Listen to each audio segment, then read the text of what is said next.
Chapter 300. In the outskirts of the capital, in the Bureau of Proclamation. Cui Jiadong was 42 years old this year. He was the assistant director of the Bureau of Proclamation of the Federation. He had been in this most mysterious and special organization of the Federation for 20 years. His hair was already white, and his eyebrows were gradually wrinkled. The relaxed working environment should not have caused him to age so quickly, but the old director with the surname C always had a habit of throwing everything to him. The heavy pressure and tedious affairs were almost crushing him to the point of suffocation. He sat in front of his desk and watched the extremely cold voice of that guy on the holographic screen. He could not help but sigh softly. He felt that there were a few more wrinkles on his forehead and a few more strands of white hair. Although he had experienced countless major events in the Bureau of Proclamation over the years, major events that the citizens of the Federation might never know, when he heard this report today, he still could not help but feel a little cold in his heart. The universe was so big, but the Federation and the Empire just had to bump into each other. It was probably the will of the Creator to let the two carbon-based life societies that were similar to each other violently begin to collide with each other before they were mentally prepared. Philosophers and anthropologists had always been trying to find the biological blood relationship between the humans of the Federation and the humans of the Empire. They had even pointed their suspicious gazes at the barbaric era countless years ago. Most scholars had already come to a consensus, but they had not found evidence for the time being. They believed that the human society that suddenly encountered the Federation nearly 100 years ago should be a branch of the Federation back then. Otherwise, there was no way to explain the sudden appearance of an empire in the universe. The life forms in this empire were not like the aliens in the movies who had 8 legs, a natural insect shell, and could constantly spit out acid. Instead, they were like the people in the Federation. They could walk, think, fall in love, be angry, and hate. Director Cui Jiadong's assistant stared blankly at the file in his hand. He looked at the picture of Senator Macklin on the file and felt as if his body had fallen into an ice pit at the North Pole. It was incomparably cold. The two sides had been at war for decades and had long formed an irreconcilable blood feud that could not be resolved. However, who would have thought that as early as a few decades ago, the Empire had already created such an unbelievable situation? Cui Jiadong stood up and walked to the window, looking at the busy staff in the lobby downstairs. He couldn't help but frown. The people from the West Woods Military District who went to Bermuda had not returned with any news yet. The records of the human trafficking from more than 60 years ago might have been destroyed long ago, and the biological samples that the Special Forces of the 2nd Military District took the risk of digging up graves in Green Dragon Mountain to retrieve were still on their way. In S2, the Bureau of Proclamation had sent out a special team. They had already made a preliminary comparison of the biological samples from both parties. They could basically confirm the Bureau of Proclamation's suspicion of the senator. But the problem was that this was a serious matter. Even with the Bureau of Proclamation's superior status in the Federation, if they could not obtain ironclad evidence, it would be difficult to convince the government to do anything. The hall was in a state of panic. In order to deal with one of the most inconceivable sequence events in the history of the Federation, the Bureau of Proclamation established a special task force for the first time. The reason why the old director with the surname Yun wanted to establish this special task force without the government's knowledge was because the target they were investigating, whether it was within the government or lower-level organizations, had an unimaginable number of partners and fanatical supporters.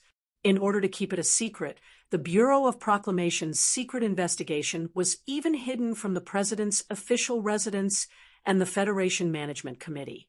It was also because of the need for secrecy that the Bureau of Proclamation, which was usually only responsible for collecting information and never carried out specific tasks, showed a rare lack of fluster this time, without the full support of the Federation Investigation Bureau. The office door was pushed open, and a member of the Special Task Force hurriedly walked in.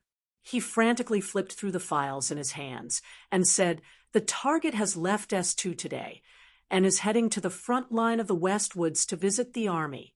"Going to the Westwoods? I'm afraid he'll have to escape on the way." A chill rose in Cui Judong's heart. He waved his hand to signal for the staff member to leave. Then he picked up the phone in his hand and dialed a number. In front of the Parliament Hill in the capital's special administrative region, President Pabre's 10-minute speech had not been long since the inauguration ceremony of the President of the Federation began. The guests and ordinary people on the stone steps carefully listened to every word with excitement and calmness. No one noticed that a strange atmosphere had already enveloped the viewing platform. The big shots in the upper echelons of the Federation seemed to be disturbed by a certain piece of news. Although they immediately calmed down, the deep eyes of those old faces flashed with a different light. The first big shot to know that the S2 Peace Foundation building was attacked was the director of the Federation Investigation Bureau. Within the Federation, this organization collected information the fastest. Just 2 minutes after the alarm sounded inside the Foundation building, the director of the Federation Investigation Bureau, who was standing in the second row of the viewing platform, heard the shocking news. At this time, he could not analyze who dared to do such a sensational and terrifying thing on the day of the inauguration ceremony. The director held the phone and occasionally looked up at President Pabre, who was giving a speech on the stage. He frowned slightly and forcibly suppressed the anger in his heart. In a low voice, he gave orders to his subordinates. Then he quietly walked behind the National Security Advisor and whispered a few words. At this time, the National Security Advisor was looking at the president on the stone steps with a smile on his face. He hoped that President Pabre could see his sincere feelings. Although he was President Sieg's teacher, he still hoped to play a role in the new government. Suddenly, he heard a voice behind him. His face immediately became gloomy. He turned around and said a few words in a low voice. The actions of these two big shots immediately fell into the eyes of many people. The guests on the viewing platform could not help but speculate in their hearts. What had happened that made these two big shots want to talk about it? Regardless of the fact that President Pabre was giving the most important speech. Then, the director of the Special Task Force, who had been silently standing behind the president on the stone steps, suddenly pressed the metal particles in his ear. His expression changed slightly. Then he quietly took 2 steps back and whispered a few words. The guests on the viewing platform were undoubtedly the smartest and the most observant group of people in the Federation. When the director of the Special Task Force's strange look fell into their eyes, and combined it with the scene they had noticed earlier, they were sure that something big must have happened. In an inconspicuous position in the second-to-last row of the viewing platform, Lady Tai, who was wearing a black windbreaker, slowly put down the phone in her hand. A trace of anger flashed in her usually calm eyes, which immediately turned cold. Then Li Yuan Palace and the heads of the 7 families of the Federation, who were quietly standing in the crowd, all learned of the violent assassination that was happening on S2 through their respective intelligence channels. The faces of all those who knew the inside story changed, slightly. They might not know who the assassin was, and they did not care about the life or death of Senator Macklin. But they were concerned about the current situation in the Federation, which they had single-handedly controlled and created. But at this time, there were some disobedient, insignificant people who tried to destroy everything they had agreed on. So they were shocked and angry.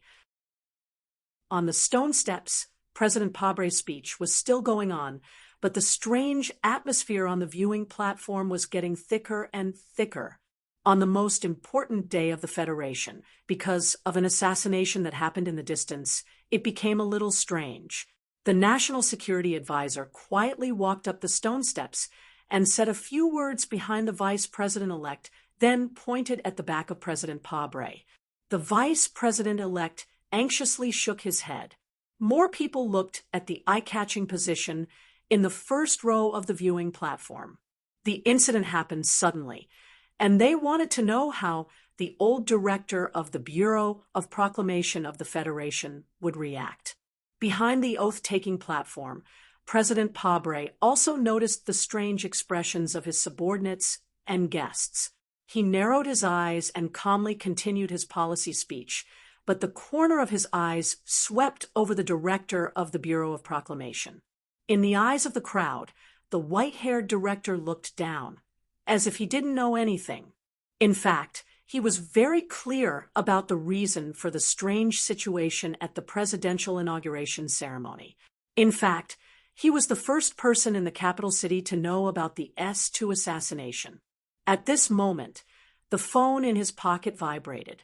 He leaned on his walking stick and left the viewing platform in a senile manner. Accompanied by his subordinates, he walked toward the back of the platform. He did not seem to care about the gazes that fell on him at all. It was as though this was not a presidential inauguration ceremony, and President Pabre was not giving a speech. The old director held the phone and listened silently for a while, then slowly said, "How long has Sulu been in there?" 14 minutes, 27 seconds. On the other end of the phone, the assistant director gave an extremely accurate answer. "Well, it seems that we can't count on him anymore." The old director heard the answer, slightly lowered his eyes, and said, "You think he will escape?" He was scheduled to leave S2 today, but the problem is that we don't know where the spaceship he prepared is. On the other end of the phone, Chui Jiadong said in a low voice, "And his identity is special. The Bureau doesn't have any evidence yet, so it's not convenient for us to directly issue orders." The old director was silent for a long time, then said, "The Bureau of Proclamation's words are the evidence." On the other end of the phone, Chui Jiadong didn't say anything, and just listened quietly. "Comb through all the aircraft that left S2 today. If Medellin really wants to leave," the old director's voice paused for a moment, "just shoot him down." After the phone call ended, the old director looked back at the Parliament Hill in the cold winter. His eyes slowly fell on the lady on the viewing platform, and then he frowned and looked at the so-called big shots on the platform. These big shots who liked to play politics only knew that Medellin was assassinated, but they didn't know what Medellin meant to the Federation. A hint of mockery flashed in the old director's eyes. To him, as long as the Bureau of Proclamation started paying attention, no one in the Federation could avoid the glory of the Constitution, and that was the same for Senator Medellin, who was well aware of the political shortcomings of the Federation. All the military officials and important figures were gathered in the capital of S1, and Medellin took advantage of the presidential inauguration ceremony to leave.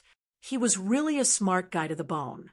Without the military's orders, who dared to stop Medellin from leaving?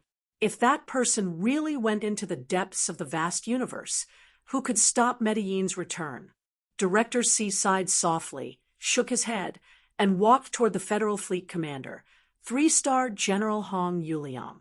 If the Bureau of Proclamation wanted to forcibly seize the temporary command authority of the fleet and shoot down Medellin's spaceship, they would at least have to give this strong woman a heads up. Of course, Director C also knew very well that without a trial, the Bureau of Proclamation would have to pay a heavy price after killing a senator, a highly popular vice presidential candidate, and this price would most likely be his early retirement. However, he did not hesitate at all. The Emperor of the Empire had used that senator to toy with the Federation for so many years. As the director of the Bureau of Proclamation, he felt endless shame. If he could still let Medellin leave alive today, he might as well commit suicide. The Federation's second military region, Oak State Garrison Headquarters. The Golden Foundation building is calling for the third time, requesting emergency support. The enemy's attack speed is too fast, and they have a lot of firepower.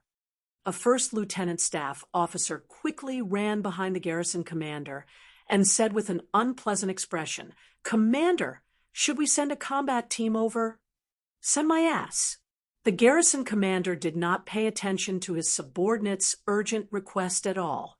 His eyes were slightly red as he stared at the holographic map on the light screen, looking at the clear heat traces on the map, looking at the flashing analysis numbers beside them, and then listening to the incredibly noisy voices of the staff officers on the other side. He vented all the emotions in his heart.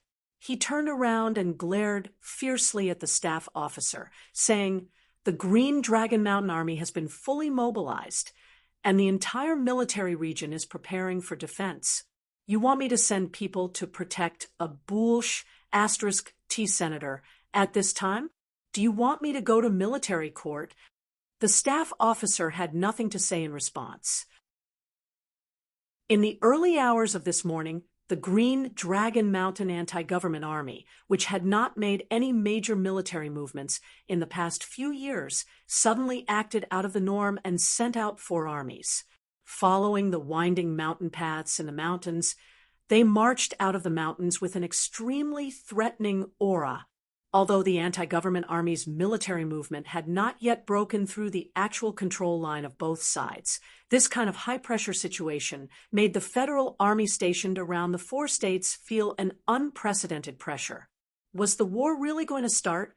At this critical moment, the news of the Golden Foundation building being attacked was selectively forgotten by all the officers of the Federation's second military region. There were priorities, and with the war imminent, who would pay attention to this kind of thing? For the people of the second military region, it was better for an old wolf like Macklin, raised by the anti-government army, to die as soon as possible. The sudden attack of the anti-government army just happened to give them an excuse to feel at ease.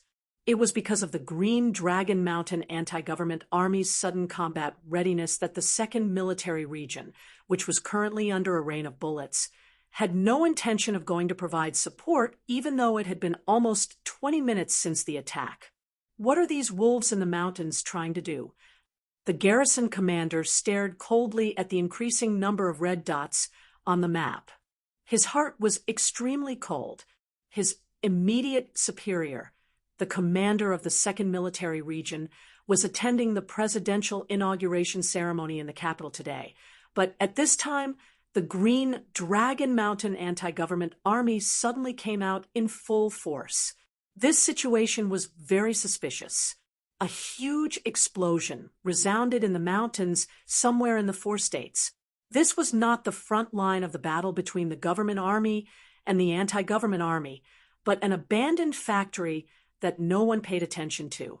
Reporting mission successful, an anti-government army soldier wearing a camouflage uniform came to the forest and said to the middle-aged man wearing a straw hat in a deep voice. He smiled and patted the shoulder of the subordinate, then turned around to look at the place where the smoke rose. At this time, the comrades in the mountains should have already assumed a full-scale attack posture. Under such a high-pressure situation, the second military region probably would not notice Macklin's movement. There was a temporary spaceship landing base in the abandoned factory. The escape route that Macklin had prepared should be here. He looked at the smoke and thought about how he met and fought with Macklin in this life. His heart became slightly cold. Although he was known as the most famous intelligence leader of the 37 constitutions, he was not an organization like the Federation's Bureau of Proclamation, so he did not know Macklin's true identity.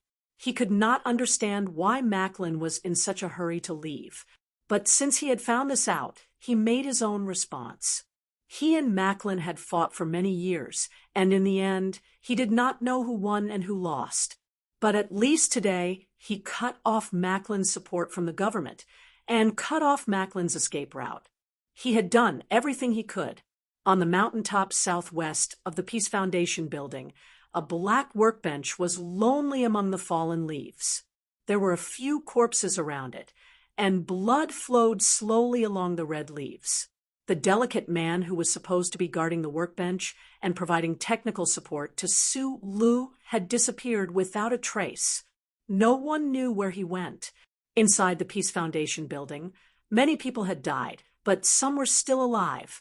The sound of bullets whistling through the air was intermittent, but it never stopped. The bullet marks and debris on the walls of the building fully proved how tragic the story had been from the beginning to the present. From time to time, there was a dull sound. Some walls were penetrated, and some were blown to pieces. Amidst the blood and smoke, the hearts of the security personnel in the building were about to freeze. They didn't know who the second intruder was. Although this person might not be as unpredictable as the previous one, the absolute professional military accomplishment and the terrible weapon in his hand were like a black wall of death blocking in front of them. Shi Qinghai, who was covered in blood, was holding a 37 brand cigarette and an ACW as he stood guard in front of the last tunnel in the East 3rd District. There were shiny bullet shells in front of and behind him, as well as a suitcase that he carried with him. The ACW trembled violently, spewing gunfire. His lips, which were holding the cigarette, were a little pale and trembling. He did not know how long he could hold on. He could only clearly feel that his blood was flowing out of the bullet holes. There were more dense bullet marks on the glass door, but the high-hardness material did not show any signs of breaking. In the middle of the circle of bullet marks that was hit by Sue Lu, there were 3 neat lines. It was like a circle with the big word "people" written in the middle. Senator Macklin, whose hair was messy, squinted his eyes and stared at Sue Lu outside the glass door through the slight bullet marks. Until now, he still firmly believed that as long as he stayed in the safe house for a while, the forces loyal to him would come to his aid. Even if all the people loyal to him died, the Federation government would not just stand by and watch him die. The commotion caused by his death would cause the 2nd Military Region to come to his rescue. As long as he left the Peace Foundation building, he would be able to rush to the unknown base, take the spaceship, and leave S2. During the long journey to the West Woods, he would quietly disappear from Bermuda and return to his hometown. This would be a long journey home. What awaited him would be unprecedented achievements and a warm welcome from his family. However, this councilman didn't expect that there were many people who didn't know his true identity, but still used all their strength to try to keep him here or kill him for some ridiculous reason. For example, Shi Qinghai, who was fighting a bloody battle outside the room, or Sue Lu, who was outside the glass door. Even if he could leave the building, he could not leave S2. Even if he left S2, what awaited him would be the Bureau of Proclamation's ruthless authority and the gunfire from the space fleet. Of course, if it was not for Sue Lu silently killing his way in today, perhaps before the Bureau of Proclamation could take action, Macklin would have already disappeared into the vast universe. The glass door did not shatter. Sue Lu lowered his head, but he was not disappointed. He took out a nutrition bar and ate it in big bites. Then he sat down in the open space in front of the glass door and closed his eyes as if he was about to fall asleep. Macklin narrowed his eyes as he watched his strange actions. A strong sense of uneasiness grew in his heart, but he did not know where this uneasiness came from. Suddenly, he understood. His uneasiness came from his opponent's calmness. The young man outside the door had always maintained an absolute calmness, and this calmness was rather frightening. Macklin gently turned the pen in his hand, his pupils constricting slightly. There was something very important hidden in the pen. It contained the specific data of the 2 channels of the Night Scorpion Nebula and the Gary Corridor, as well as an extremely fine chip. If it were not for the election failure, perhaps he would not have thought of going home. However, he had already obtained enough valuable information. He should be able to go home with confidence. At this moment, Macklin's homesickness overwhelmed his fear of the current situation. Macklin had previously told Sue Lu through the door that although he was a genius engineer, he would not be able to open this security door. Sue Lu, who was sitting on the ground, opened his eyes at this moment. He looked at the senator behind the door and said, "I'm very good at physics." As soon as he finished speaking, his body began to tremble violently. His face was pale, but his eyes were exceptionally bright. He took a step forward, roared, and transferred all the energy in his body to his right arm in an instant. Then he punched out like lightning. There was no need for tools. Humans were the best machines. Sue Lu only believed in his own fists. This punch happened to hit the point where the bullet marks converged, right in the middle of the character, human. With a muffled sound, it seemed as if the entire room began to tremble, following the sound of paper tearing.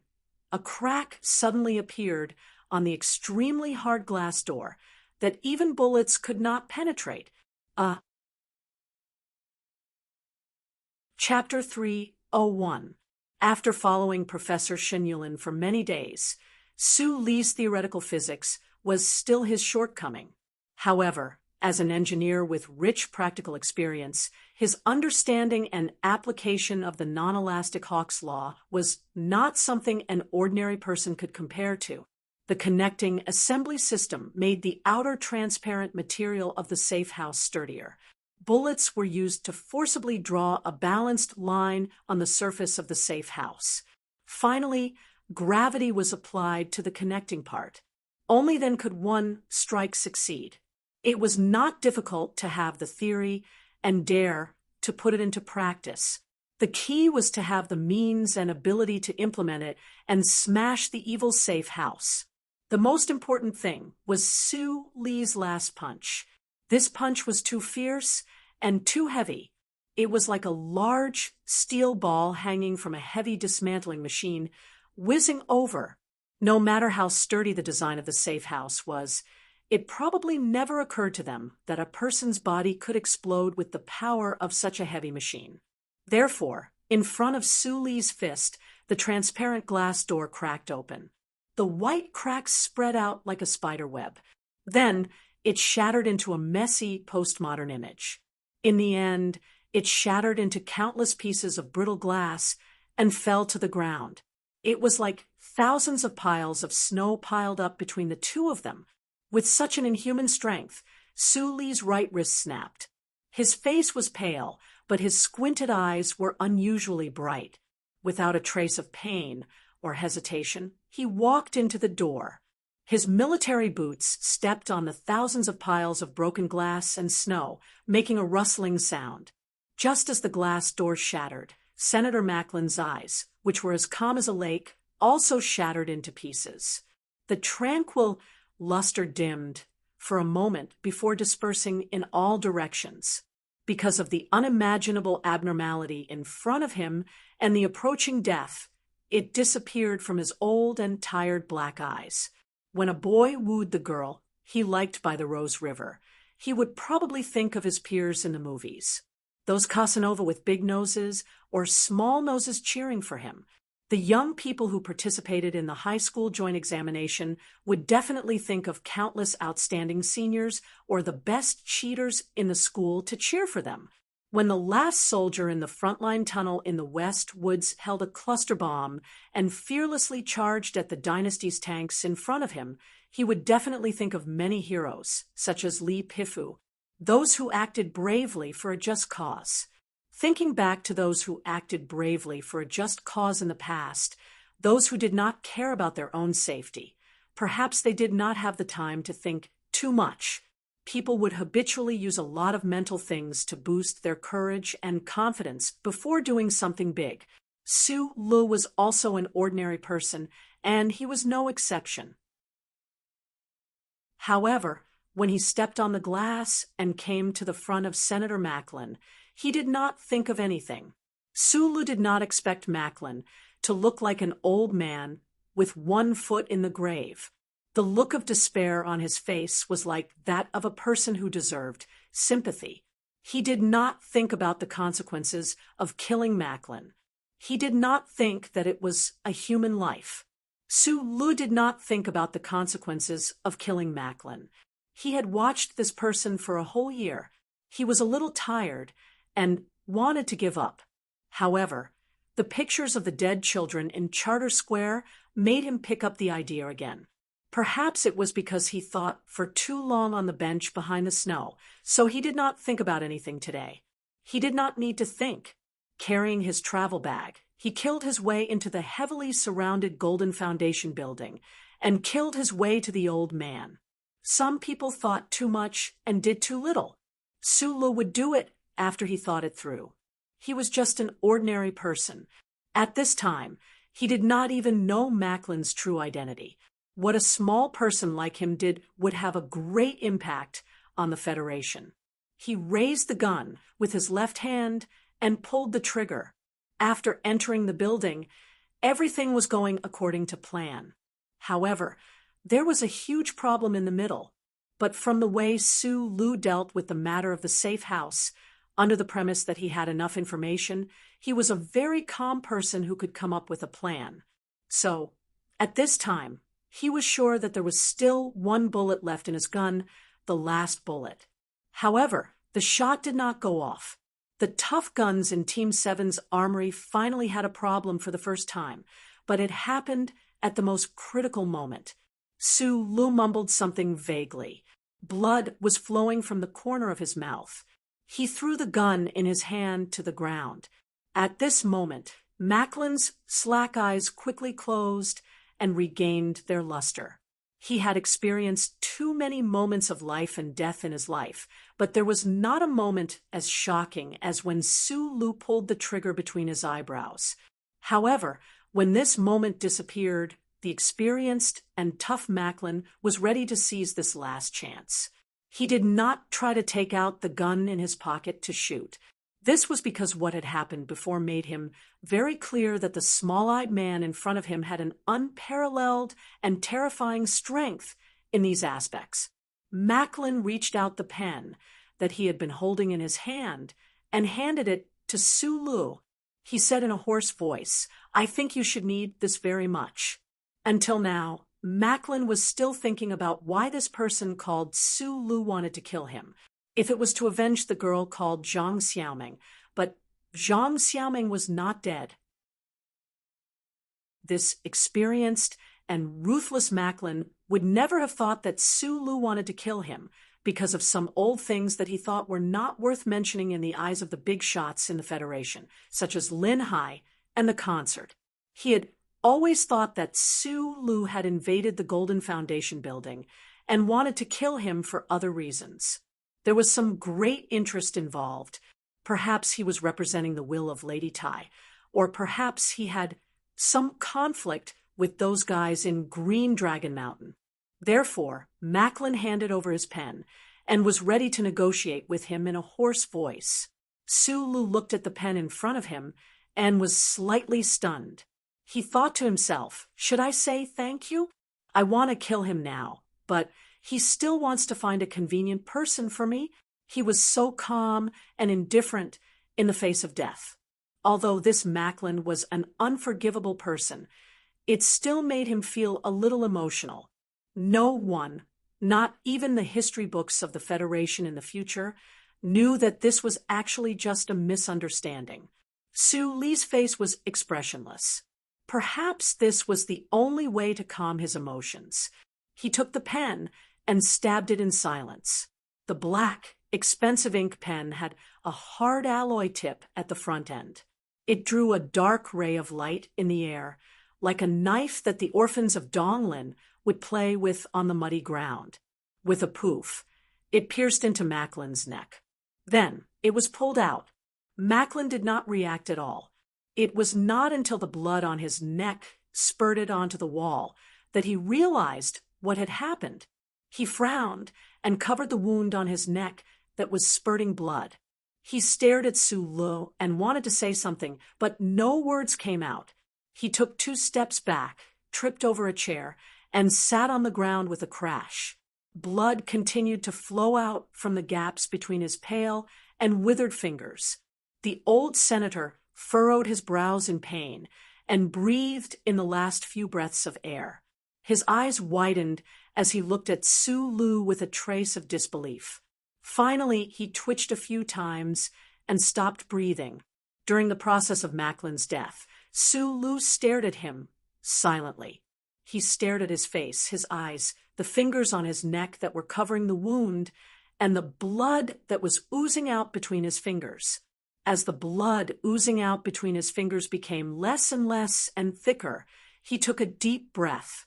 At this time, he seemed to have some free time to think. Watching the person in front of him slowly die, Sulu thought of the beautiful ticket takers in the Linhai State Gymnasium. Those girls whispered behind him, discussing how such a student could sit in the most luxurious box. Some of those girls later became corpses. Sulu had seen it with his own eyes when he was on the run with Tai Ziyuan.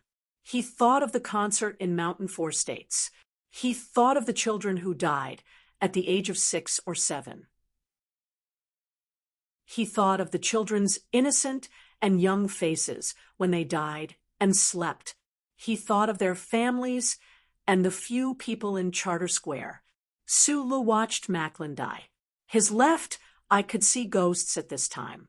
In the hologram in his left eye, the string of citizen numbers that had been floating above Macklin's head shattered and then disappeared like the previous door. When he saw this scene and confirmed Macklin's death, he lowered his head and gently breathed. Breathe, breathe the air without you. How fresh this air is. However, like a balloon that had been filled with air, he exhaled a mouthful of turbid air. The goal of meditating without sleep was achieved. Suli's mind couldn't help but feel a little lost.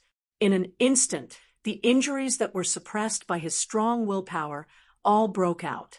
He had been hit by many bullets. Although the hard ceramic bulletproof vest had protected most of his vital parts, he had been bleeding all the way here. He was already extremely weak.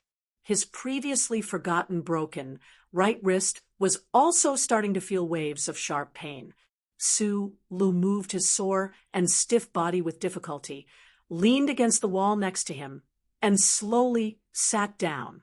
In the capital special district of Planet S1 far away, in front of the sea of people, in front of the Parliament Hill, the people who participated in the presidential inauguration ceremony looked excitedly at the dark-faced president on the stone steps. President Pabre's speech had come to an end. The overwhelming words, the sonorous and powerful words, and the promises that were not too complicated but were exceptionally powerful were like countless bells that struck the hearts of the citizens who had placed endless hope in the new Federation government. The guests on the viewing platform had smiles on their faces as they respectfully and courteously watched President Prabal, who was waving his arms. However, what they were thinking was completely different from what they were thinking about during the solemn inauguration ceremony.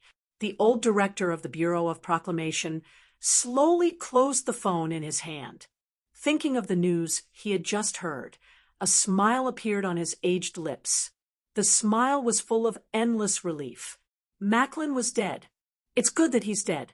I'll have to write Macklin's words in the future. From the beginning of the design, it was to have Sulu use the pen to kill Macklin, so he had to arrange for the last bullet to go wrong. The reason for this was that he felt that perhaps Macklin would not do anything personally, but he could use orders to frame people and harm many people. From the bottom of his heart, he was not an official of the pen, so it was more appropriate for him to die with the pen. That paragraph also wanted to explain that many things could be negotiated. Many people would think so, but Sulu had never thought about this problem. He was more direct. I originally thought that I would have to wait until 9 o'clock to write this chapter. Fortunately, I was in a good mood. Although my body is quite weak, I wrote it much earlier. At this time, I went to eat and then put on more clothes to keep warm. Speaking of which, it's only October, but the temperature is lower than I've ever experienced in my life. It's still the old saying from a long time ago. China is too big, and the difference between the North and the South is too big. The Federation is also very big.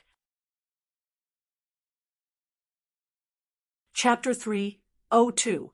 The glory of the Charter, which was spread all over the Federation, was naturally aware of Macklin's death.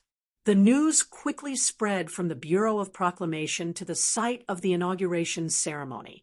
The old director with the surname Yun was the first to confirm the news, only a few minutes after Su Lu pulled out the tip of his pen. It was a crime to harbor a treasure, but at least he was holding something valuable. This news was not good news. The old director softly told the person he needed to tell, and then the news began to spread among the high-ranking government officials on the viewing platform and the stone steps. Although the range of the news was limited to a very small number of people, their shocked expressions still gave many people some hints. At this time, the director of the Bureau of Proclamation was basically able to confirm the true identity of Macklin. So when he heard the news, his old heart was filled with endless relief. He stood on the viewing platform with a smile and maintained his silence. The other high-ranking government officials, however, did not know this at this time, so their expressions were the opposite of his, extremely ugly. With warm applause, whistles, and music in front of Parliament Hill, President Pabre ended his speech. He kindly and extremely politely thanked the old Chief Justice, Mr. Hieng, and then waved to the people below the stone steps. He held his wife's hand, and accompanied by his aides and office officials, they walked to the resting area. On the way, Vice President Byron and the director of the Federation Investigation Bureau quickly whispered a few words in his ear. President Pabre's expression suddenly became serious, his dark face hiding a trace of deep anger. He pondered for a moment, and then quickened his pace. The inauguration ceremony was still going on, and there should be several performances to set the atmosphere. The top cultural figures from the various regions of the Federation would work hard to show their best side, so the sea of people did not disperse, but waited excitedly. They did not know that the Federation had a big event today, and no one noticed the president's quick pace in the shadow of the winter tree. The guests on the viewing platform gradually dispersed. The high-ranking officials and generals of the government and military were all heading towards the president's residence, not far away, to participate in the first Federation government meeting. At this time, they roughly knew what had happened in the 4 states around S2, and their expressions couldn't help but be somewhat worried. The president of the 3 Forest Federation Bank, old Mr. Li Yuan Gong, walked down with the help of his son.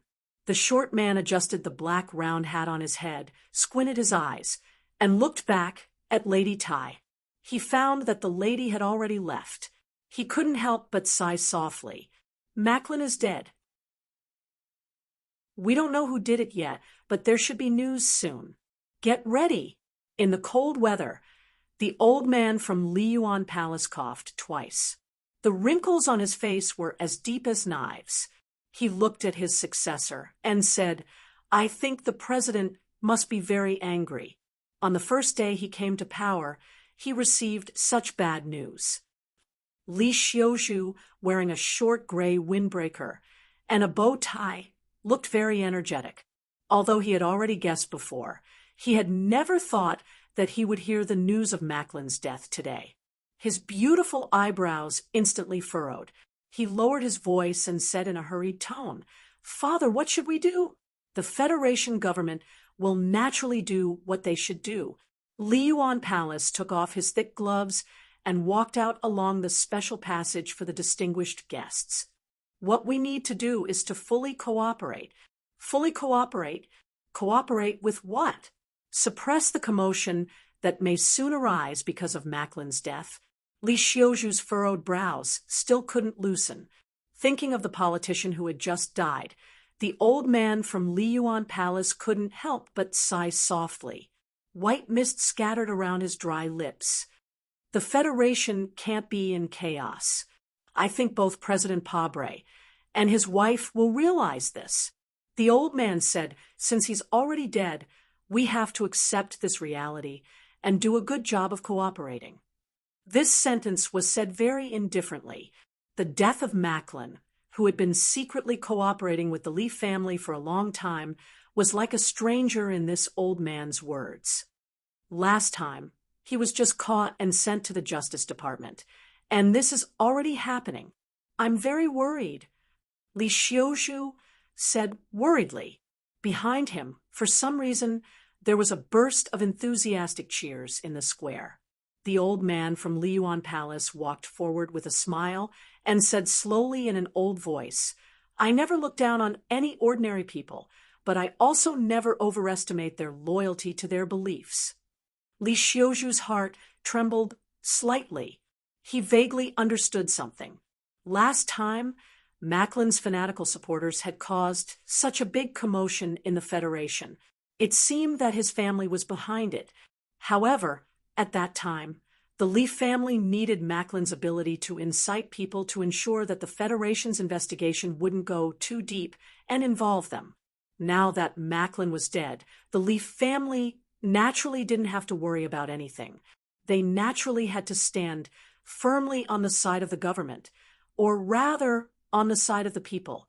A few black cars without obvious markings were walking on the side road. The winter trees had no leaves, and the sun was clear and cold.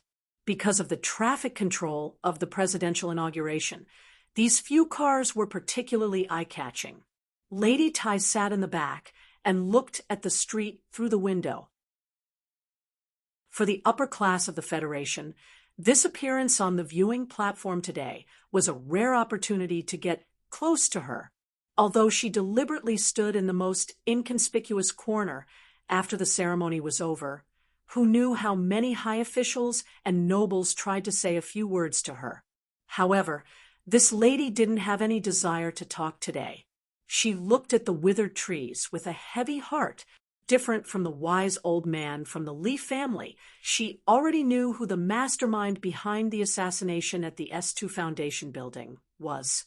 The interior of the car was as warm as spring. The madam quietly looked at the winter scenery, but she suddenly thought of the editor and reporter from the Capital Daily News. She thought of the inspector who was still locked up in the FBI but refused to back down. She thought of the crazy and dangerous people in Green Dragon Mountain. She thought of the man from many years ago. Naturally, she also thought of Su Le. She felt a little cold. The young man she wanted to control was indeed an extremely dangerous person, just like his teacher. Since that was the case, then he couldn't be left alive. Medellin is dead. Lady Tai retracted her gaze from the window and calmly said, His Excellency, the President may have some problems. Let the TV station and the network headquarters cooperate with the government. Secretary Shun Li, who was sitting in the front passenger seat, slightly stiffened, then immediately reacted and calmly replied. At this moment, a bell rang in the capital's special district. The clear and distant sound of the bell passed through a few blocks and was then filtered by the thick glass of the black car, becoming somewhat dull and deep. President Pabre's motorcade had already arrived at the president's official residence. The former president, Mr. Sieg, was waiting for them on the lawn. The highest authority of the Federation had begun to be handed over. According to the historical custom of the Federation, the bell next to Charter Square began to ring. Lady Tai listened to the bell with a calm expression, but in her heart, she was thinking, who is this bell ringing for? Su Le leaned against the wall, his face pale. His fractured right wrist hung over his knee, and the ground around him was a mess. Today, he had used all of his energy and squeezed out every drop of strength in his body. With the help of that great existence, he was so lucky, or perhaps crazy, to achieve his goal. The moment he fell, all of his injuries and exhaustion exploded, causing him to sit on the ground. He was so weak that he couldn't even lift a finger. The gunshot wounds on his body were very serious, but what really drained him was the final blow. A year ago in the underground parking lot of Linhai Stadium, he had valiantly kicked a military mecha, causing him to vomit blood and fall to the ground from the recoil. Today, he was much stronger than he was then, so he could still hold on, but he couldn't continue with the rest of the plan. Listening to the increasingly sparse gunshots outside the room and the scattered footsteps that gradually approached the door, Sulu lowered his head, speechless. The door was knocked open, and a person covered in blood rushed in. The first thing this person did after coming in was not to shoot at Sulu, but to push all of the furniture around the door behind the door, including 2 extremely heavy safes. Sulu raised his head, and with just one glance, his eyes lit up. When he knew that there was someone supporting him outside, he had been guessing who that person was. Now, he found that it was indeed him. Shi Qinghai, whose face was covered in blood, turned around and saw Macklin's body on the ground. He was slightly stunned. At this moment, his feet seemed to be filled with lead, showing his true condition. He laughed bitterly, walked to the wall with difficulty, and slid down weakly against the wall to sit beside Sulu. Sulu spat out a mouthful of blood, but it was spat on his clothes. He turned his head with difficulty, looked at this guy, and said in a hoarse voice, "I was hoping that you could get me out." Police sirens sounded around the Golden Foundation building. The police had rushed over. The Federation Investigation Bureau and more powerful departments had finally arrived. Even if all the security personnel inside the Golden Foundation building were killed by the 2 of them, it would be harder than climbing to the sky to escape now. "I was hoping that you could get me out." Shi Qinghai lowered his head and scolded with a smile. His chest was heaving up and down. He had already thrown the ACW outside because he had run out of bullets. After blocking for Sulu in the building for so long, his body was already full of scars. It had to be said that this fierce person, who was trained by the 1st Military Academy and the Green Dragon Mountain Anti-Government Federation, was extremely capable and lucky to be able to survive until now. Su Li's plan did have a final escape plan, but at this time, the 2 people sitting against the wall had already used up all their energy in the previous brilliant battle. They didn't leave any power or escape route for themselves, so they didn't have the ability to carry out the final plan.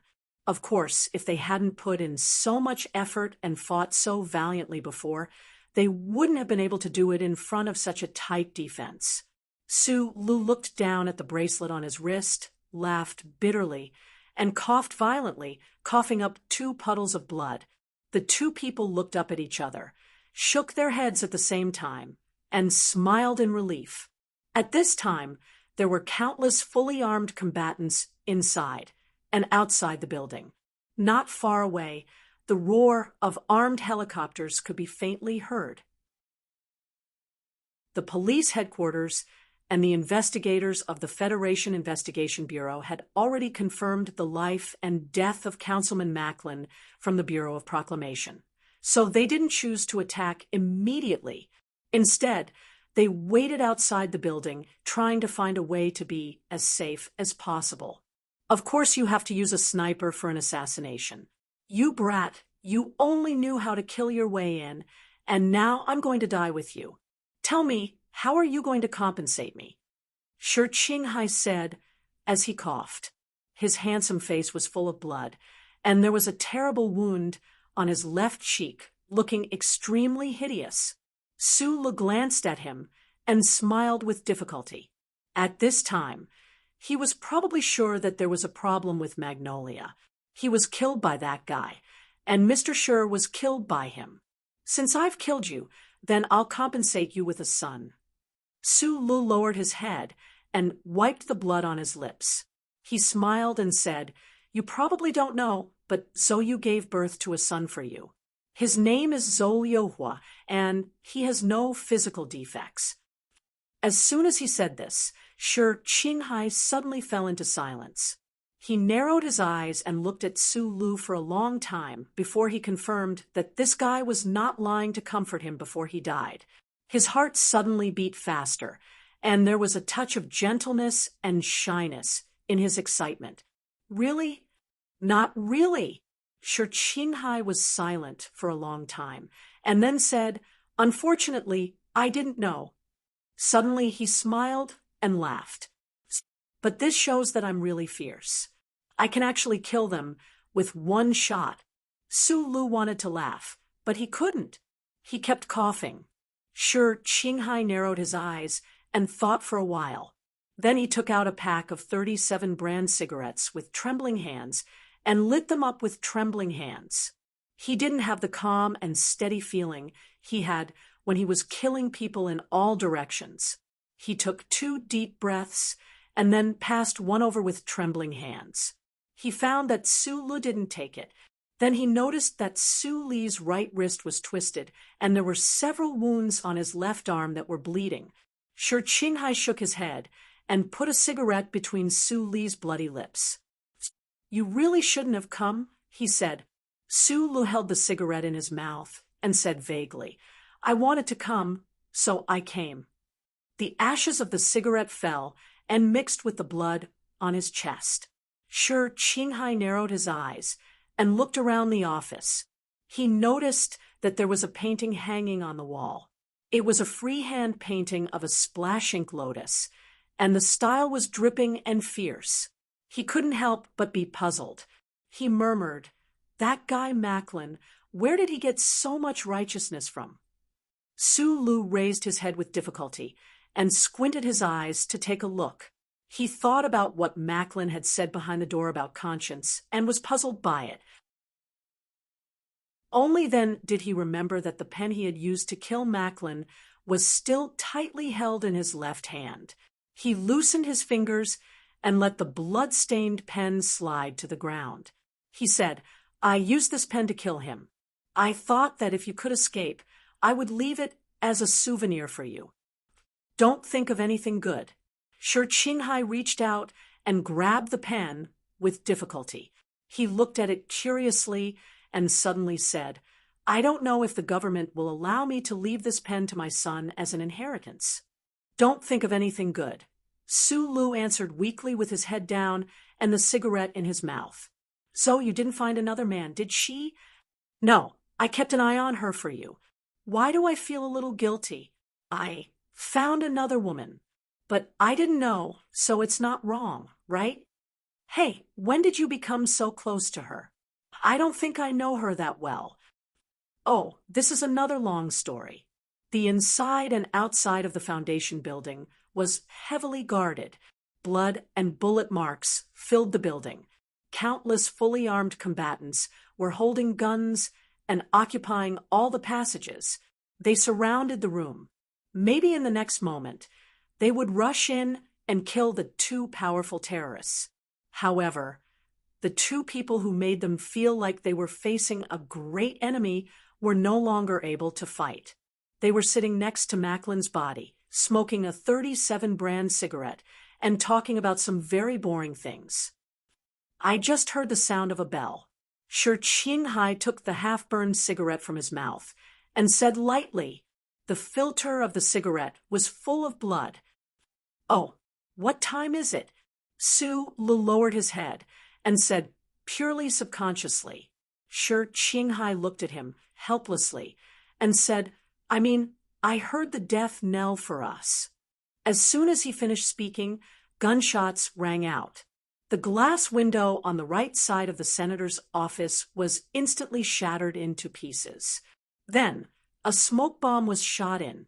In the chaos, a few Special Forces members dressed in black slipped down from the sky and pounced in like a few fierce tigers.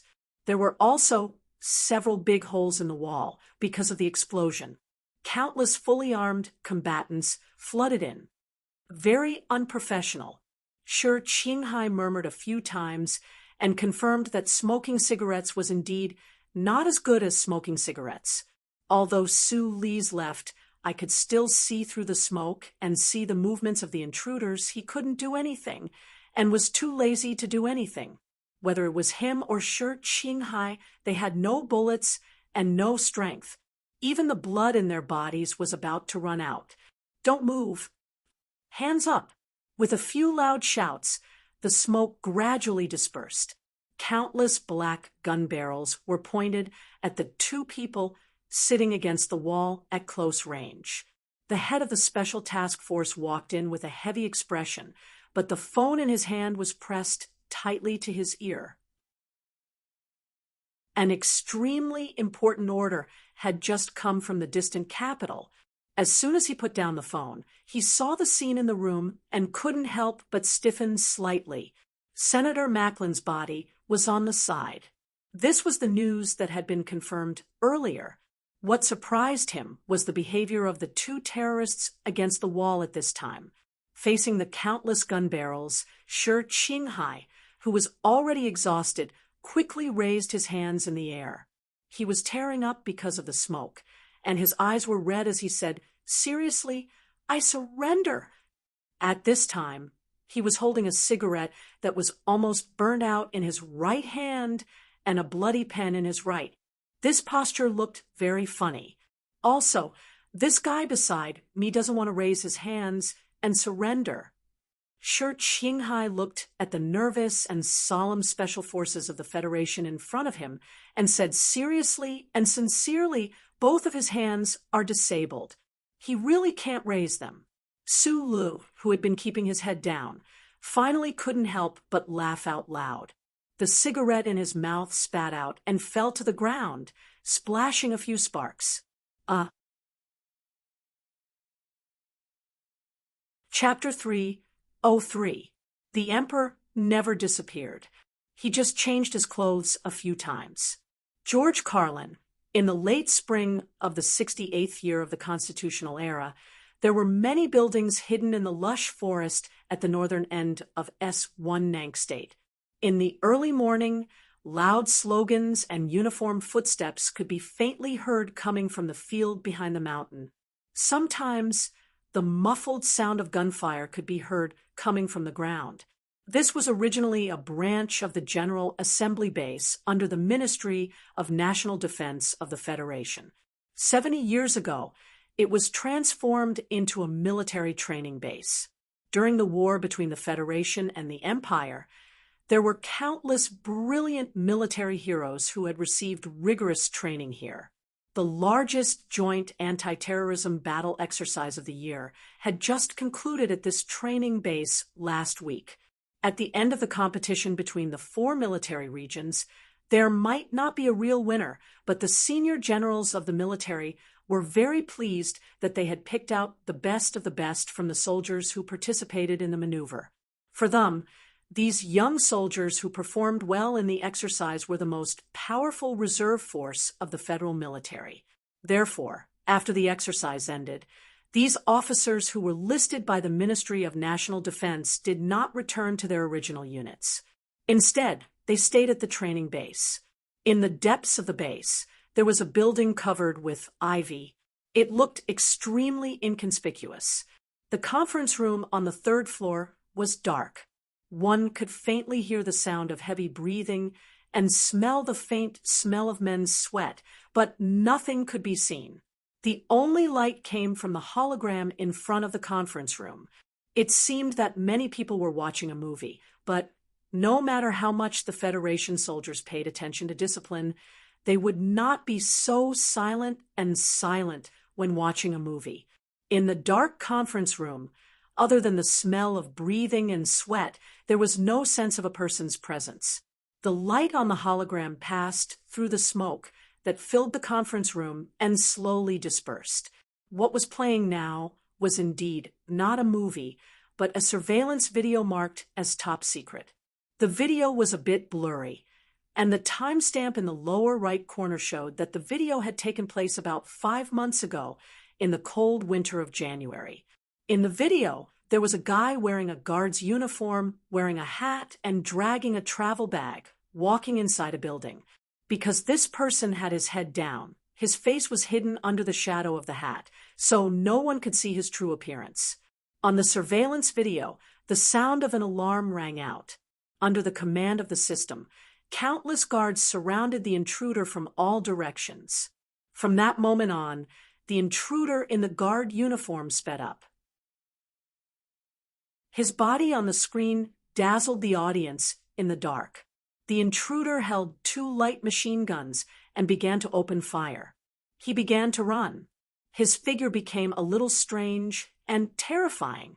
He appeared and disappeared in every corner of the building. He calmly and terrifyingly killed the enemies one by one and hid himself. Then he was ambushed by heavy fire behind a wall. Dust rose under his feet, and his body instantly rushed to the ceiling. Then he pounced down and strangely avoided the bullets that filled the sky. He killed his way to the center of the enemy. The hologram in the conference room was divided into several screens. The surveillance system recorded the intruder's movements from different angles. At the same time, it monitored the movements outside the building. From time to time, there was the dull sound of a heavy sniper rifle. It seemed that someone was sniping outside the building. Every time there was a sound, a guard would fall to the ground. The people in the conference room who were watching the surveillance video maintained a dead silence. Except for the sound of breathing and the occasional sound of smoking, there was dead silence. The screen was filled with smoke. The intruder was obviously forced into a desperate situation. But for some reason, he stood up coldly and fearlessly. Under the cover of the smoke, he quietly walked toward the direction marked as the exit of the 3 eastern areas. The silent pistol in his hand seemed to be guided by God. Through the heavy smoke, he aimed at the enemy in the corner and gently pulled the trigger. At this point, the silent conference room finally had some more sounds. The sound of chairs moving could be heard. Perhaps the people who were watching the video could no longer control the shock in their hearts.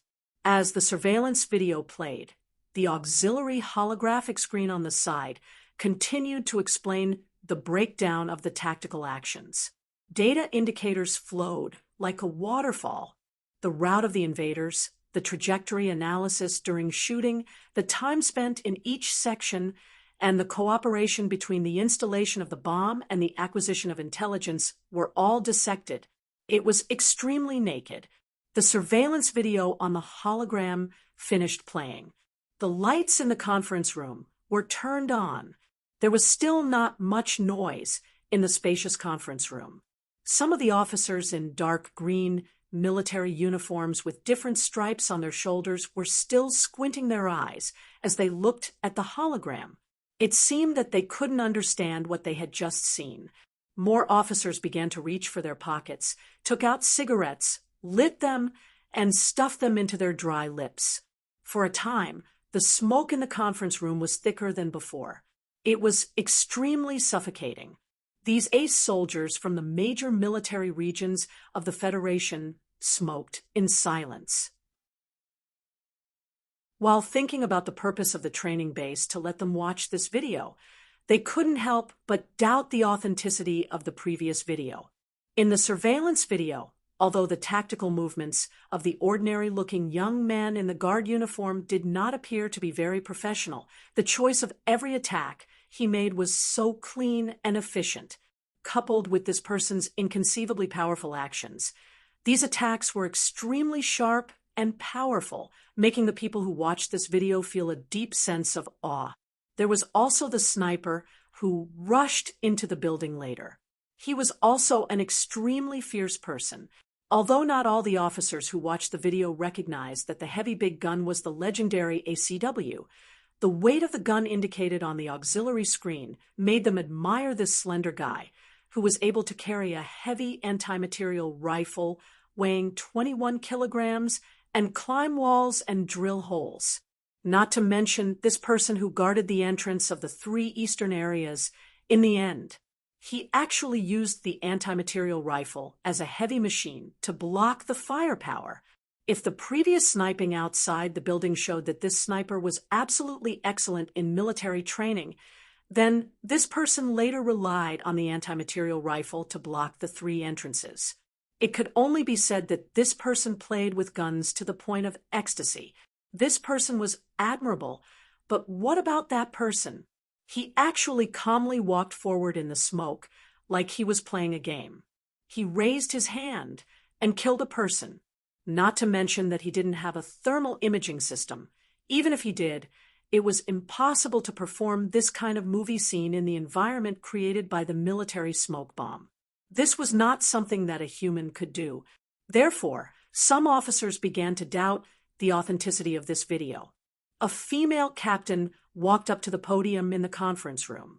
She frowned and glanced at the officers who were smoking silently below the podium. She waved her hand in front of her as if she wanted to drive away all the choking smoke. Although she was not in a good mood, in front of the treasures of the major military regions and the echelon officers who were focused on training by the federal military, she couldn't lose her temper. She had to lower her head and began to follow the instructions given by the superior. Her slender fingers lightly touched the terminal, and some pictures appeared on the hologram. The pictures were some pictures of some corpses and some damage on the wall after the force was applied. The female officer used the cursor to point at some of the bloody parts in the pictures and said in a clear voice, the first victim's throat was completely broken under the heavy blow.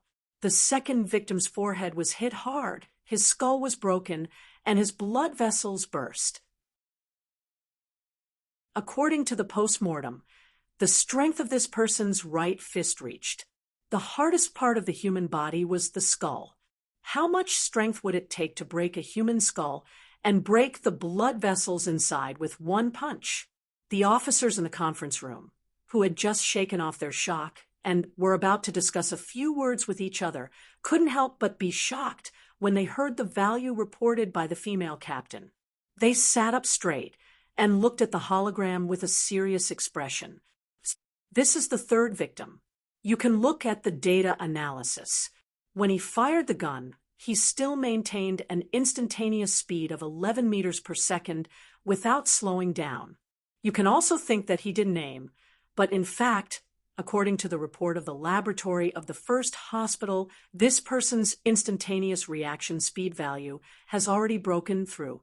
The female captain finished the data analysis report and walked down the podium. The soldiers from all over the Federation squinted their eyes, and the cigarettes in their hands burned more and more brightly. At this time, they probably believed that the surveillance video was probably real. The Department of Defense wouldn't gather all the elites of the Army in one place and fake so much data and images just to play a joke on the major military regions. In the back row, there was an officer with a gentle expression who had been silently looking at the hologram. He was not like the other officers who were shocked or frowning. At this time, the chief of the training base, wearing a pair of glasses, walked up to the podium. The middle-aged Major General coldly looked at the officers below the podium and slowly said, "What you saw and heard before is top secret of the Federation. You should know very well what you should do. You can discuss, but only within the scope of this conference room."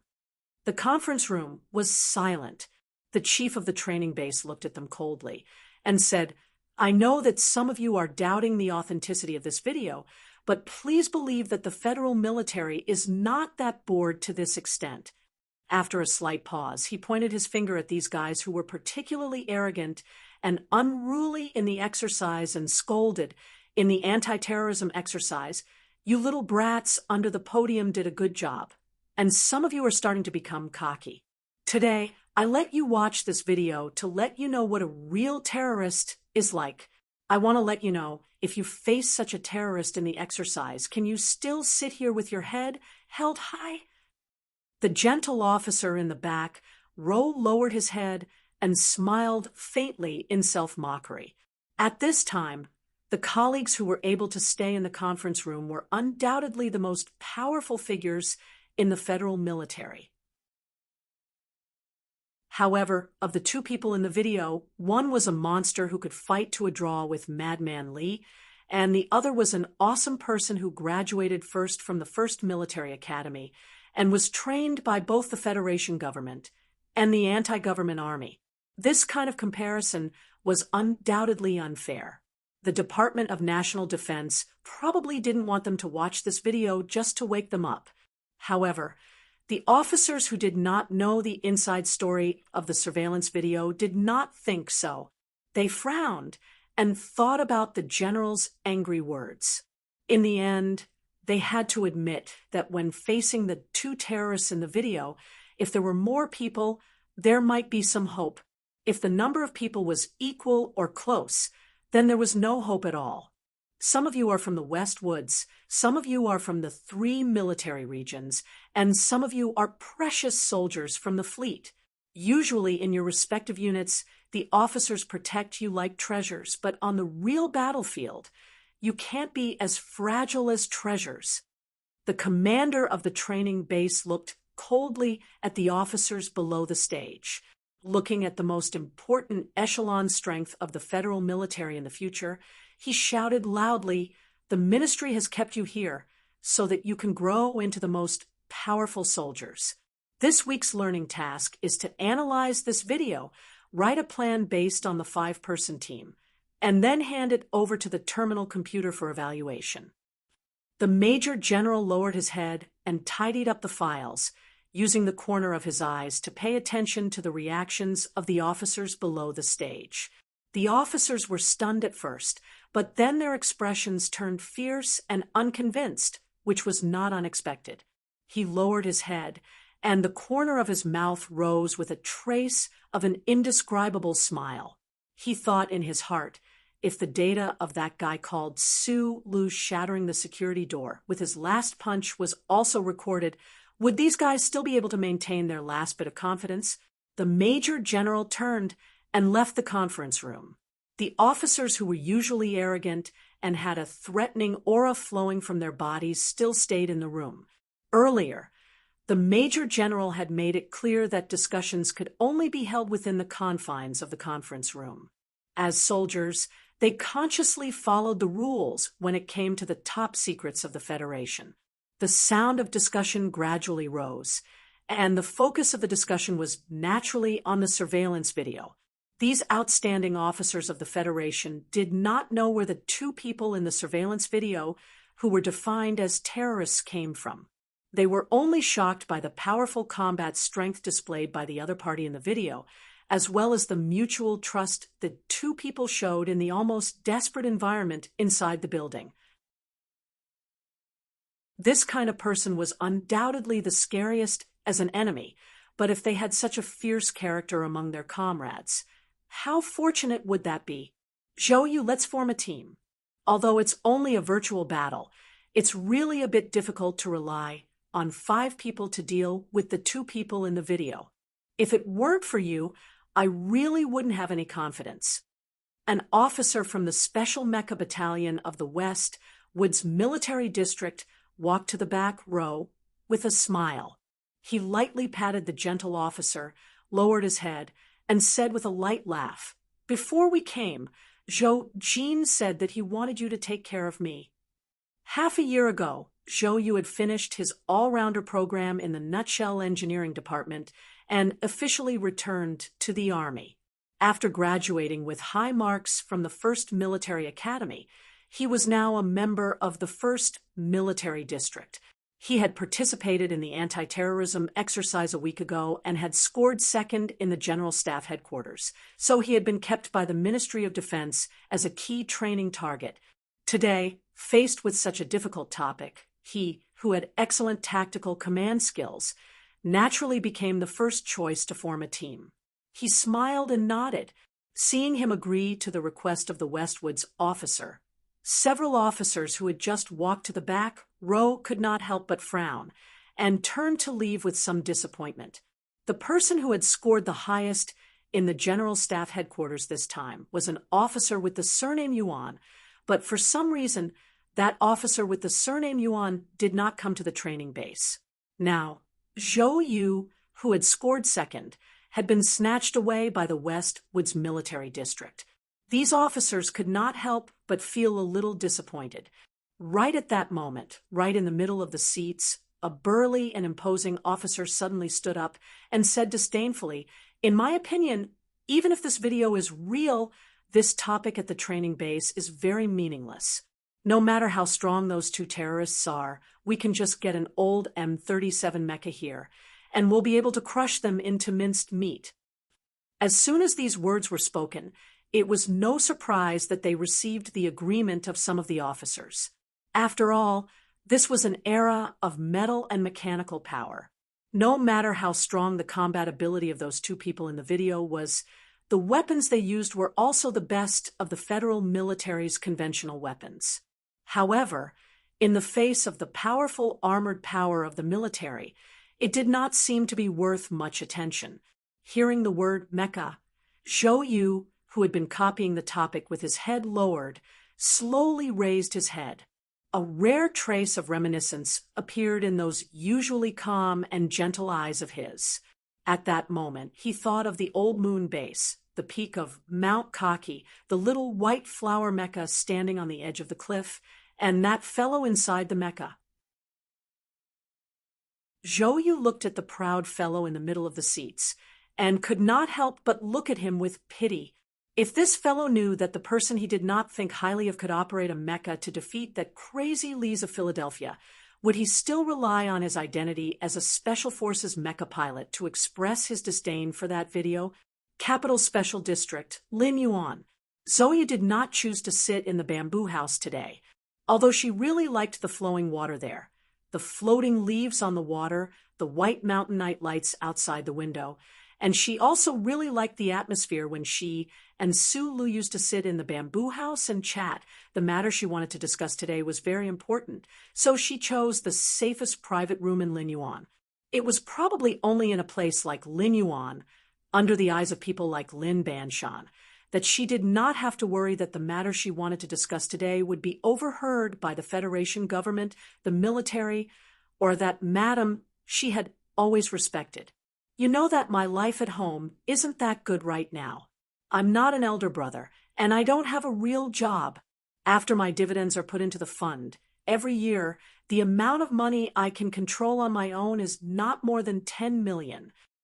Beside the table, the man wearing an expensive jacket had a gloomy expression on his face.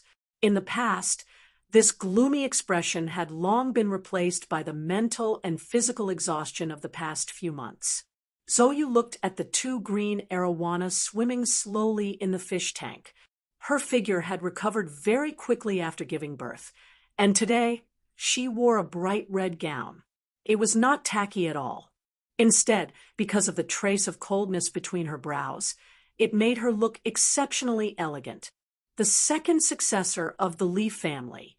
Even if you are about to be stripped of your right to inherit the family, I think that you still have something in your hands these past few years. She turned around, looked coldly at Li Xiaotong, and said, "You've already invested 500,000 in him. If he dies just like this, or is forever locked up in that place where no one knows, then this greatest investment of your life will forever be a failure. Since that's the case, why don't you take a gamble? You should know better than me what level of game this is. This is not a place where money can be used unless the important figures at that level have their own ideas." Li Xiaotong looked at the delicious food on the table, but he didn't have the heart to raise his chopsticks. In a low voice, he said, "Although your father is already sitting in the position of Minister of Defense, the strength of your words in front of the madam is getting smaller and smaller." Zoe sat back in her seat and lowered her eyelids slightly. A chill flashed across her beautiful face. "I know that the higher-ups have already begun to move, which is why I asked for your help." The day before yesterday, a video was played at the training base. I keep feeling that this means that some of the big shots in the military want to test something. My failure as a person is that I am so fat, but my body is like Sister Lynn's, unable to withstand wind and rain. Today, I was blown by the Qing wind. It was not a description, but I was really frozen into a popsicle. I went to the supermarket to buy cotton shoes, gloves, a hat, and a scarf. I put my hands together and rested at home for a long time before I warmed up. In reality, perhaps I am not that cold. Is it a problem with my mentality? This is the opening of the third volume. I want to do my best to stabilize my mentality and enter slowly. I want to think carefully and write seriously. I don't want to waste everyone's subscription money. Chapter 304. It had been nearly 5 months since the attack on the 4 prefectures' Peace Foundation in January. In the past 100 days, the Federation government's investigation of this vicious terrorist incident seemed to have walked into a swamp of death that no one knew about. No matter how unstable the public's atmosphere was because of this incident, and the atmosphere of social stability had already fallen, the government's investigation had always been strictly controlled within a very small area, and the confidentiality measures were done extremely well. Until today, most people in the Federation still did not know what happened in the Foundation building that day, how Senator Macklin died, and who the murderer was. All the information was hidden behind a black curtain, which made the Zhou family's eldest daughter, who looked cold and arrogant but was actually sensitive and delicate, smell something strange. The black curtain could often represent 2 completely different directions. The government suppressed everything, perhaps to hide something, and let the 2 men involved die quietly, never to speak again. But it could also be to protect the 2 men. Hearing Zhou Yu's words, Li Xiaotong was shocked. He raised his head and looked at her quietly. There was a hint of anxiety and warning in his usually cold eyes. He used to like the woman in red in front of him, and he could forget about it with a wave of his sleeve, but he still cared about her after all. Li Xiaotong had a military identity. Although he rarely wore the military uniform and rarely went to work in the 1st Military Region, he knew very well how strict the federal military's disciplinary measures were.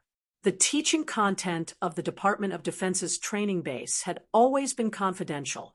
Moreover, if it really involved the surveillance video of that day, it was not something that ordinary people could know about, even if she was the daughter of the Minister of Defense. Your father shouldn't make this kind of mistake. He paused for a moment, lowered his head, and raised the chopsticks in his hand for the first time. He picked up 2 slices of white magnolia and put them in front of him, but did not put them into his mouth. I have my own information channel. Zhou Yu looked at him with a smile and said, if there is momentum, I have to be prepared in advance, so I need your financial support. I know that you have had a hard time in the past 6 months at home, but as I said before, your investment can only appreciate if Su Lu is alive. You should know that if Su Lu can survive, he has the potential to appreciate and the room for development. You want to be the head of the Li family? If you don't take some big risks, how can you reap great benefits? You're not a very good lobbyist. You probably haven't done this kind of thing before. Li Xiaotong replied calmly, not paying attention to Zhou Yu's expression that was gradually turning cold.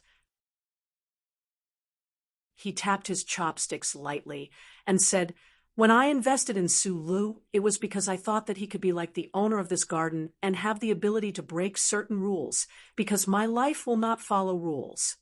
But I never expected that Su Lu would break the rules so badly. Not many people in the Federation could tolerate the things he did. A faint trace of sadness flashed in Li Xiaotong's eyes. He let out a self-deprecating smile and softly said, his first equipment and the workbench he threw outside the Foundation's building were all bought with my money. 4 months ago, the government had already found out about me. Yes, the elders at home definitely wanted to protect me, but my investment caused such a big trouble. My life in the past 6 months at home wasn't very hard, like you said, but it was almost impossible. He waved his hand to signal Zhou Yu not to speak. His fingers left the chopsticks and placed on his knees. He lowered his head and thought for a long time in silence. I still insist that even if the upper echelons of the government have some new ideas, money won't play any role in this matter. But if you insist, I'll give you a sum of money when you need it. After breaking the silence, Li Xiaotong gently patted his knees and answered with a smile. He looked at Zhou Yu and said, "You're confused because you care. You're in a mess right now. You should be very clear that no matter how hard people like us try, it's impossible to rescue him from that small dark house where we don't know the specific location. You should go find that crown prince now.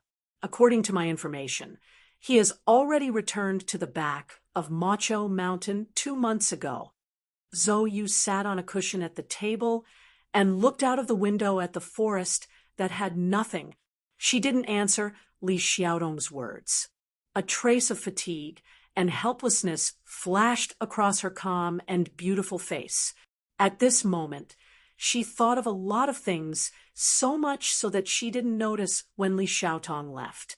She knew that Tai Ziyuan had already returned to S1, but in the past year, her relationship with Lady Tai had become more and more distant, and her crown prince brother could no longer be contacted.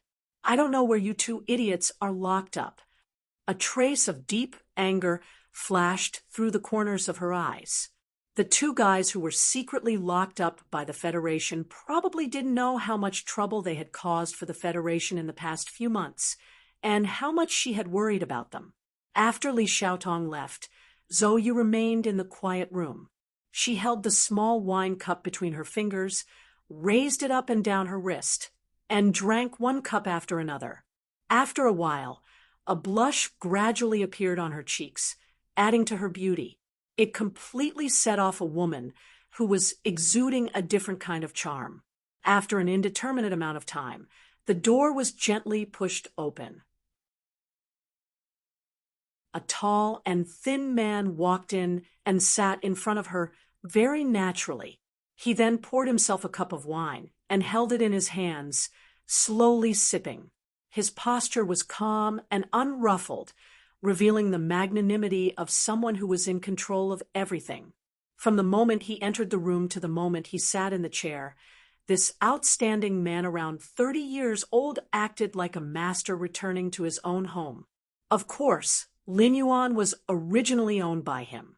Zhou Yu slowly raised her head, put down the wine cup in her hand, and looked at the legendary figure in front of her that was collectively admired by the children of the aristocratic families. She smiled slightly and said, "I've told you about this matter last time. What do you think?" Lin Banshan looked at the girl. It was extremely rare for the children of the aristocratic families to be pregnant out of wedlock. Although the Zhou family was a newly established family, the daughter of the Minister of Defense was not the slightest bit affected by what had happened to her in the past year. It was rare to see her traveling and socializing so naturally. "I've seen Su Lu on the train. He's a very good young man," he said with a smile. "However, in my memory of the Federation, the daughter of the Zhou family was the daughter of the Zhou family. The daughter of the Zhou family is a cold-blooded woman who can order her subordinates to kill at any time. Is it because of her pregnancy that she has become so soft-hearted?" Zhou Yu smiled slightly and said to herself, "Regarding the matter of Su Lu, I've never been able to touch the truth, but the president's official residence and parliament, he'll seem to have different views, so I don't really understand. I'm just a reckless person." Lin Banshan slowly sipped the wine in his cup with a hint of appreciation. He looked at Zhou Yu and said, "The major matters related to politics are not something that people like me can speculate and probe. Of course, I've always thought that those things are very dirty, dirtier than the level we're in, so I'm not willing to get involved." Zhou Yu was actually a little nervous at this time. Although she had attended the tea party with Lady Tai and had seen many powerful people in the Federation, she was no stranger to the children of the 7 families of the Federation. But today, facing the most famous traitor of the Federation, the most famous, unruly person in this circle, she always felt a little uneasy, but she hid this uneasiness very well. She stabilized her breath and said with a smile, "But as far as I know, the matter of the foundation building seems to have something to do with you. I don't know the details, but if they really did contribute to the Federation, don't you think they shouldn't be locked up for life?" Lin Banshan looked at her calmly. He had experienced a lot of ups and downs in his life.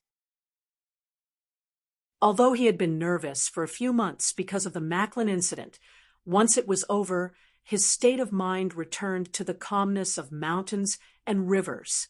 But the sudden words of the daughter of the Zhou family made his eyes suddenly have a little more interest. "I'm not the seventh young master. I know that it's impossible for your information channels to know these things. At least it's impossible for you to know that this matter has something to do with me." Lin Banshan slowly stood up. "If it's Minister Zhou's intention, you don't have to beat around the bush so much.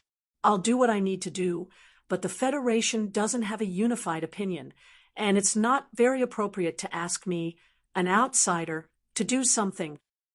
Zhou Yu could only remain silent when Lin Banshan easily saw through many things. She didn't notice that Lin Banshan's words about an outsider actually had a deeper meaning. If he was an outsider, then what kind of person was the insider who could solve this problem? Lin Banshan said, "Li Xiaotong suggested that you look for the crown prince of the Tai family. If you don't mind, I also want to give you a suggestion." Zhou Yu looked up and asked seriously, "Please go ahead." "Madman Li." Lin Banshan held the remaining wine in his glass and walked out of the door with a smile. He said with indescribable confidence and ease, "I remember that you have a good relationship with him."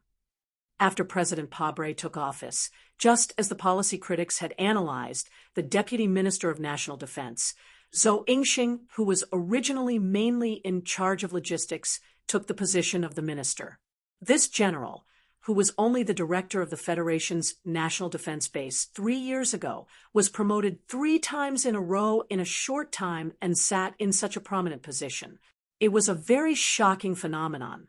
The Zhou family was still sitting in the courtyard in the western suburbs of the capital. In the middle of the night, Zhou Yu tiredly pushed open the door downstairs and walked in. She glanced at her father on the sofa, who was reading the newspaper with glasses on. She thought of the things that Lin Banshan saw through and wanted to say something, but didn't know how to start. In fact, she also had doubts in her heart. A few days ago, in the study, her father intentionally or unintentionally revealed some inside information about the Golden Foundation building incident to her. Then he allowed her to contact those people in an attempt to rescue Sulu. And that guy, what faction of the military did her father represent by doing this? Sitting in the important position of the Minister of National Defense, there was no doubt that his every move had to be extremely cautious and careful. Was this the real reason why her father was indifferently watching her work? The most important thing was her father doing this under the influence of the madam? Or was there some secret instruction from the white official residence? "Father, I'm back." Zhou Yu greeted him very politely. Ever since she was pregnant, or after living with Su Lu for a period of time in the Wangdu apartment, the originally cold and unruly young lady's temperament had changed a lot. She may still be the same in her bones, but at least on the surface, she had become much more polite. Minister Zhou nodded.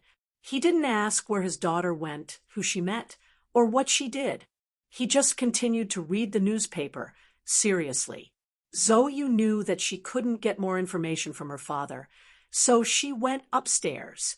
Minister Zhou, who was sitting on the sofa, looked up and watched his daughter's back as she went upstairs. After a moment of silence, he didn't open his mouth to ask. Instead, he lowered his head again. Zhou Yu's brother, Zhou Yu, got married 3 months ago. He was currently living in a department of the 2nd military region of S2. At this time, it was late at night, and the minister's wife was already asleep. The orderlies and waiters had all returned to the dormitory at the back. In this spacious building, it was so quiet that it made people feel a little worried. Back in her bedroom suite, Zhou smiled and whispered a few words to the auntie who was taking care of the child. She asked how the child was doing today. Walking to the bedside, she lowered her body and looked at the little boy's red face in the crib. She couldn't help but smile happily. Zhou Yuhua was almost 10 months old. Although he still couldn't speak, he could occasionally make a few monosyllabic sounds. It seemed like he was calling for his mother, but also seemed like he was calling for his father. The door to the suite closed. Zhou moved a chair and sat beside the crib. She looked at her child quietly and said softly, "You will also be a man in the future. As a man, even if you can't support the heavens, you have to be world-shaking." The corners of her lips curled up into a bright smile.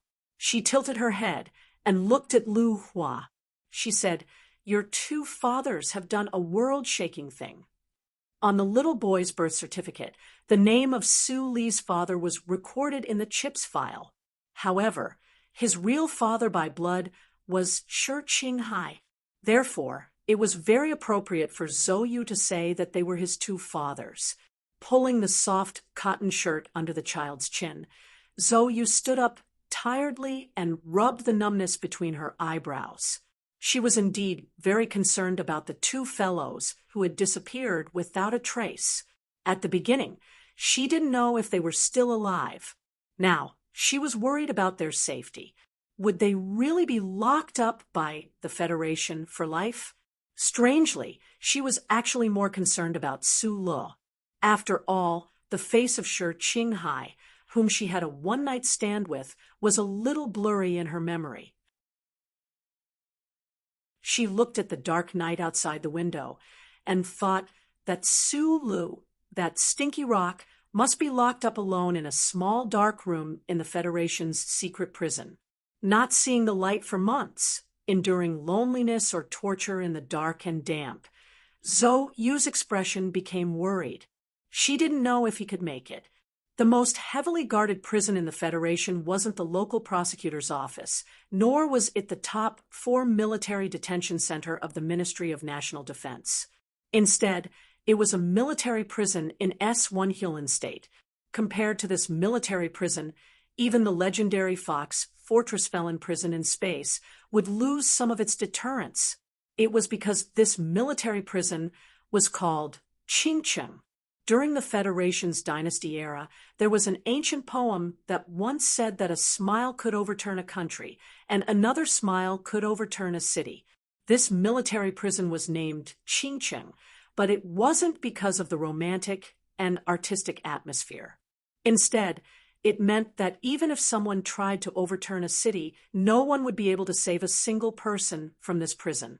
This military prison had existed as early as 10,000 years ago during the dynasty era. At that time, it was an important prison used by the emperor to lock up dissidents. Countless years had passed, and Qingcheng prison was constantly reinforced and maintained. It was supplemented by all kinds of advanced surveillance systems and powerful and cold professional soldiers. It was even more sinister and terrifying than before.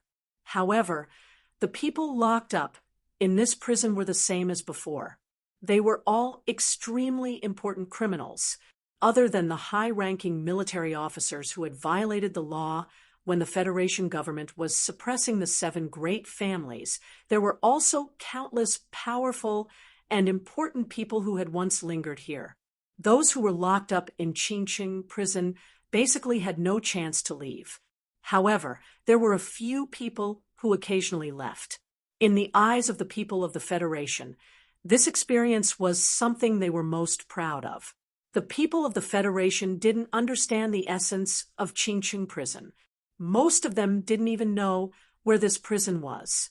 However, this didn't affect them from having a certain understanding. Only those who had been in Qingqing prison were truly important people, different from what the outside world imagined. The heavily guarded military prison didn't look sinister and terrifying from the outside. A few buildings were scattered randomly on the wasteland by the mountain range. From the outside, there wasn't any high-voltage barbed wire, nor were there any towering sentry towers or advanced surveillance networks. Even fully armed soldiers were rarely seen. However, in reality, Qingcheng Prison was under the comprehensive surveillance of the Federal Central Computer. No one knew what kind of dangers were hidden in this seemingly peaceful prison. For countless years, no one had been able to successfully escape from this prison. This was enough to prove that this military prison's reputation was not in vain. Qingcheng Prison occupied an extremely large area, but in recent years, the number of serious criminals locked up was extremely small. After all, the politics of the Federation was becoming more and more transparent. There weren't that many important people locked up here. The federal military had always been preparing for the war with the Empire, so there wouldn't be too many serious criminals sent here. The brilliance of the noon sun penetrated the transparent dome of the prison and fell on the ground. In an area separated by a high-hardness material, more than 30 prisoners in prison uniforms were eating lunch. The nutrition for lunch was different. Dozens of serious criminals, old or young, with white hair or shaved heads, had all kinds of expressions on their faces. Some were as lonely as a poet, some were as angry as a poet, and some were as calm and composed as a good poet. Of the serious criminals locked up here, some had killed countless people, some had committed treason. None of them had the extravagant hope of leaving this place alive. During the meal, the atmosphere had become somewhat sparking due to the long period of boredom. However, it was suppressed by the cold soldiers holding the standard taser guns upstairs. As a result, they could only coldly look at each other and look around, using their eyes to emit the smell of blood in their bodies. Clang, clang, two dull sounds of metal colliding rang out. The serious criminals in the cafeteria raised their heads almost at the same time, looking toward the passage at the entrance of the prison. The electrically controlled alloy door at the passage slowly opened, revealing a group of people. For soldiers who were not equipped with weapons, nervously held the black high-polymer lassos in their hands as if they were facing a great enemy. The front end of the 4 lassos was tightly tied around a person's neck. A new person had arrived at Qingcheng Prison. The serious criminals eating at the cafeteria looked over curiously. It should be known that it had been a long time since a qualified prisoner had entered this boring prison. They looked at the new prisoner with smiles. Some of the serious criminals thought that there was finally one more person to talk to, but even more people's eyes revealed a cruel and murderous mood. They thought that there was finally a new person who would bleed and cry to help them pass the time of despair. However, all the emotions in their eyes disappeared a moment after they were cast toward the entrance of the passage. What replaced it was shock and disbelief, and there was also a faint fear and fear. The new prisoner who had his neck restrained by the black lassos was a young man. Although his messy black hair draped over his shoulders like messy grass, making it difficult to tell his exact age, the soft black hair and that pale face still retained the unique vitality of a young man. He had not seen the sun for 5 months, so his face was naturally pale. Naturally, no one took care of his hair. The new prisoner narrowed his eyes and greedily looked at the noon sun through the transparent dome above his head. It was as if he was not worried at all that the blazing sun would burn his retina. His pair of eyes, which were not big to begin with, became 2 thin slits because he squinted too hard. The 4 soldiers who escorted him to the prison saw the prisoner stop where he was. They thought of the strict instructions from their superiors and the terrifying strength of this person in the rumors. Their hearts could not help but shrink nervously. They subconsciously exerted force with their arms at the same time and pulled on the black lassos. The young prisoner, however, seemed to have taken root under his feet. He was steady and did not move at all. He still raised his head and looked at the sun with narrowed eyes for a while. Then he lowered his head and used both hands to push the messy hair hanging by his face to the back of his head, revealing his pale face. Only then did he obediently follow the movements of the soldiers and take a step forward. It was only one step, but there was a dull sound of metal clashing where his foot landed. His feet were shackled with electrically controlled magnetic shackles made of alloy. The shackles that reflected the metallic light looked very beautiful, but they weighed as much as 30 kilograms.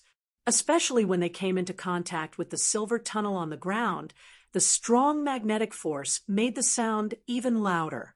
He also wore special electrically controlled handcuffs on his hands. Perhaps it was not quite right to call them handcuffs because the thick and heavy metal rings were worn on his thin arms. They looked very out of place.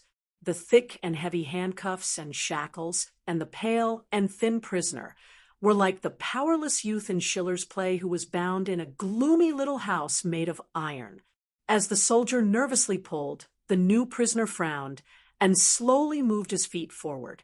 With every step he took, he had to fight against the strong magnetic force on the ground, and it was extremely difficult for him to walk. As he slowly walked, the dull and clear sound of metal clashing continuously sounded from under his body, resounding throughout the entire prison.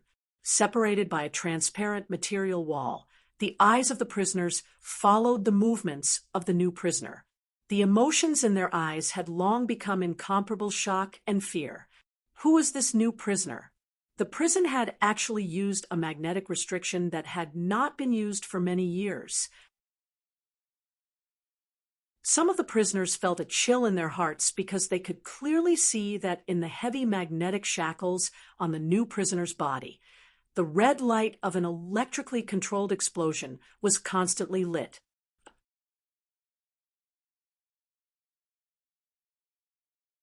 Chapter 3:05. The felons in Qingqing prison had experienced too much darkness in their past. Now that they had spent too much time inside these four walls, even if they couldn't see through life and death, they could at least see through life and death. The status and position they had before they were imprisoned did not matter after they were imprisoned. For them, the only factor that determined their social status and the strength of their words, other than the combat strength or brains they had displayed during the long years of despair, was the most simple way to distinguish them was the importance the Federation attached to the prisoner. The initial shock gradually faded from the felon's eyes. They quietly looked at the young prisoner, who was walking with difficulty on the other side of the transparent partition, and put down the plastic utensils in their hands in unison. Some of them were extremely vicious and had once been bound with a remote control device. However, dangerous devices like this that could explode instantly had only been seen in prison studies. In addition to the somewhat exaggeratedly shaped handcuffs and shackles, the felons in the canteen could easily tell that the Federation government placed a lot of importance on this new prisoner. They even felt that they placed a lot of importance on this new prisoner compared to everyone else in the canteen combined.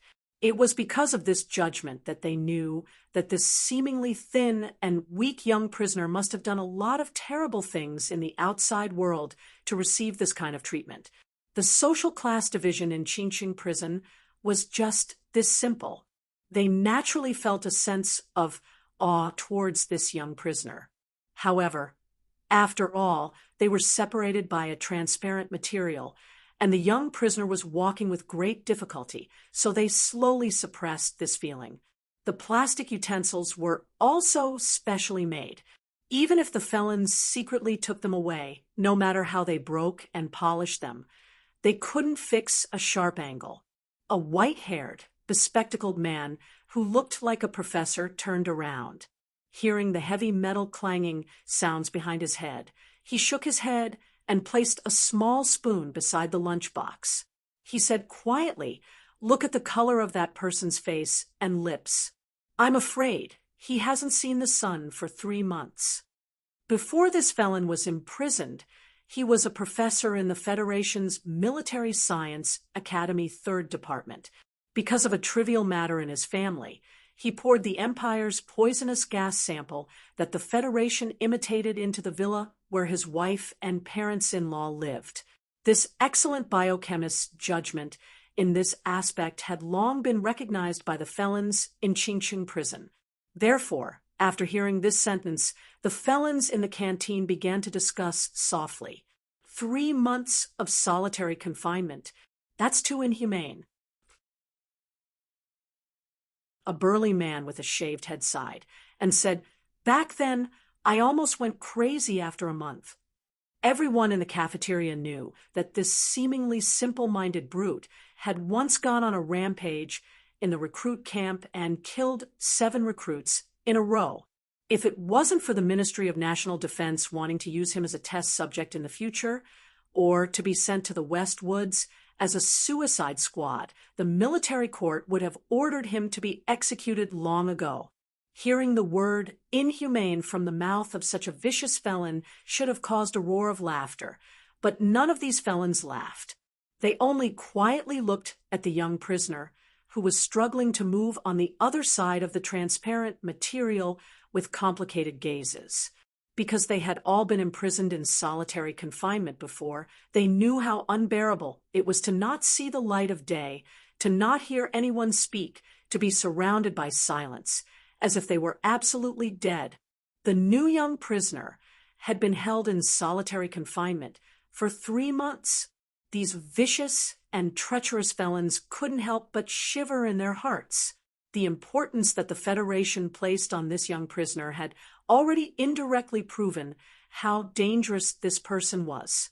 If he was locked up for 3 months and turned into a lunatic living with everyone in the future, no one is to provoke this new young master.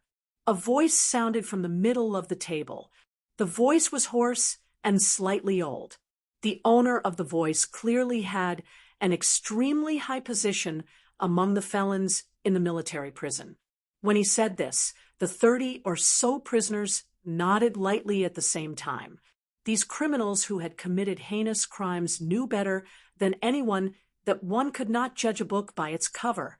A gentle professor could kill his own family. A simple and honest man could slaughter the entire recruit camp. This young prisoner who had just arrived, although he had a thin body and a pale face, they knew that he was an absolutely dangerous person just by looking at his opening actions today.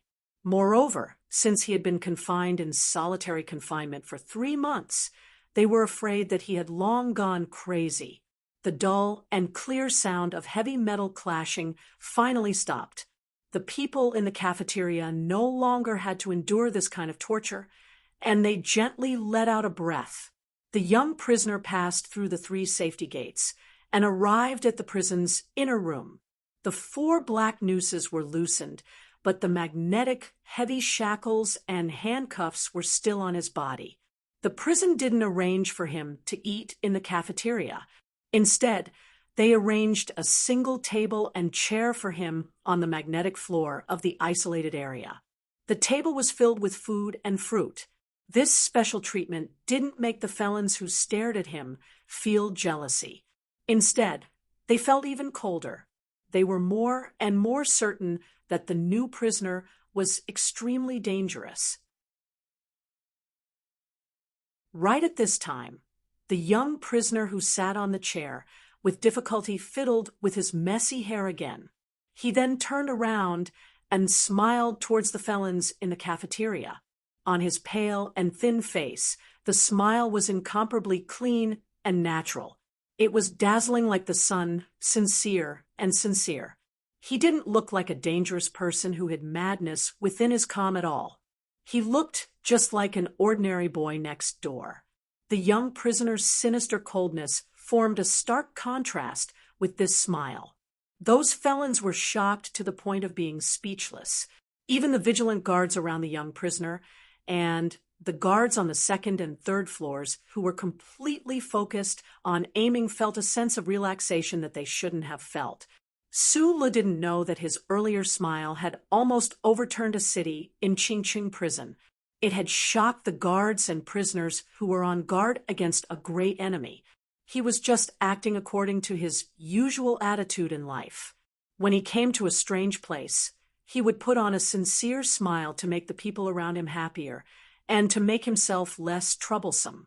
However, he obviously didn't expect that he was now in a military prison that was heavily guarded. The people he smiled at were not a group of normal people.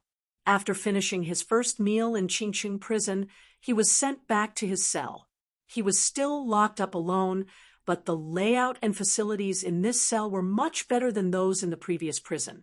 Su touched the neat bedding on the bed and went inside to test the sitting position of the toilet. He smiled happily. Only when he saw his pale face and messy hair in the mirror did his smile gradually fade. After being locked up alone for 4 months, he couldn't see the sun.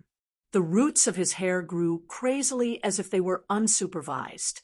It actually went past his shoulders. I hope the government will let me get a haircut. He looked at himself in the mirror and suddenly thought of when he was in Donglin a few years ago. After deceiving Bao Longtao, he had also stared blankly at his own face in the mirror. However, at that time, he would be extremely nervous over such a matter. Now, he was in the Federation's most terrifying secret military prison, but his mood was as calm as if he was at home. He narrowed his eyes. He just didn't understand why the government would suddenly release him from that dark cell. Why would they transfer him from Fox Fortress to Qingqing prison? After washing his face with hot water, Su sat on the bed in his cell. He lowered his head and recalled those 100 days. He couldn't help but feel a chill in his heart. Loneliness was indeed the most unbearable thing in the world. Compared to this, although this military prison was also a solitary confinement, at least there was light. He could see people when he was eating. For him, this was already a rare enjoyment. He lowered his head and recalled every minute and second of those unbearable days. Then he lay back on the soft bed and stared at the monotonous ceiling above his head with narrowed eyes. He always felt that the light yellow ceiling gradually became a mass of darkness in his eyes. Other than a few meteorites that occasionally floated by in the distance, there was nothing else. After being arrested in the Peace Foundation building 4 months ago, he and Shi Qinghai were locked up separately by the Federation. He was taken away by the 2nd Military Region that night. After undergoing the necessary medical treatment and related procedures, he was locked up in Fox Fortress Special Prison. Fox Fortress was a space prison located at the outer edge of the S2 system. It faced the direction of the dark sky curtain. Outside the alloy surface of the prison was an ice-cold vacuum. In that kind of environment, wanting to escape was basically wishful thinking. Su, who was locked up in the space prison, didn't have the urge to escape as a serious criminal under strict supervision. In fact, he just wanted someone to interrogate him. However, no one interrogated him, no one questioned him. There were no cockroaches or ants in the solitary dark cell. Even the most hated rats on spaceships weren't present. There was only silence and food that was automatically delivered at regular intervals. For an entire 141 days, he was alone in the darkness. There wasn't a single sound in the room. Only the endless darkness of the universe outside the small window watched him. In that region of heaven, it was difficult to even find a single unblinking star. Other than darkness, there was still darkness. Other than silence, there was still silence. It was so dark that even his teeth were black. It was so quiet that he could often hear his own heartbeat. He always felt like it was beating a drum.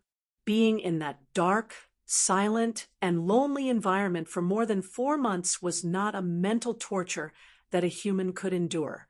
During this long period of time, his injuries had mostly healed, but his face began to pale. His body, which lacked the light of the stars, also became somewhat weak. Just as the serious criminals in Allure prison had determined, a few months of solitary confinement would drive anyone crazy. However, it was obvious that Sulu wasn't crazy. He was still healthy and living normally. This was somewhat inconceivable. Even if his nerves were thicker than normal people's, even if he was a famous stinky rock in Donglin, how did he survive? I don't know if Mr. Sher can survive. He was already far away from the darkness and loneliness. Lying comfortably on the soft bed in Allure prison, he worriedly thought. After lying down for a long time, perhaps he felt that it was too boring. He rubbed his eyes and softly muttered to himself, Old geezer, get me 2 romance movies." A young man came to Allure prison, and the security level was immediately raised. However, other than that, the forbidden area in the wasteland didn't seem to have changed much. The serious criminals who were locked up followed an extremely detailed schedule: eating, bathing, reading, exercising, learning the laws of the Federation, and then sleeping. It was exactly the same as before. The only difference was that every day when they were eating, they could always hear the dull sound of metal clashing. The new prisoner, wearing heavy magnetic shackles with a remote control explosive device, would, accompanied by this noise, pass through a special passage and head to his own small table to eat. Sulu and the rest of the serious criminals were separated by a layer of transparent material, but it was like they were in 2 different worlds. Other than the noise and his existence, they didn't interfere with each other. However, every 3 meals, he would habitually nod at the serious criminals who had the temperament of a poet, smile, and silently greet them. These days continued for a week. Among the serious criminals who ate in the cafeteria, there was finally someone who responded to his good intentions and smiled at him. As a result, this unfortunate gentleman was locked up in a solitary cell and stayed there for 3 days. Even though after this serious criminal came out, he still stubbornly cursed at the fully armed soldiers upstairs, but he never looked at Sulu again. The Federation government allowed Sulu to see the light of day through the transparent dome, but they still used force to prevent him from having any contact with the outside world. The outside world referred to here was everyone other than him, even including the prisoners in the same prison.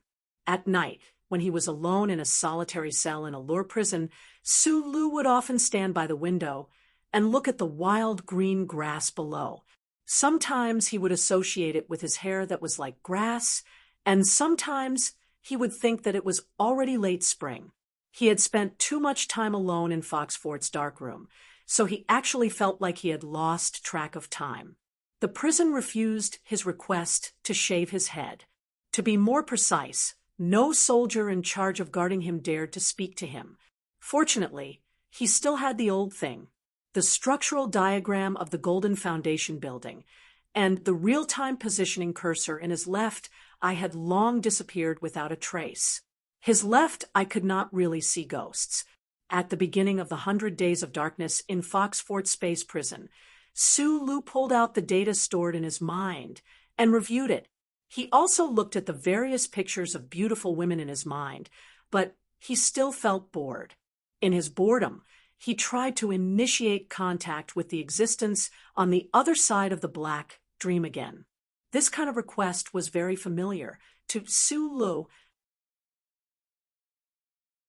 It was roughly equivalent to a mentally ill person constantly shouting to the mountains and seas in his mind, and then hoping to hear an echo.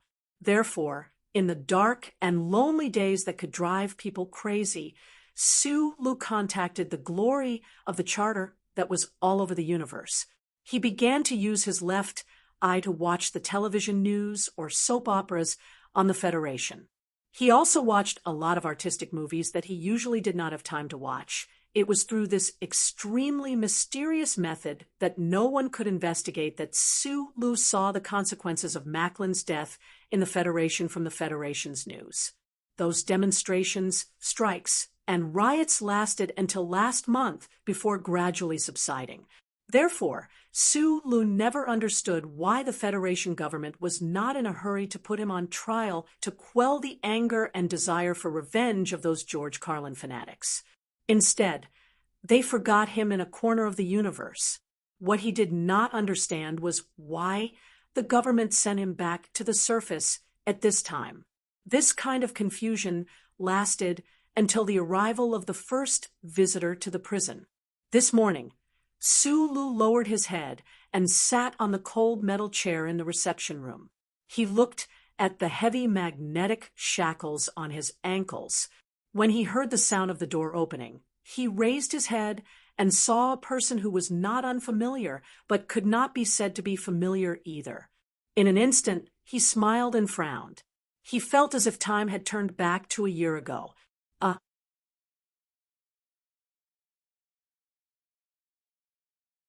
Chapter 306.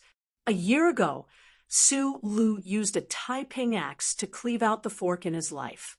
At the time, he was locked up in the military prison of the Ministry of Defense. The Ministry of Defense appointed a legal officer named Su Songzi as his lawyer. So today, when he saw this unfamiliar and beautiful face that carried traces of memories in the reception room of Qingqing military prison, he felt as if time had turned back to a year ago. It was as if all the anger, sadness, depression, passion, and bloody stories of the past year had never happened. The trees on both sides of the road, leading to the district attorney's office, were still softly crying out for the arrival of spring. Su Songzi, a legal officer of the Ministry of Defense's Internal Affairs Department, sat calmly and indifferently across the table. She took out a few documents from a thick folder and pushed them along the smooth surface of the table in front of Sue Lu. She said, "Sue Lu, I represent the Ministry of Defense to inform you that because you are involved in the 6801188A case, all of your authority in the General Assembly base has been removed. The Ministry of Defense has appointed me as your legal advisor. My name is Su Songzi." Su Songzi looked at the handcuffs on Su Li's wrists across the table. She had no intention of reaching out to shake his hand. Her brows furrowed slightly as she said, "We've met before. If you don't have any objections, please sign these legal documents." He had been secretly locked up by the Federation for nearly 5 months without any interrogation. However, in these few days, he had been transferred from Fox Fortress to the military prison on the surface. The Ministry of Defense sent a legal officer, and suddenly everything seemed to have started working again. Su Lu couldn't quite react in time. He narrowed his eyes at the legal documents on the table. He didn't say anything as he carefully read them. The alloy handcuffs slid across the white paper, producing a rustling sound. After carefully reading all of the words on the legal documents, Su Lu finally raised his head. He nodded at Su Songzi, and then took the pen she handed over. With some difficulty, he moved his hands and seriously signed his name. Su Songzi looked at him calmly. Only when he signed his name did she let out a slight sigh of relief. She stood up and said, "The case has already entered the legal process. I'll come back the day after tomorrow." "Thank you," Su Lu replied very seriously. "Can I ask a few questions?" "Yes, but I may not be able to help you except for legal matters." Su Songzi still maintained a professional and serious expression, but a strange light flashed in his eyes, as if he wanted to warn Su Lu of something. Su Lu asked, "It's the person who was arrested by the Federation with me. Can I know where he is now?" "No," Su Songzi answered straightforwardly, and then began to tidy up the documents on the table. Su Lu noticed that her eyes quickly blinked the moment she lowered her head, and his heart suddenly relaxed. under surveillance. Legal officer Su Lu naturally could not tell Su Lu what he wanted to know, such as where Shi Qinghai was. However, she could at least tell Su Lu if someone was still alive. In fact, that was what he was most concerned about. Watching the beautiful female officer walk out of the door of the interrogation room, Su Lu suddenly remembered that half a year ago, this female officer was transferred to the Macklin Special Task Force.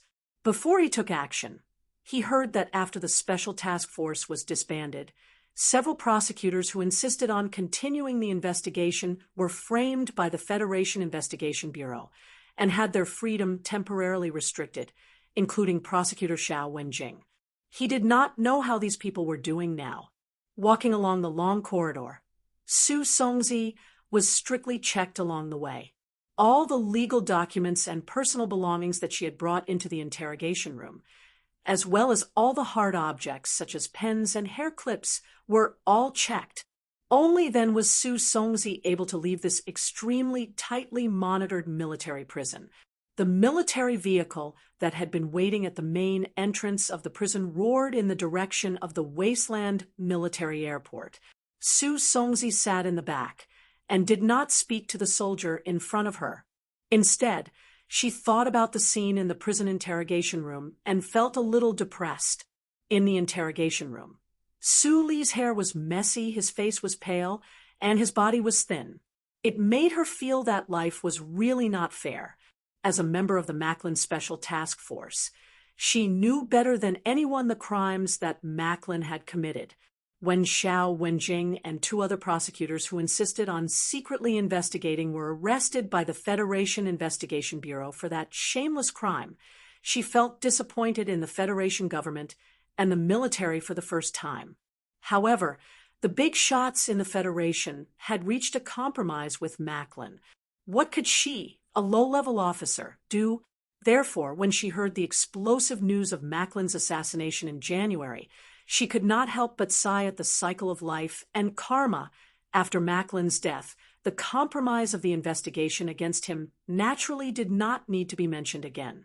The Federation Investigation Bureau released the prosecutors and chief editor Bob, and reporter Wood of the Capital Daily were no longer under the pressure of the Federation.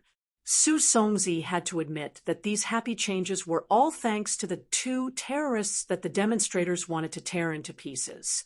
As for the assassination in the Foundation building in January that shocked the Federation, it was not until a few days ago that she found out that one of the murderers involved was actually Su Lu, who she had dealt with before. She was very clear about Su Li's background in the Federation and his complicated relationship with Minister Zhou Yingxing, so she did not understand why he would do such a thing. In the past 2 nights, she would occasionally ask herself, and she found that she really wanted to thank Su Lu for what he had done. She had even developed a sense of admiration that a legal worker and a soldier should never have.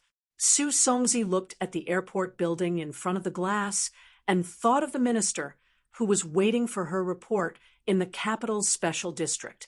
She calmed down a little and lowered her head to deal with the legal documents.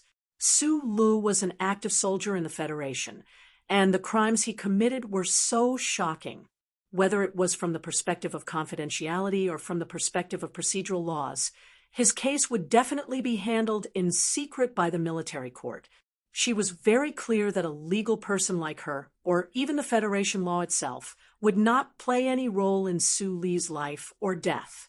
The power that could really decide the life or death of the pale, small-eyed man was in the white official residence in the capital special district or on the Parliament Hill. She came here today to release the signal to Su Lu, who had been isolated from news for a long time, to let him know that something was happening.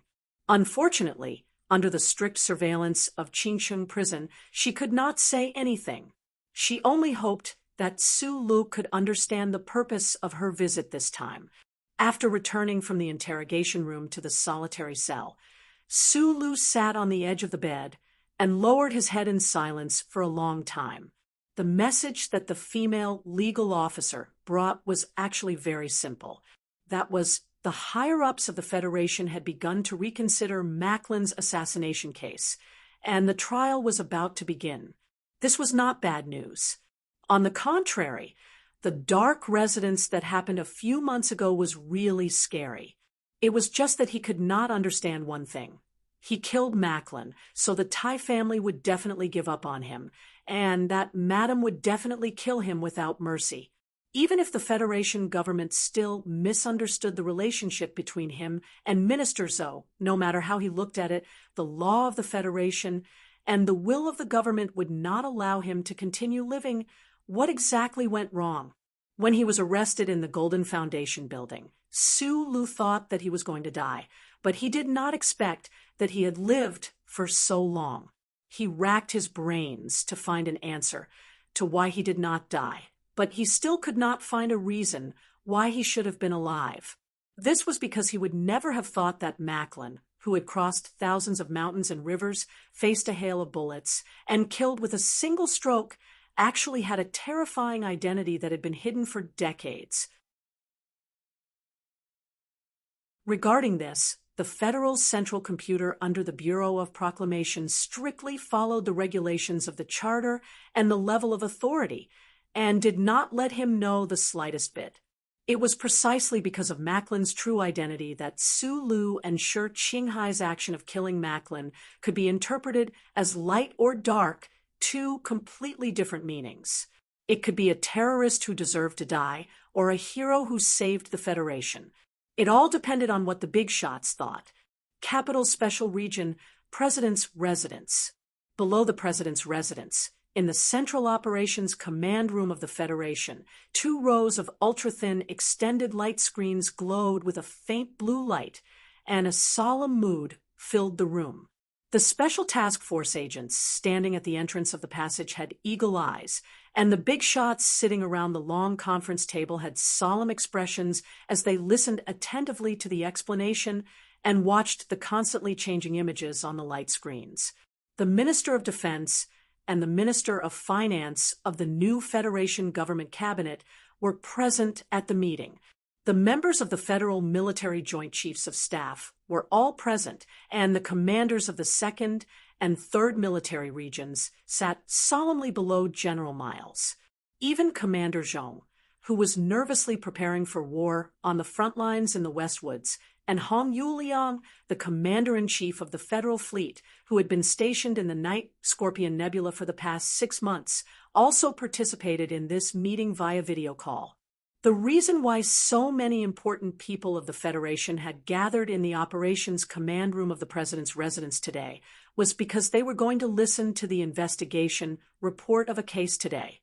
The Bureau of Proclamation, relying on the powerful information-gathering ability of the glory of the Charter and the huge amount of data archived in the central database, still took nearly 5 months to fully investigate this case. In a sense, this case had almost brought irreparable damage to the Federation, and the investigation report of this case, to a certain extent, would also determine the Federation's strategic attitude toward the Empire.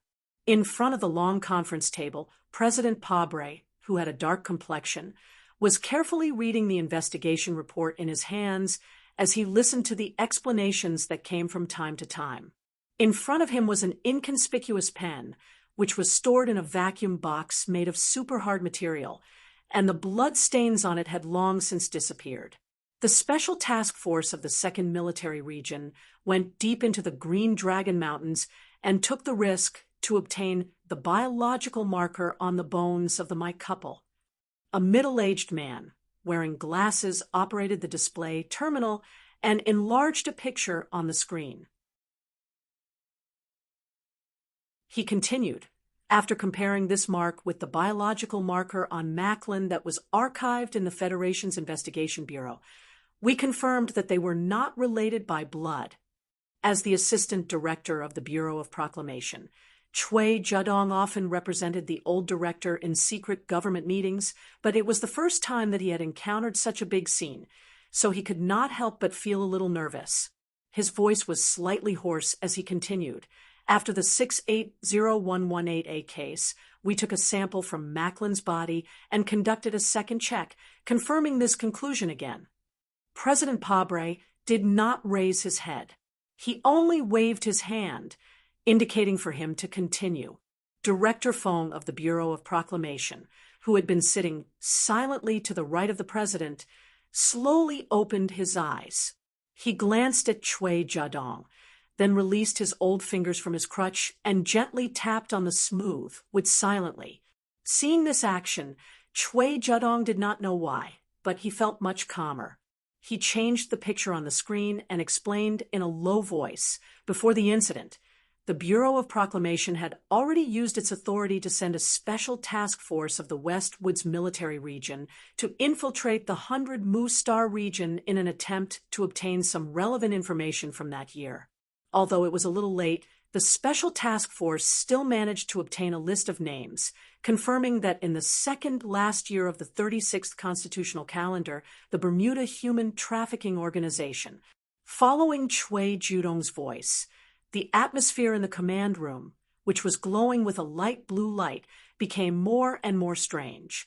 Although the big shots of the Federation sitting at the table had already received the notice from the Bureau of Proclamation after the attack on the 38860-118 Foundation building, and had also seen the relevant top-secret files. In fact, they still had some thoughts in their hearts. They hoped that the Bureau of Proclamation's investigation was wrong. Medellin was indeed dead, but the problems he had caused were still ongoing. Previously, everyone has already seen the video of Medellin's private meeting with that person from the Empire. Cui Jiadong glanced at the silent big shots of the Federation and said seriously, the basic context has been sorted out. Here, I will make a report to everyone. After the first assault between the Federation and the Empire, in order to break through the blockade of the glory of the Charter, constructed a strange and exceptionally whimsical plan. They prepared a batch of newborn babies through the Human Trafficking Organization in the Bermuda Star region. Taking advantage of the loopholes in the Federation's laws in this regard, they sold them to parents in the Federation who needed them. Among them was one of the babies. For the time being, we will name him number 1. Person number 1 grew up under the care of his adoptive parents in the Federation. According to the relevant privacy regulations, this pair of parents easily applied for an identity chip for this baby who was not even half a year old. From that moment on, this baby became a citizen of the Federation. In the 23rd year of the constitutional calendar, target number 1 joined the army and participated in the expeditionary force against the Empire. He received the Purple Star Medal. We believe that target number 1 still does not know his true identity until now. He even disobeyed the orders of his superiors to retreat because of his hatred for the Empire. In the 27th year of the constitutional calendar, target number 1 was in the most difficult period of his life. His business failed, and his father passed away. It was also in this year that he unexpectedly received a funding from an unknown source and entered the Faculty of History and Economics of the Capital University. We now know that he received a strange invitation to go to Bermuda to meet an important person from the Empire.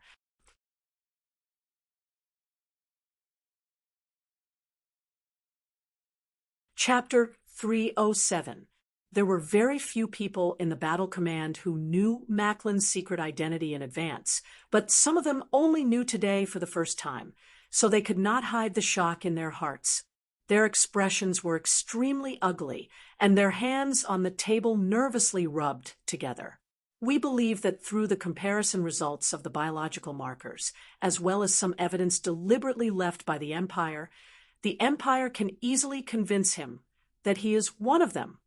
From a national warrior of the Federation to one of the Empire's most deeply buried spies, what kind of psychological struggle Macklin went through, and how the Empire convinced him to fight for their cause, we have no way of knowing because he is already dead and can no longer speak of it. In the 31st year of the constitutional calendar, he organized the Veterans Association to occupy Charter Square and was expelled back to S2. This should be the beginning of his attempt to complete the mission given to him by the Empire. In the following 4 years, he has been trying to enter the political system of the Federation through the Federation's election, but he has always failed. According to post-analysis, under such circumstances, he confirmed that he could not complete his mission, so he chose to enter Green Dragon Mountain and start from the anti-government army. It must be admitted that he did very well. He used 15 years to become an important figure in the Central Committee of the Anti-Government Army and had enough status within Green Dragon Mountain. Then he proposed nonviolent non-cooperation and went around in a circle, still wanting to enter the political system of the Federation. In the end, he succeeded. Chui Jiadong was seriously reporting the case. To be more precise, what he was doing now was more like telling a story from the distant past of Macklin. The story was so bizarre, but the meaning hidden in it was so terrifying that the big shots of the Federation in the command center of the president's residence subconsciously maintained absolute silence. They watched the pictures or videos of Macklin flashing on the light beam in silence. In the 58th year of the constitutional calendar, he began to run for the parliament of the 4 states around the mountains, and then he spent nearly 10 years using his influence in the Federation and his advocacy of nonviolence, step by step into the core area of the Federation. Chui Jiadong looked at President Pabre and said, "Seriously, it seems that this is the most dangerous step for the Federation." Over the past 10 years, Senator Macklin had been shuttling between S1S2 and S1S2. Apart from the fanatics who had always followed him, he also had many unclear relationships with the big shots in the upper echelons of the Federation. This person had always been spying on them in the dark as a spy of the Empire. Nobody knew how much confidential information he had obtained from the Federation in these interactions. The key was that the people he was in contact with were the Federation's unshakable upper echelons. There were even 1 or 2 of them sitting in the command center. Although the Bureau of Proclamation was independent of the internal checks and balances of the government, it was basically impossible for them to investigate to the extreme. If all the people that Senator Medellin had come into contact with were treated as suspects, then a large part of the Federation government and Parliament Hill might collapse. Go straight to the conclusion. President Pabre still had his head lowered. The metal pen in the transparent vacuum box before him glowed faintly. Target number 1, Macklin, is a spy the Empire sent to the Federation many years ago. He successfully hid from the glory of the Charter and tore open a large hole in the Federation's electronic surveillance network, causing unimaginable damage to us. Chui Jiadong said in a low voice, "The Charter computer has already determined that this is a second-order incident. The level of damage is controllable." After saying this, he turned off the display device in front of him and silently sat behind Director Pai. Only now did President Pabre raise his head. He glanced at the people in the room and said in a low and powerful voice, "Everyone speak. Senator Macklin is actually a spy for the Empire. If the Bureau of Proclamation hadn't produced so much evidence, I don't think anyone here would believe it. Thinking back, I've met him before, and I admired his peaceful ideals. The chairman of the Joint Chiefs of Staff, General Miles, didn't try to clear his name. As the most powerful figure in the federal military, if he was fooled by Macklin, then it would naturally clear the worries of more people. 70 years ago, during the first contact between the Federation and the Empire had already started such a plan. Other than sending babies into the Federation, they really couldn't find any other way to break through the blockade of the glory of the Charter. General Miles looked at the pen on the table and said coldly, "Fortunately, Macklin didn't have time to send these things out." His expression was solemn and stern. He said coldly, The entire Federation was kept in the dark by him, and they even let him get the Purple Star Medal. This is a disgrace to the Federation. Fortunately, he died before he tried to escape from the Federation. Otherwise, most of the people in this room would have killed themselves, including me. This pen contains the specific data of the Federation's 2 major spatial passages. It is because the Federation tightly controlled these 2 spatial passages that the initiative of the war in the West Woods and Bermuda has always been in our hands. If Macklin had sent this information to the Empire, the Federation would have been caught off guard and would have suffered a great loss. It is even possible that the West Woods would have been handed over to the Empire. Secretary of Defense Zhou Yingxing, who had been silent all this time, opened his mouth to explain the real danger of Macklin's incident to the other high-ranking officials present today. As soon as this was said, the high-ranking officials in the Underground Command Center felt their hearts tighten, and they felt more and more shocked. I don't think this is a disgrace to the Federation. Through the human trafficking organization in Bermuda, they imported babies with their blood into the Federation, and then found a suitable method to wake up these sleeping children, tearing open a crack in the Federation. It has to be said that, as early as 70 years ago, the Empire had already started this plan. Their patience and forbearance were exceptionally terrifying, and it also made people respect and fear them. Director Tai of the Bureau of Proclamation slowly opened his eyes and said, "The Empire's plan is very good and very powerful. They spent several decades to set it up, and even the chess pieces they set up didn't know their own identities in the beginning. When Macklin received the Purple Star Medal, he must have been a Federation warrior who hated the Empire to the core. However, after he found out his true identity, he was naturally different. I really admire the person who designed this plan on the Empire's side. I believe that after so many years, he should be dead. However, the power of this plan is starting to show," Director Tai said calmly. "Just Medellin alone has almost put the Federation in an unknown danger," said Director Ling indifferently. "Who can guarantee that the Empire only sent one Macklin? If there are still 20 or 30 Macklins hiding in the Federation government, how should we deal with them?" Based on the President's temporary authorization and the authority of the Bureau of Proclamation, in the past 5 months, the Bureau of Proclamation, with the cooperation of the Department of Defense's 3rd Division and the Federation's Investigation Bureau, sorted out the various major organizations in the Federation. Based on the archived data from the central database, we monitored 3,671 suspects. In the end, we confirmed that there were 7 Federation citizens who could be seeds that the Empire had continuously infiltrated into the Federation over the past few years. I call them seeds because once they are watered and fertilized by the Empire, they will bloom poisonous flowers in the Federation's land. The director of the Bureau of Proclamation said slowly. His tone was very calm, but it was filled with an extremely cold feeling.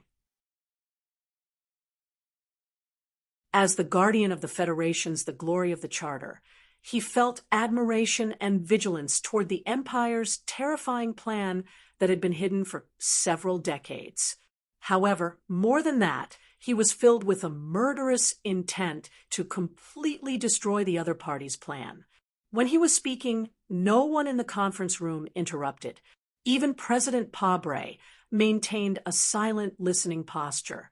What is slightly reassuring is that the 7 seeds that have been confirmed are now only ordinary citizens of the Federation. When the Empire designed this plan, they must have already considered the problem of the extremely low success rate. These 7 people have not had the opportunity to come into contact with any important departments in the Federation.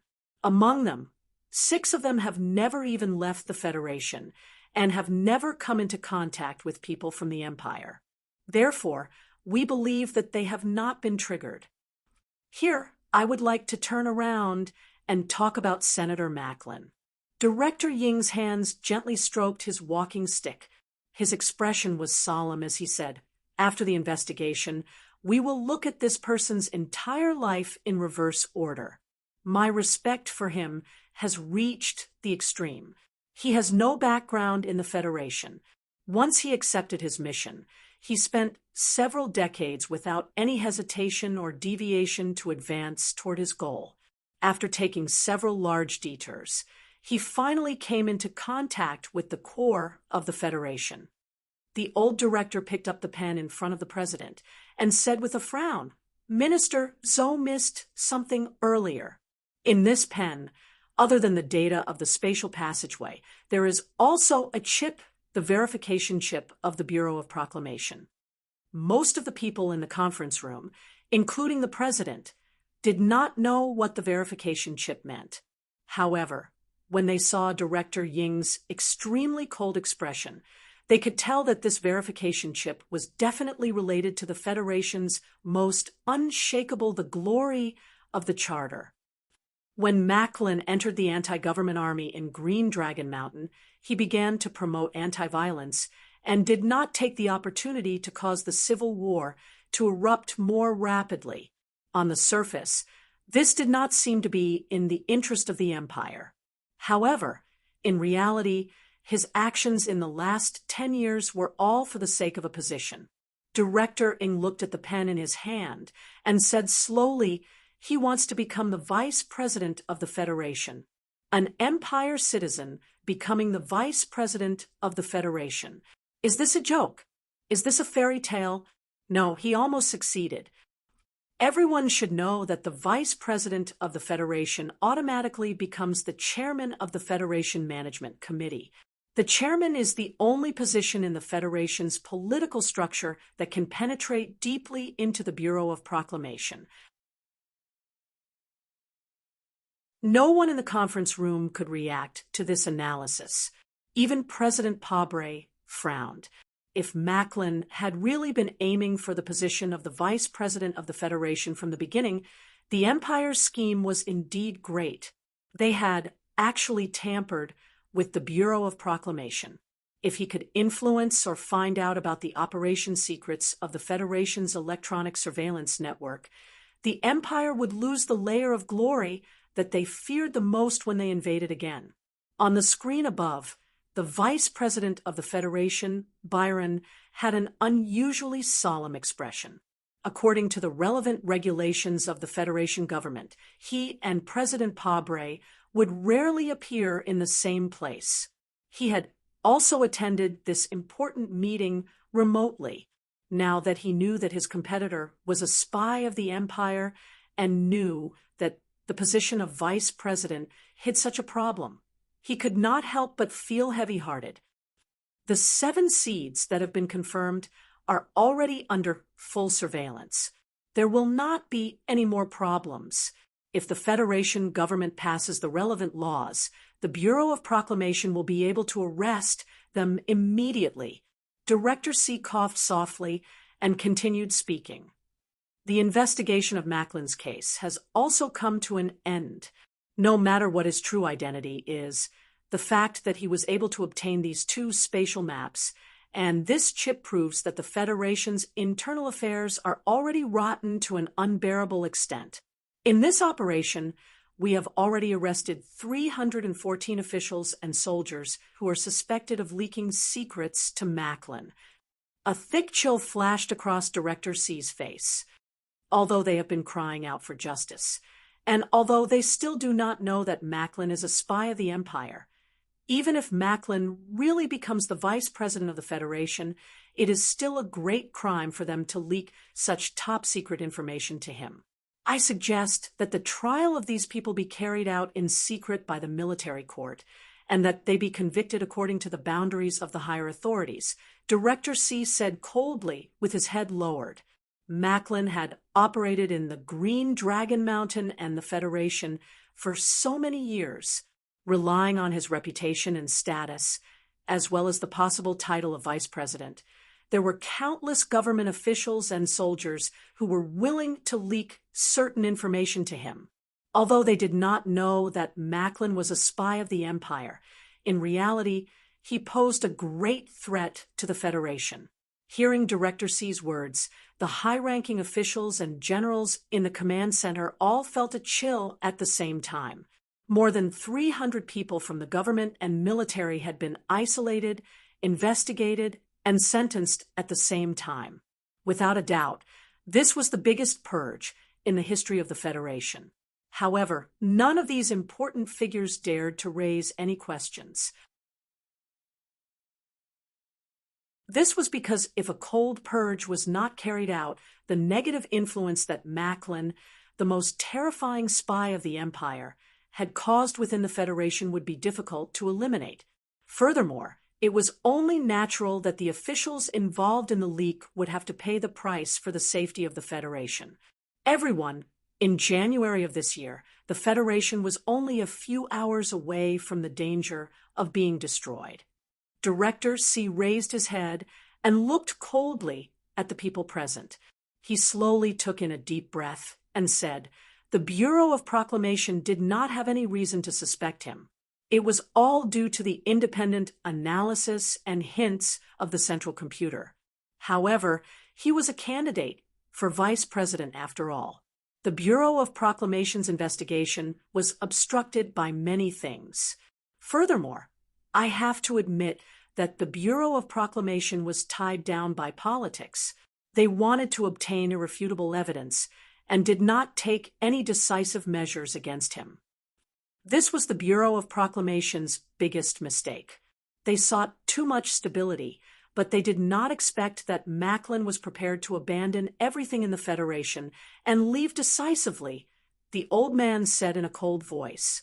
The old director said in a cold voice, "Fortunately, someone killed him before he left. He died just like that." The old man changed the topic and said with a smile, "In the past few months, before I fell asleep, every time I thought that Macklin was dead, I would feel extremely happy and relaxed. It's good that he died." Minister Zoe glanced at the old man inconspicuously from the corner of his eyes. His heart trembled slightly. Macklin, the seed of the Empire, had bloomed poisonous flowers in the soil of the Federation.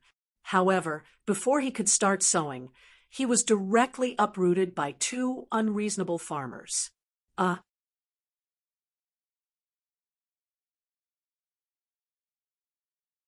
Chapter 308. 70 years ago, the Federation and the Empire abruptly met in the space behind the Night Scorpion Nebula when both sides were caught off guard. The biological structure and social structure of the two intelligent life forms were so similar that the vast universe was about to be moved to tears. However, neither side had the ecstasy of meeting a distant relative in the lonely universe. Instead, because of some stories recorded in the archives, a terrible war broke out. It was probably because such similar intelligent life forms had carved deep marks in each other's instincts that could never be erased. Expansion and plundering of resources were things that both sides had to do, so war was inevitable. At the end of the last constitutional era, when the two sides met for the first time, the Federation had a considerable advantage in terms of technology, economic strength, and military resources. However, the Empire's strict, centralized, and hierarchical society erupted with powerful combatability when faced with the Federation. Countless warriors of the Empire's inferior races, completely forgetting the injustice and oppression they once suffered in their homeland, howled, waved the weapons in their hands, and rode on crudely made spaceships. Like ants with wings, they endlessly threw themselves into the front line, launching a flood of attacks that faced death with equanimity toward the defense line that the Federation had built with mechanical firepower. The Empire had the advantage in population, and the Empire's warriors were not afraid of death. As long as the Emperor in the palace gave the order, countless people would be willing to shed their blood for him. In the cruel war, the ever-rising number of casualties was like a curse that struck the heart of every Federation citizen, because those were their family, children, brothers, and partners. The Federation could not be like the Empire, watching their children die in those distant corners of the universe while still fanatically waving the flag of the royal family, crying and shouting that they would be loyal to His Majesty to the death. It should be known that in this universe, the Federation was like a lonely rich family. They would never look at those pitiful and despicable distant relatives hiding in the Bermuda star system. Among the stars, they were only worried about the turbulence of cosmic rays, meteorites, and the savage creatures that occasionally appeared on the resource planets. There were no truly powerful enemies. After tens of thousands of years, the Federation had gotten used to peace, and naturally did not keep too many troops. Therefore, when the Federation discovered that countless cruel and powerful enemies had suddenly appeared on the other side of the universe, they actually could not react in time. Therefore, in the first phase of the war, after the Federation's expeditionary army broke through the Night Scorpion Nebula, they were routed by the Empire's army and retreated to the Westwoods Nebula.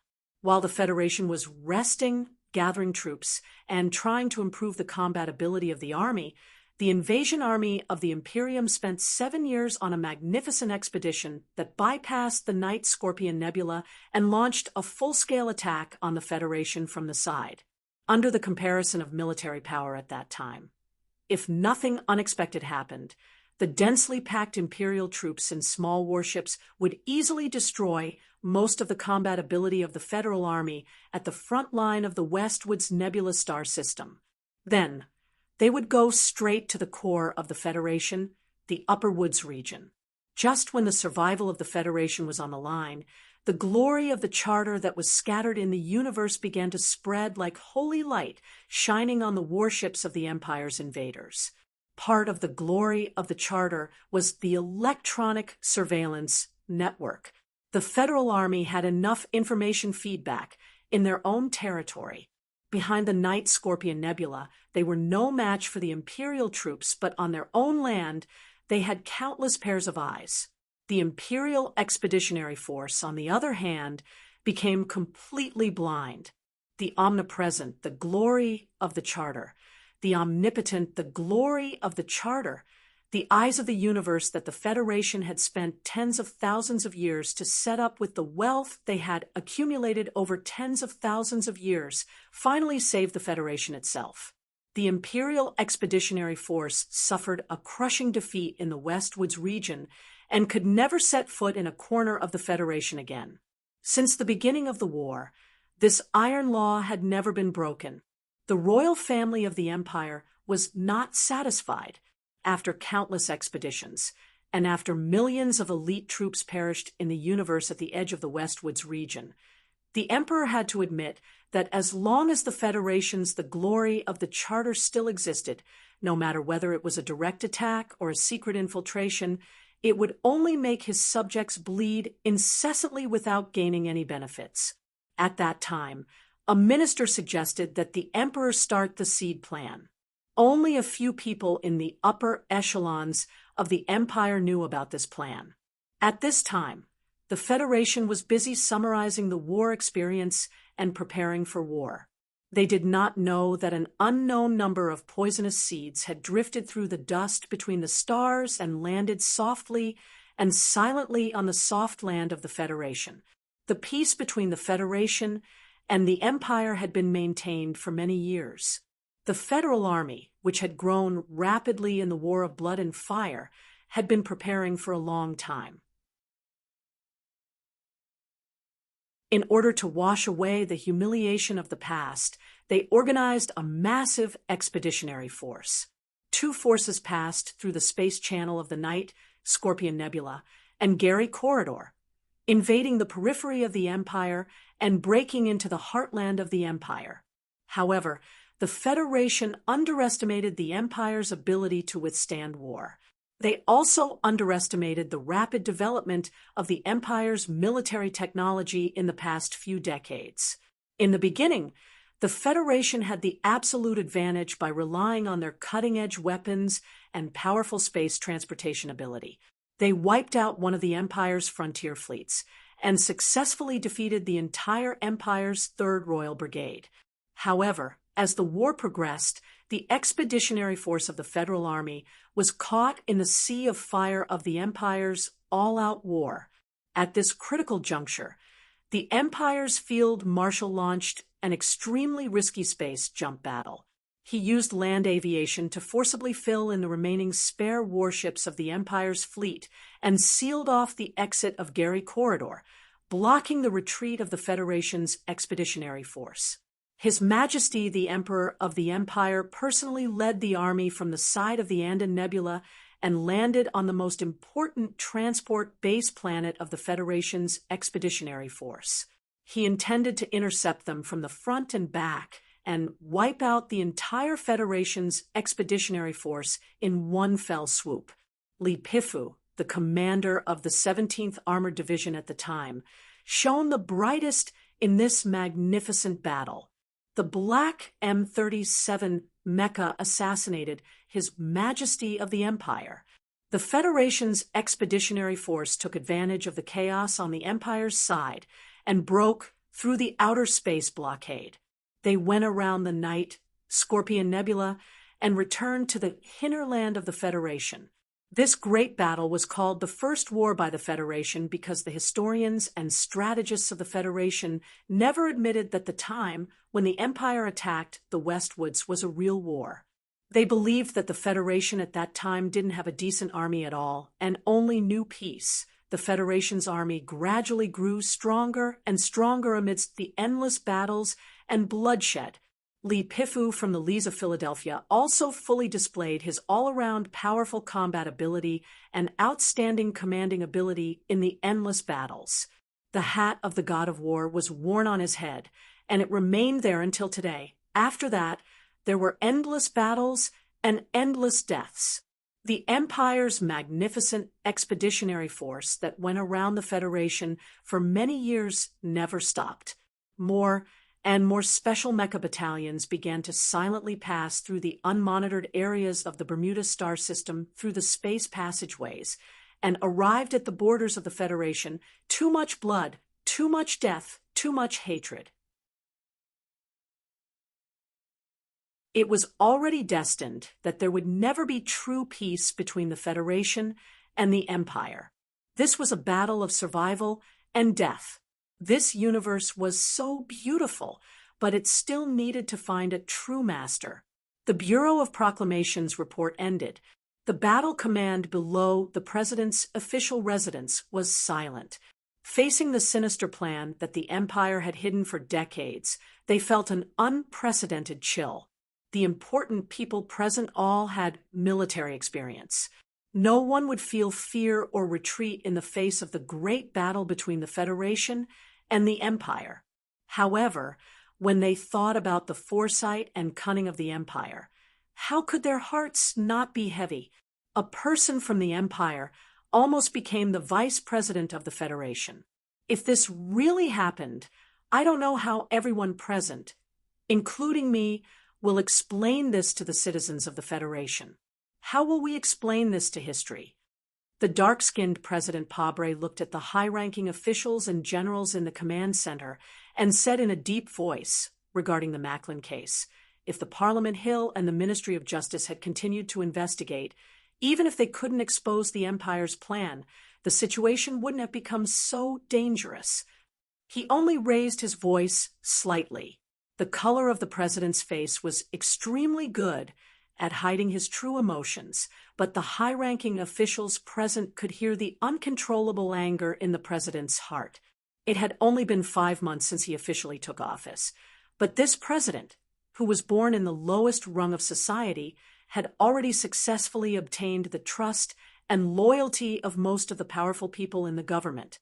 Although the Federation Society was still in an uproar because of Macklin's death, President Pabre was still able to obtain more than 60% of the public's support. In the words of political scholars, President Pabre was different from his predecessors. He was a typical strong president. At that time, if the investigation had continued, the public's reaction to Macklin's death would have been much calmer. President Pabre frowned and looked at the advisors and generals in the conference room. He said in a cold voice, I just signed an order to cancel all of Ni Ingnan's authority in the government.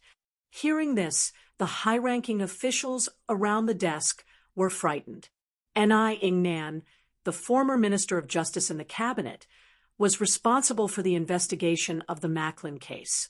However, when Macklin was about to be brought to justice, he was forced to announce the termination of the investigation because of the disappearance of an important witness of the anti-government army. He resigned in dejection. Many of the important people present knew that the former minister Ni had a close relationship with a certain lady. Whether it was the beginning or the end of the Macklin case, the shadow of that lady was behind it. In fact, that lady did this for President Pabre's final victory in the election. After President Pabre took office, Ni Xiangnan, who had made great contributions to the president's election, was naturally appointed again. He was appointed as a special national affairs advisor in the president's official residence. He could participate in national security meetings and was a real popular person in the government. If there were no accidents after the impact of the Macklin case disappeared, Ni Xiangnan should become a very important assistant to the president. But today, President Pabre removed all of his duties. What did this mean? Did it mean that the president was angry about the Macklin case, or was it a warning to some of the forces behind the scenes? There was silence in the command center. No one dared to say anything. Medellin is dead, but this is a serious warning to us. The people of the empire have wild ambitions and have never given up the evil idea of invasion. In today's national security meeting, all the important military generals are present. We need to formulate a relevant strategy immediately. President Pabre looked at Commander Zhong of the West Woods Military Region and Fleet Commander Hong Yuliang on the screen. He said, "We don't know when the Empire will attack, but we must know when we have the ability to attack." The atmosphere in the room was tense. Everyone knew that the situation between the Federation and the Empire had to be discussed today. But to prepare for a real war, it would take at least 3 years, and the Empire had been preparing for it all along. First of all, we must cover up the Macklin case. We can't let the Empire know that we're prepared. General Miles knew that he had to be the one to break the silence, because he had already noticed that the ruthless man from the Silin Zhong family on the screen was starting to raise his eyebrows out of habit. As the #1 general of the military, he could not just stand by and watch the Silin military criticize His Excellency, the President. The Bureau of Proclamation has been cleaned up internally 3 times. There's no problem keeping it confidential. Chui Jiadong replied in a low voice. Senator Macklin died in a terrorist attack. This is the final verdict. Secretary of Defense Zhou Yingxing lowered his head and looked at the document in front of him. His fingers did not tremble at all as he held the document. The special forces sent by the 2nd Military Region and the West Woods Military Region. I have no doubts about the Federation's soldiers.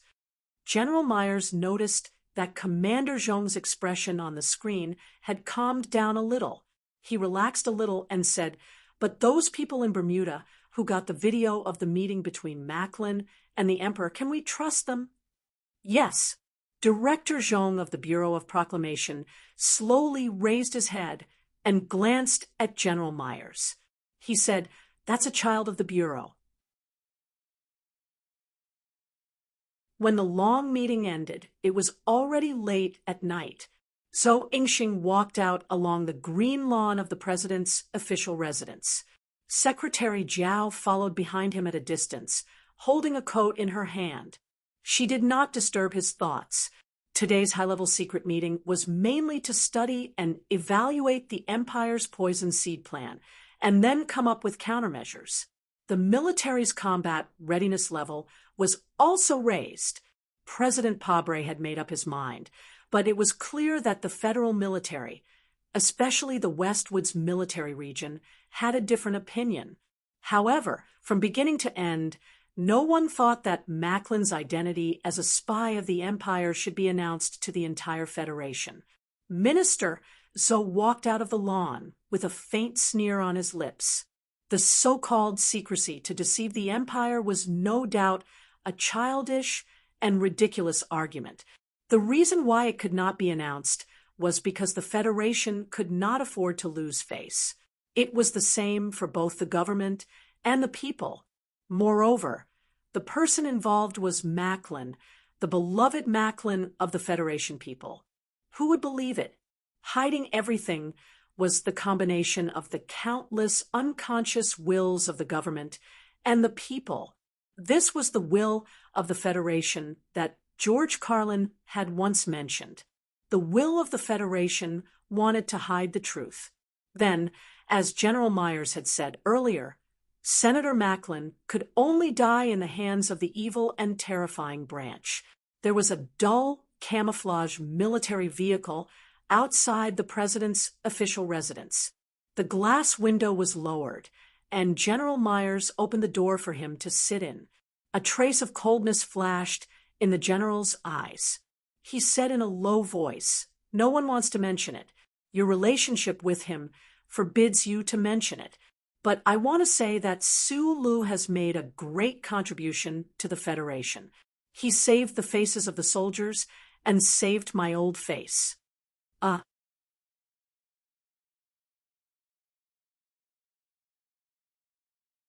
Chapter 309. The motorcade with eye-catching military license plates sped through the Capitol streets in the middle of the night like a troop of ghosts toward the west. If it were daytime, the passers-by would definitely have noticed the identity and status of this motorcade. At this time, there were occasionally workers driving self-cleaning vehicles. Seeing the military vehicles from afar, they also subconsciously stepped on the brakes and watched the motorcade roar past. Zhou Yingxing was not sitting in the Minister of Defense's special vehicle at the front. Instead, he was sitting in General Miles's bulletproof military vehicle. The two important figures of the federal military were looking forward. Their voices were calm as they discussed some matters. "You and I know better than anyone what that pen in front of the president means. No matter why Sue Lu went to kill Macklin, he did this. This means that he has made a great contribution to the Federation. Moreover, he is one of the developers of the MX Mecha. More importantly, in the eyes of us soldiers, if this little guy dies just like this, it will be a great loss to the Federation." General Miles's eyebrows glowed under the night light, and a few strands of white could be vaguely seen inside them. He frowned, but then he smiled and said, "The military's War Research Lab has been analyzing that video for a long time. Recently, those little brats who have been doing exercises have also been studying and analyzing it. How many times have you seen it?" "Once." "Minister," Zoe replied calmly, "this matter involves the secrets of the Federation. If I see it too many times, the confidentiality will decrease." General Miles laughed. He looked at him with slight ridicule and said, "After so many years, you're still so cautious. You've already thrown the video into the training base. Why are you still hiding it in front of me?" Minister Zoe smiled and shook his head. He didn't say anything. "The soldiers of the Federation are forged from iron and blood. Suddenly, a cautious and self-restrained person like you appeared. Of all people in the military, you just had to sit in the position of Minister of Defense. I'm afraid many people in the military would never have imagined this." Admiral Miles looked at him sideways and said slowly, "But I always remember that during the second expedition, if you hadn't forced the fleet to land, my troops would have been finished. At that time, you were waving the pistol on the communicator and yelling at the fleet, saying that if the fleet didn't come down, you would kill everyone in the logistics base. Under such circumstances, how could I not listen to your orders?" Minister Zoe said calmly, With just a few simple words, the two soldiers were pulled back to the battlefield a long time ago. At that time, General Miles was already a powerful figure in a certain frontline army, while Zhou Yingxing was only a chief officer in the logistics department. There was a huge difference in status between the two. No one would have thought that after so many years, the two of them would be on equal footing in the military. More importantly, even President Pabre and his wife would not have expected that the two big shots of the federal military would have such a harmonious relationship in private, even though they had very little contact over the years. General Miles sat up straight and said coldly, "Back to business. After all, Su Lu is an active soldier. How could he just die in the hands of those guys? In order to hide the truth, they let our children be the scapegoat. If this little guy can be polished in the military for a few years, he will definitely shine in the war with the Empire in the future." General Miles thought of the surveillance video of the Foundation building that he had watched many times. He unbuttoned the collar of his military uniform and sighed. How many years has it been since such a fierce guy appeared? I think even that little lunatic Li Feng won't be able to break into the Foundation and kill him. Do you think our teacher back then could do it? The teacher he was talking about was naturally the teacher of the 17th Armored Division many years ago, the current Federation's god of war, Li Pifu. Teacher, of course, has no problem. General Miles immediately overturned his previous doubts and said slowly, "But in the future war, do we still expect our teacher to come out in person? Wouldn't we be ashamed to death?" So Yingxing listened quietly and didn't say a word. He only looked at the quiet street outside the window from time to time. A few glimmers of light flashed in his eyes and then disappeared quickly. "If I remember correctly, that girl of yours seems to be his woman. Under such circumstances, why are you still so cautious and unwilling to come out?" General Miles leaned back in his chair and began to close his eyes to rest. So Yingxing smiled slightly and didn't explain anything. The hug with that little guy in the cemetery was destined to make both sides take the blame for each other. General Miles didn't hear Zhou Yingxing's voice, but he didn't find it strange. He knew that this guy had started out in the logistics department and had always been cautious and solemn in the military. He would never easily express his opinions and opinions. Even though he was now the Federation's Minister of Defense, his temperament still hadn't changed. He closed his eyes and said slowly, "Su Lu is a talent. He can't die." On the top floor of the Sanlin United Bank headquarters building, the pure glass dome and the sidewalls were as dazzling as a diamond in the dark night. The head of the Li family, Li Yuangong, was still wearing that small black hat and sitting on that old-fashioned chair. It was a stark contrast to the spacious and luxurious office environment on the top floor of the bank. He put down the phone in his hand. The wrinkles on his face didn't relax. Instead, they were squeezed into lines like weathered stone. They were densely packed and full of heaviness. The meeting in the official residence has ended. Senator Macklin has been confirmed to be a spy of the Empire. Li Yuangong took off the small hat on his head and raised the corner of his droopy lips in self-mockery. He said slowly with a hoarse voice, "This is really wonderful. The first time our Li family interfered in the presidential election, we ended up supporting someone from the Empire. There was never an absolute secret in the Federation. An absolute secret like Macklin's true identity might only circulate in a small circle of dozens of people, but it definitely couldn't be hidden from the heads of the 7 families in the Federation. It was because they were all members of this small circle. Li Xiuzhu was like a child who had made a mistake. He lowered his head and stood in front of his old father. His waist was half bent, and his face was pale. His flower-like appearance seemed to be withering. After hearing his father's words, his body bent even deeper. Mr. Pabre is a very wise person. He won't expose this matter. If he does, everyone who has supported Macklin, including our family, will be embarrassed. Li Yuangong coughed lightly and said, "You don't have to blame yourself too much. Mr. Macklin has even fooled the entire Federation, let alone you and me. Don't think too highly of your ability." "I understand, Father." Li Xiuzhu lowered his head and replied. Then he asked, "Su Lu has been missing for 5 months. According to the intelligence, Macklin's death should be related to him. Macklin is an admirable person. In the end, such a person was killed by Su Lu just like that."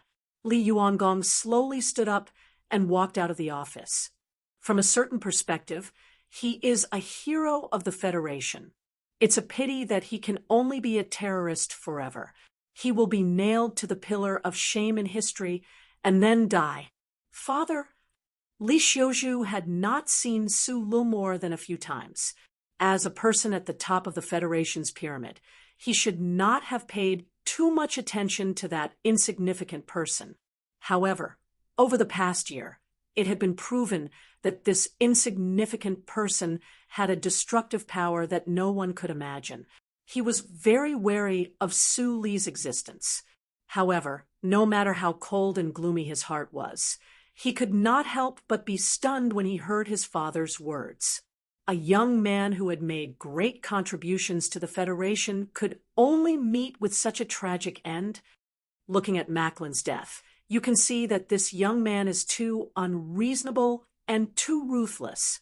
The Federation's system cannot tolerate such a person who walks on the road alone. Li Yuangong slowly walked out of the office.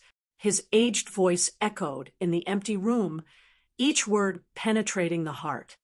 Killing people at will based on what he thinks is right and wrong. Moreover, he has the terrifying ability to kill people. If such a person is left alive, how many people in the Federation will not be able to sleep peacefully, including you, this useless father? Think about it.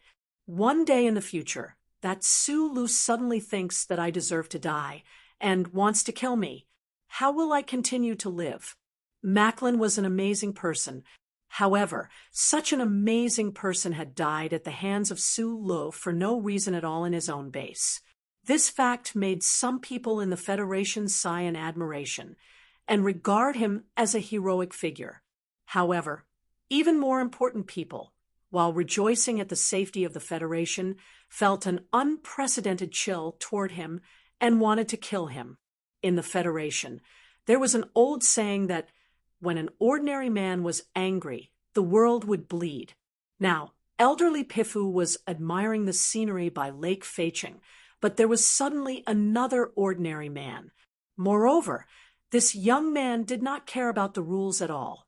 Just like Elder Li's self-mocking comment, since such a person had made contributions to the Federation by accident, if he were to live or be released, it would only mean that he would be in danger. Other than the federal military, which had been silent, no one, including the cabinet of the government, the insiders on Parliament Hill, and those big families wanted to see Su Lu live or be released. They silently watched the Federation hide Macklin's story and coldly waited for Su Lu to be identified as a terrorist and then die.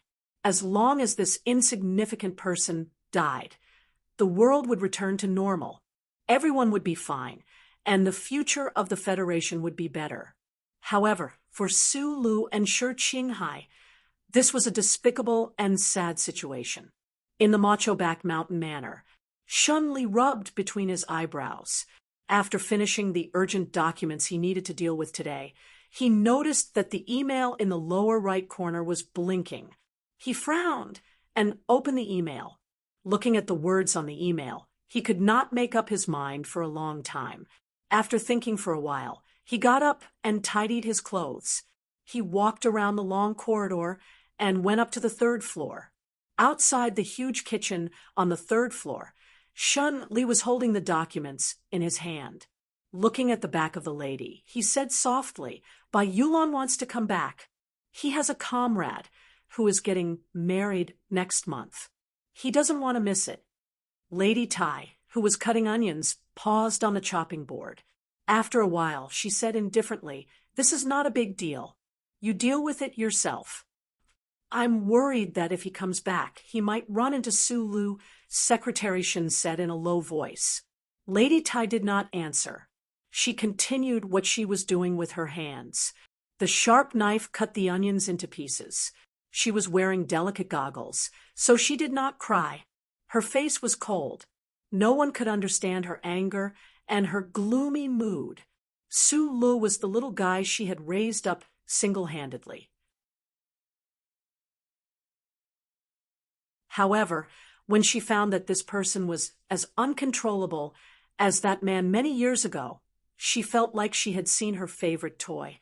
Once again, she tried to jump out of her window and let those cars run over her.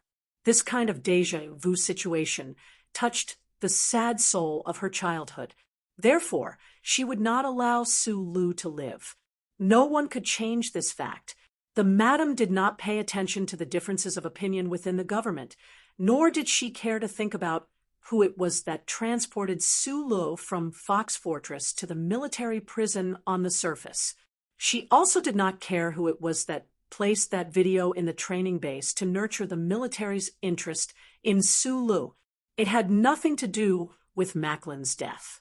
She had Su Li's biggest weakness in her hands. As long as she was willing, Su Lu would definitely die. However, she could still take a look and see just who those people who were stirring up trouble were. Secretary Shen understood the sound of the madam cutting onions. He knew that Su Lu would not be able to leave the military prison alive. After a moment of silence, he turned around and left. He sighed softly in his heart. Su Lu did not know that he was constantly switching between the two completely different identities of a Federation hero and a terrorist. He also did not have the self-awareness that his life and death were tied to a single line. In the military prison in the wastelands, he often narrowed his eyes and looked at the withered grass that grew crazily outside the window. From time to time, he would lower his head and stroke the bracelet on his wrist, waiting for the right moment. Uncle had taught him to never entrust his life and death to others. Therefore, even though Su Songzi had brought him some obscure information a few days ago, letting him know that there were people outside the military prison who were trying to get him out alive, he still firmly and silently carried out his plan. It was a pity that the security in Qingcheng prison was too tight.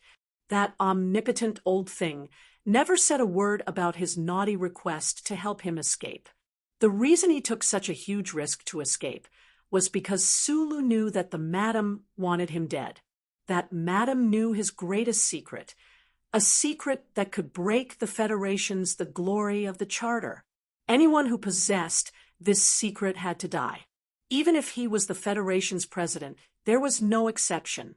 The intense pain under his skin woke Su Lu from his thoughts. The bloody foam in his mouth had a slightly sweet taste. His blurry vision only focused after a long time. He clearly saw the cold and indifferent official from the Federation's Investigation Bureau in front of him. This was an interrogation room. He was currently being investigated by the Federation's Investigation Bureau. It was an exceptionally terrifying investigation.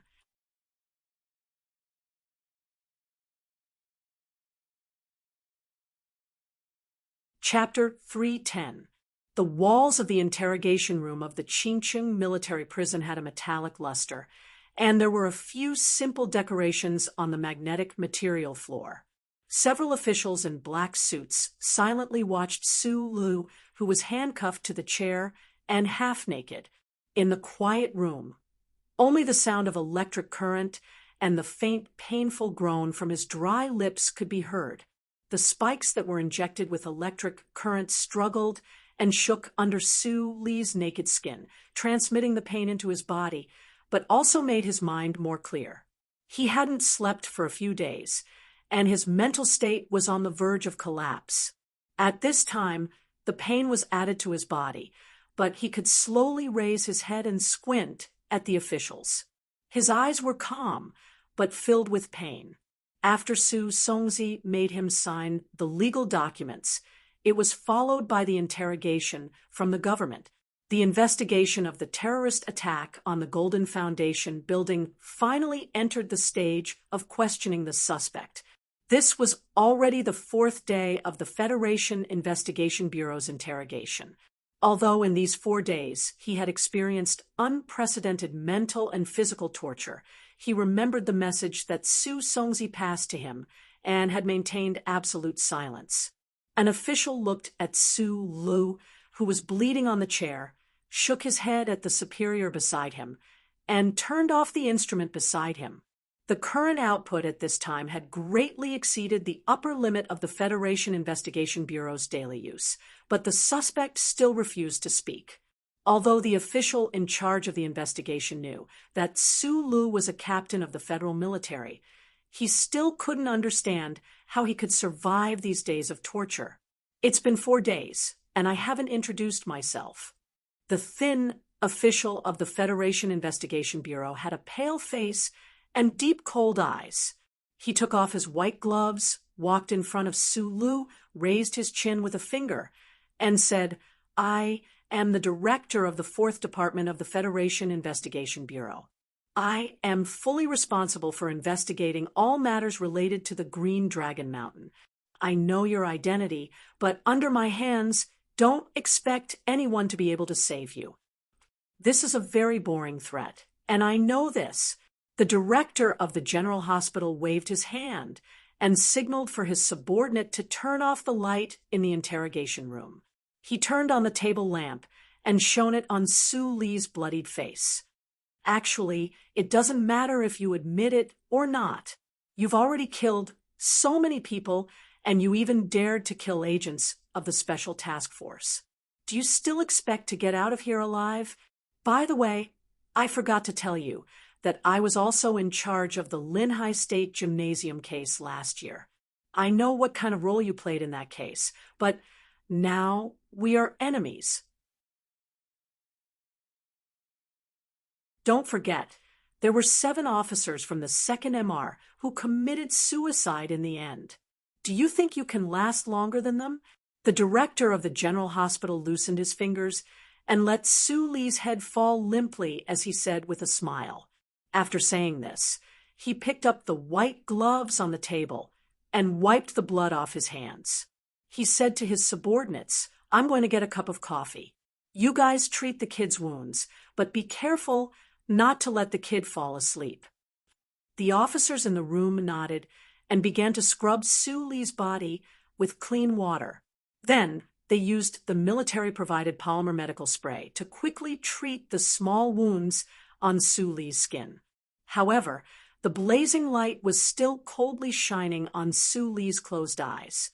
The headphones in his ears were still playing terrible noises that sounded like the cries of ghosts and rats. An hour later, the director of the General Hospital finished his coffee and took a nap on the sofa. Then he walked back to the interrogation room.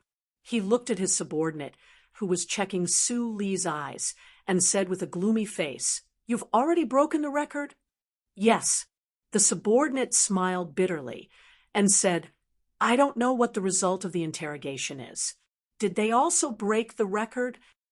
The director of the General Hospital said with a gloomy face, "Sure, Qinghai is the best Special Forces member in the Bureau. Plus, he has been trained by the anti-government forces for a long time. I'm afraid he won't get the result faster than us." The electric current was turned on again. Su Lu, who was half asleep, couldn't control his instinct. He groaned in pain. The veins on his neck bulged, and beads of sweat flowed down from his forehead. The director of the General Hospital moved a chair and sat in front of Su Lu. He looked down at the heavy magnetic shackles on Su Li's ankles and subconsciously touched his nose. If it weren't for the safety measures of Qingqing prison, He wouldn't dare to get so close to this dangerous person. Sulu opened her eyes and stared at him, a trace of viciousness flashing past her eyes. Revenge? Unfortunately, you won't have the chance to take revenge. The director of the general hospital flicked his finger and ordered his subordinate to use all kinds of technical means to destroy Su Li's body and spirit. He said in a deep voice, "You are an orphan. You became a terrorist because of your family education. I admit that your willpower is strong, beyond my expectations. But you also have to admit that your spirit is about to collapse. Anyway, you won't be able to hold on. Why do you want to suffer more?" The director of the general hospital said, indifferently, "Why do you want me to humiliate you and your family?" Su coughed softly. Only after experiencing the 4 days of interrogation did he know how terrifying the interrogation methods of the Federation Investigation Bureau were. Even if he was really a rock, there were already a few deep cracks on his body. He didn't go through any anti-torture training. He only relied on the breath in his heart and his perseverance to hold on. Through Su Songzi, he knew that he wasn't going to die. Although he didn't know the real reason, he had to clench his teeth and hold on for a while. Su Li's stubbornness made the officials of the Federation Investigation Bureau feel cold in their hearts. They started to panic, but he also knew that he was about to enter the stage where his spirit was dispersing. At that time, under the investigation's professional methods, he might confess for no reason. He didn't understand why the government wanted to interrogate him. He couldn't live after killing Macklin. This was the result he was already mentally prepared for. He also didn't understand why they wanted to link him to the Green Dragon Mountain anti-government army. Was it because of Shi Qinghai, or did the Federation need a suitable crime? He raised his head with difficulty and said with a hoarse voice, "I killed Macklin, but this has nothing to do with the Green Dragon Mountain." "Why did you kill him?" The head of the General Hospital's 4th Department asked quickly. If Su Lu still didn't speak, he was really worried that he would break down first. After so many days in the military prison, he always felt that the suspect on the chair was like a silent rock that was about to crush his professional patience into pieces. Because he deserved to die. Su Lu lowered his head and said, the head of the General Hospital's 4th Department was silent for a moment. Suddenly, he stood up and took out the earphones in Su Li's ears. He violently pulled on his earlobe, gritted his teeth, and said with a trembling voice, "This is not the answer I want." "You know what answer I want?" Su Li's earlobe was torn open. Blood flowed down his cheeks. He lowered his head again and became silent again. The head of the General Hospital's 4th Department suddenly slapped him coldly and said, "I can't hold it in anymore. I think you can't hold it in anymore. Let's see who can last until the end." Feeling the electric current rushing into his body again, Su Lu lowered his head and groaned. President Pabre stood in front of the floor-to-ceiling window of the presidential residence. The dark night reflected on his dark face, but there was a faint glow of light. After the meeting, he took a shower and drank a cup of coffee, but he still didn't feel sleepy. He quietly stood in front of the window and looked at the lawn outside, thinking silently about something. The head of the presidential office, Bryn, knocked on the door and came in with a checkered pajama in his hand. He walked to President Pabre's side and said softly, "Madam just woke up. Please rest early." President Pabre nodded and took the pajama and put it on his slightly cold shoulders. He said, "Let her sleep first. I still have some things to think about." Bryn nodded. When he was about to leave, he heard the president's low voice. "I have something to ask you. During the term of the former President Sieg, Bryn, who was still young, started to be the deputy head of the presidential office. This kind of position in a sense, was the president's most trusted personal butler. Generally speaking, when the president's residence changed owners, the office staff, especially the head and the deputy head, definitely had to leave. This was because no president of the Federation was willing to keep the previous president's trusted aide by his side. This was an extremely dangerous and stupid move. However, Bryn stayed. He was even directly promoted by President Pabre to be the head of the presidential office. He was very clear that this was because of his relationship with Lady Tai, that President Pabre trusted him so much. However, in these 5 months, Bryn's heart had been secretly worried. This was because he couldn't be sure that the president wouldn't keep using an official who had a close relationship with the Tai family. Tonight, at this time, the president kept him in the office. What did this mean? Director Bryn's heart was a little nervous, but on the surface, his face was calm. He quietly stood behind the president. He didn't ask anything and just waited for the president to ask. After a long silence, President Pabre turned around and looked at him. He said in a deep voice, regarding the investigation of the Medellin case last year, "What do you think?" Hearing this, Bryn felt like his heart suddenly exploded. The Medellin case was single-handedly designed by Macho. The purpose was to help this man in front of him climb to the top of the Federation's power. At this time, Mr. Pabre actually wanted to ask for his opinion. A burst of coldness bloomed from the depths of his heart and took over his whole body.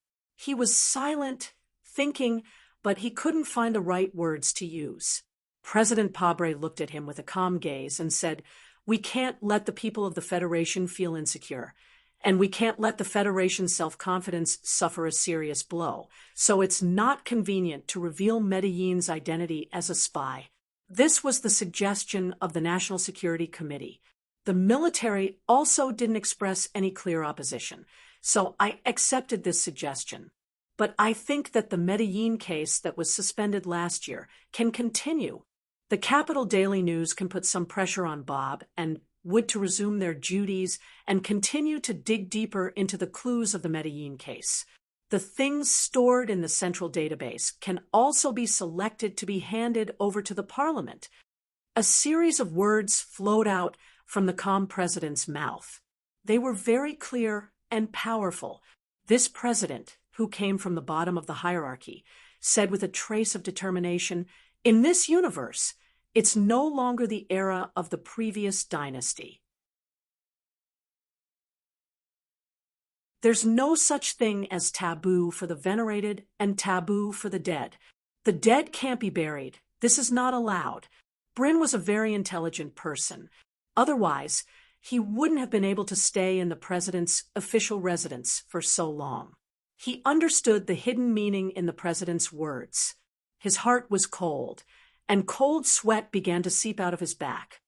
"What do you think about the soldier named Sulu?" President Pabre suddenly changed the topic. On the surface, he was asking Bryn, but in reality, he was announcing his true opinions on many things. After leaving the circular office, Bryn gently closed the heavy black wooden door. He stepped on the soft carpet and walked toward his own office. His footsteps were unusually heavy. He understood the president's conversation with him. Between Wucho Mountain, who had supported him in secret for many years, and absolute loyalty to the president, he had to choose a path. When he reached the end of the long carpet, Director Bryn gradually raised his head. His young face was filled with a determined expression. He casually smiled and chatted with the maids who walked past him. He had already made his choice. After spending 5 months with President Pabre, he was deeply impressed by the president's personality and charisma. When a person was born, they had to do something. Following this determined but not pedantic, clear-minded but determined leader of the Federation, whether it was for his own future or to fulfill his spiritual pursuit, he had to take a risk. In his office, he took out his encrypted phone and made a few calls. He told them what the president had hinted at. In the last call, he was silent for a moment. Then he said very seriously, The heroes of the Federation can bleed, but they can't cry. This was President Pabre's true opinion of the young man named Su Lu. The president had never made a clear statement, but today, Bryn understood. So he faithfully passed on the president's vague instructions to those who had been waiting. After putting down the phone, Director Bryn unbuttoned his collar. Thinking of the madam's instructions, he couldn't help but take a few deep breaths before he calmed down. The federal military wanted to protect Su Lu, but because of the special nature of the military, they couldn't do anything. The old man in Philadelphia, who could influence the Federation, had been sitting by the lake fishing. The president cherished talent and wanted to keep Su Lu alive. But because of the strong opposition within the government, the fear of the families behind the scenes, and the intentions of the madam, he carefully maintained his silence. When Mr. Pabre became the president of the Federation, the madam and the great power she represented played a very important role. No matter how one looked at it, President Pabre valued the madam's attitude very much. Holding the phone with his sweaty hand, Bryn lowered his head and sorted out the things he had thought about before. He couldn't help but sigh softly. The young man named Su Lu had circled around such a complicated problem, but he had pushed himself to the front. The interrogation in the military prison had entered the last 2 hours of the 4th day. The director of the 4th Department of the Investigation Bureau of the Federation's eyes were red, and his hair was messy. He forcefully tore open the button on his neck and roared angrily, "Did you grow up eating sh*t?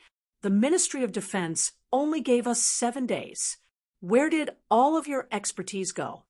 The professional interrogation experts in the room silently operated the equipment in their hands. No one dared to answer because they didn't know how to answer. Why did this guy not break down when he had clearly exceeded the limits of human beings? The current increased again. Su Lu, who was sitting on the chair and covered in blood, suddenly laughed vaguely. His laughter was a little strange. He couldn't hold on any longer. The director of the 4th Department of the Investigation Bureau waved his hand and signaled his subordinates to adjust the intensity of the current to the appropriate position. Then he walked in front of Su Lu, frowned, and carefully listened to Su Li's vague words. Su Lu straightened his head with difficulty and looked at the face of the official in front of him. His heart was full of cold emotions.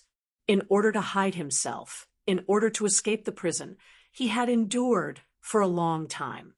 But at this time, the noise in his mind and the silence of the old man made him know that if he continued to endure, he would only be able to endure until he broke down. When I was young, I was actually very naughty and very good at saying strange things. He narrowed his eyes, looked at the face of the old man, and said in a low and hoarse voice, "But I don't know why, later on, I became quieter and quieter. Probably after I followed Uncle, he said more and more strange things about this world. I wanted to be an audience, so I had to say less and less." "Young man, wake up." The director of the 4th Department of the Investigation Bureau patted Su Li's face and whispered softly, "We'll talk about your childhood story later. Let's talk about what happened 5 months ago. Don't hit me anymore." Su Lu did not speak according to his wishes. Instead, he stared seriously into his eyes. "Don't be fooled by my silly smile. I look honest and kind. Actually, I'm a very vengeful person. Otherwise, why would I want to kill Macklin? Now, I want nothing more than to break your face. If you hit me again, I'm afraid I won't be able to stop myself from killing you." The director of the Investigation Bureau smiled brightly. His face was pale and haggard from sleep. He did not need to be hit to look strangely scary. Suppressing the anger in his heart, he widened his eyes and asked with a strange smile, "Is that so?" He grinned, revealing his white teeth.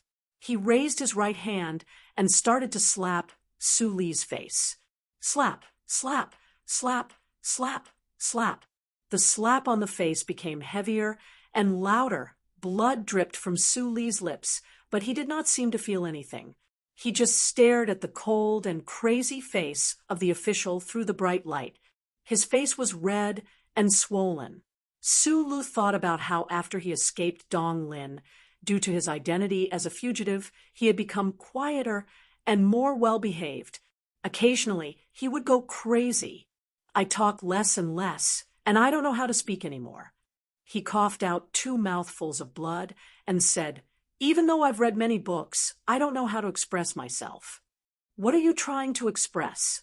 The director stopped slapping and coldly signaled for his subordinate to give him a handkerchief to wipe his face.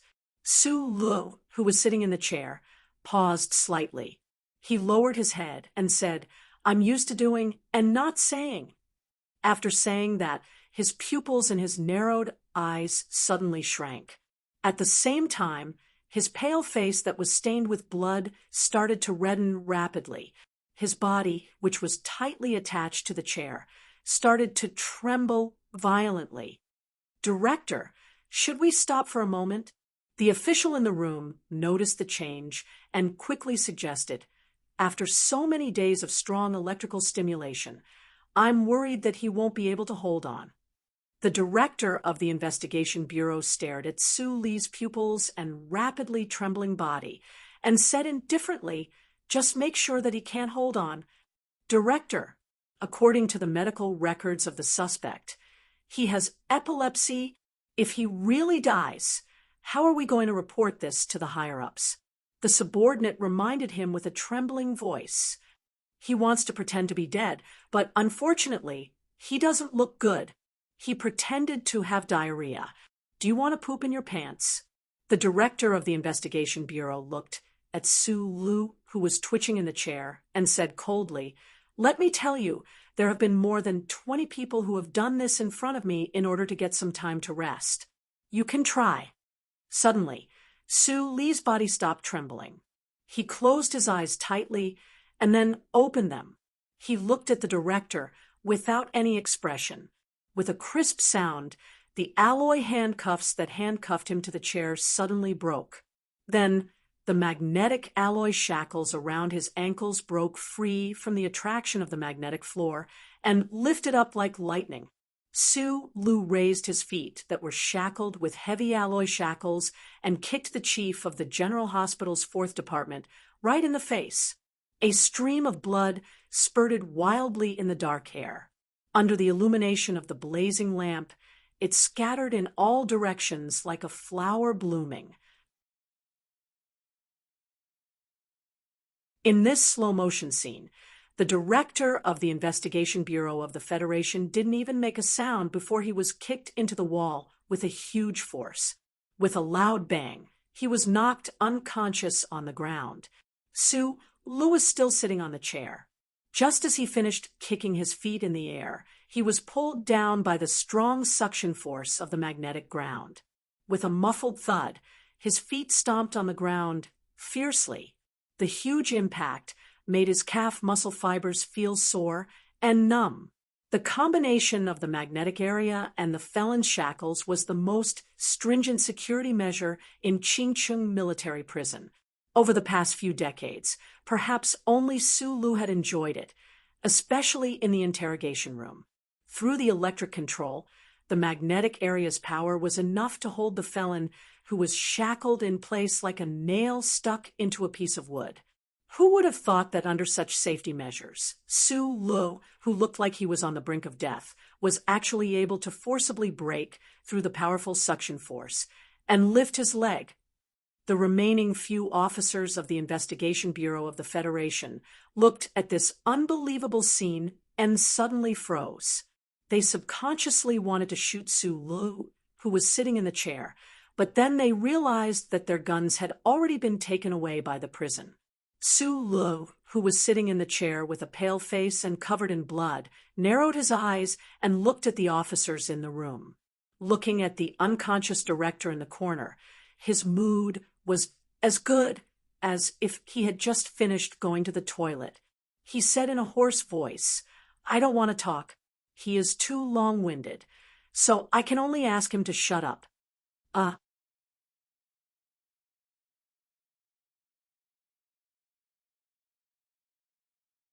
Chapter 3:11.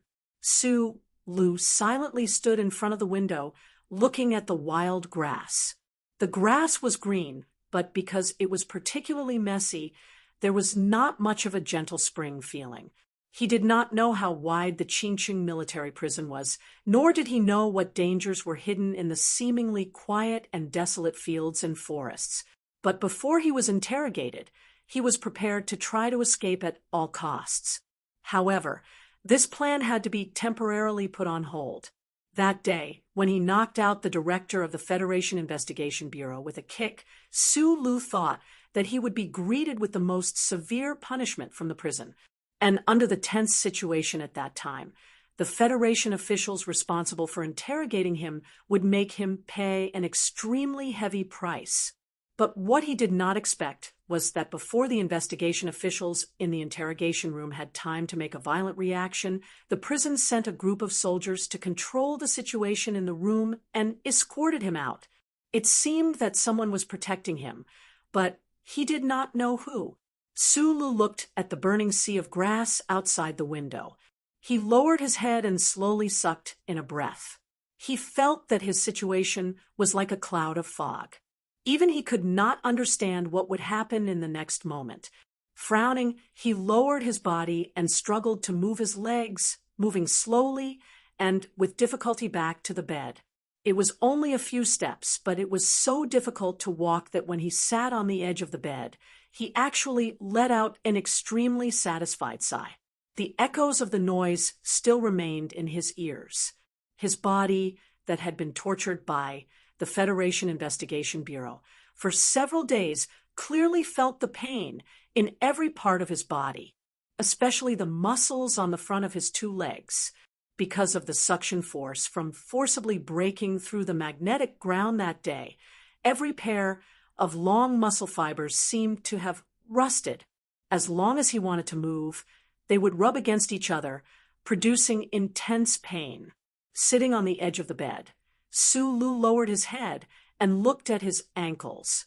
The heavy alloy shackles had an additional alloy chain behind them, firmly fastening them to the wall. That day, he kicked the director away. The prison was shocked that someone could break through the magnetic shackles with physical strength, and the prison became even more strict on him. No one came to interrogate him again, and his daily food was automatically sent to the cell. Su Lu seemed to have returned to those few months in the dark cell, but he couldn't get used to this kind of loneliness. During his dark days at Fox Fortress, his greatest gain was probably his interaction with the Old Thing. Unfortunately, he still couldn't establish a two-way federation with the people of the Federation through the Old Thing. And his greatest question was why the glory of the Charter of the Federation would help him. He had once asked the other side of the Black Dream, sincerely, but all he got was a mechanical answer. After communicating with it many times, he was already used to this method. He was no longer afraid, and instead felt a sense of closeness.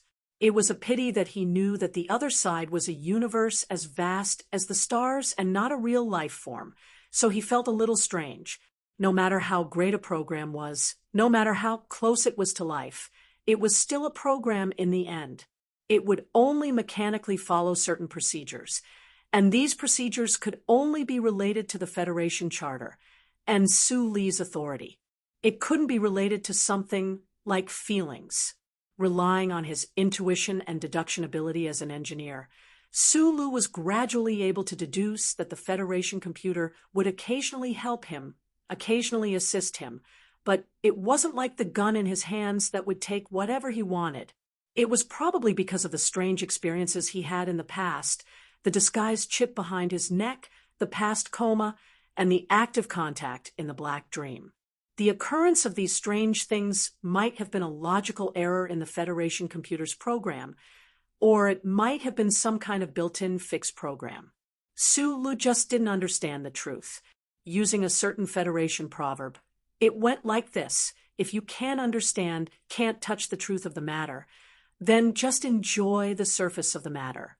Su Lu was doing exactly that now. He gently stroked the bracelet on his wrist, a hint of a bitter smile appearing on his face. The faint metallic luster of the bracelet was not eye-catching, and the design was also extremely simple. Without the help of equipment, it would be very difficult for a normal person to tell that the seemingly fine patterns on the bracelet were actually 2 lines of poetic language. During the process of being imprisoned by the Federation, the bracelet on Su Li's wrist had been examined many times, but no problem had ever been found. Because the bracelet couldn't be taken off, the military prison had no choice but to let him carry it around. In the entire universe, Su Lu was probably the only one who knew what kind of secrets and wisdom were hidden in this ordinary-looking bracelet. The bracelet also had a function that often made Su Li's back break out in cold sweat. Early on, after the knife light on Tiger Mountain Road, he had already discovered that the bracelet left behind by Uncle Fong actually hid the secret architectural compositions of countless famous and not famous gloomy prisons of the Federation. After careful analysis, he couldn't help but sigh with emotion at Uncle Fong Yu's valiant life. Who knew how many times Uncle Fong Yu had been captured by the Federation, locked in all kinds of heavily guarded prisons, and escaped from prison countless times. It was a pity that he didn't have a suitable tool at hand to open the shackles on his legs. Su Lu lowered his eyes and narrowed them. Memories and plans flashed through his mind quickly, but his mood was getting colder and colder. There were some people in the Federation who wanted him dead, especially that madam. What should he do? In the interrogation room, Su Lu kicked a high-ranking official of the Federation Investigation Bureau, flying and spitting out blood. It was unknown whether he was dead or alive. With his current status as a prisoner of the Federation, he could only eat countless bad fruits and be punished by the powerful state apparatus. However, the military prison only increased the security on him, but also used security measures as an excuse to stop the follow-up investigation by the Federation Investigation Bureau. From a certain perspective, it was actually protecting him. Everything that happened in the Allure prison was just a concrete manifestation of the change in attitude of the upper echelons of the Federation.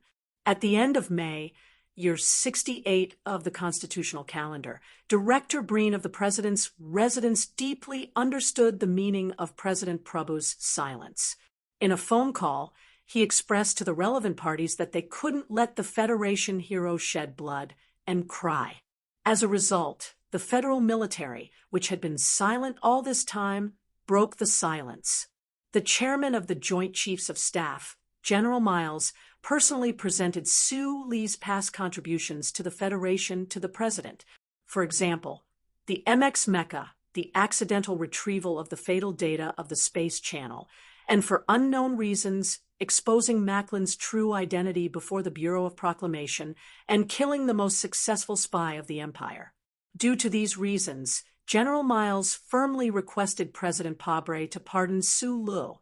Almost at the same time, Commander Zhong of the Westwoods military region, who had been at odds with the Federation government for decades, also expressed his attitude to the president's residence. He hoped that Su Lu would be released as soon as possible. The people of the Federation didn't know about these things, but the upper echelons of the Federation were gradually aware. And the soldiers of the Federation knew better than the politicians what kind of harm it would have done to the Federation if Macklin had escaped at that time. The Federal Army was particular about punishing mistakes and rewarding meritorious deeds. In addition to the obscure relationship between Su Lu and the daughter of the Minister of Defense, the connection between the Zhong family of the West Woods and him that no one knew about, and most importantly, the military admired extraordinary talents like Su Lu and his temperament. The overall attitude of the entire upper echelons of the military naturally leaned towards pardoning Su Lu. With the support of the federal military, President Pabre's opinion on this matter had the most reliable guarantee of power. The procedures for pardoning Su Lu began in the president's residence. However, even if the president wanted to pardon Su Lu, he would still need to be sentenced by the military court in advance, so it would still take some time. Just as the situation was developing in the direction of a beautiful world where the wind blows away and the clouds disperse, they encountered a sudden obstacle. One after another, important cabinet members of the government, several committee chairmen on Parliament Hill, and even the two justices of the Supreme Court who had just learned the truth of the matter cautiously and firmly expressed their opinions to the president's residence through various channels. They expressed their understanding of the president's desire to pardon Su Lu, but they believed that as a terrorist whose hands were stained with blood, no matter how beautiful the results of his actions were, his actions had already violated the laws of the Federation. In order to uphold the spirit of the Federation Charter, the Federation must give Su Lu a fair and undisturbed trial. President Pabre knew that these were all excuses, but many people in the Federation government were unwilling to see a dangerous person who disregarded the law as nothing be released. This represented the opinion of a large number of forces. The president didn't need to consider the opinions of these people, but he had to consider the opinion of that lady. A black car without a logo left the flat lawn in front of the president's residence and headed in the direction of Macho's back mountain. Tonight, for the aftermath of Macklin's death and Su Lu's ending, President Pabre and Lady Tai had an extremely frank conversation. It was clear that the president didn't want this matter to affect the unity of the Federation's upper echelons, and he even more so didn't want to affect his friendship with Lady Tai. In addition, he believed that Lady Tai would be explained by him, which was why they had this conversation. During the conversation, Lady Tai calmly expressed her opinion, polite but persistent. However, President Pabre was different from his predecessor. He listened calmly with a smile, but he still insisted on his action of pardoning Su Lu. It couldn't be said that they parted on bad terms, but the atmosphere was at least a bit stifling. This stifling atmosphere was maintained all the way into the car. Shun Li sat quietly in the front passenger seat and said, "The process of pardoning will take another month. I have already finished organizing the files related to Su Lu and can send them to the Bureau of Proclamation at any time." Secretary Shun suddenly became silent. Without turning his head, he said sincerely, "Madam, the president doesn't know about this. Why didn't you tell him?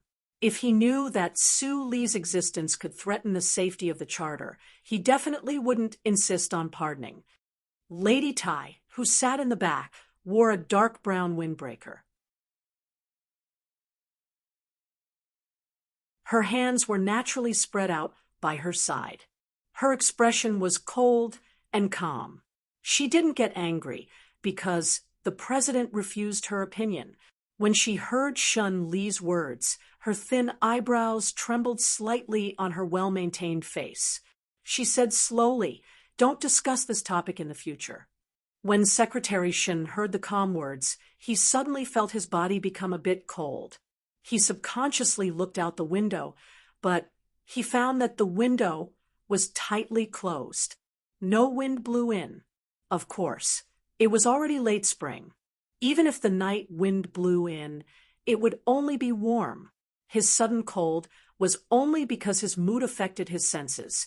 Su Lu's secret was only known by the 3 people in the car in the Federation.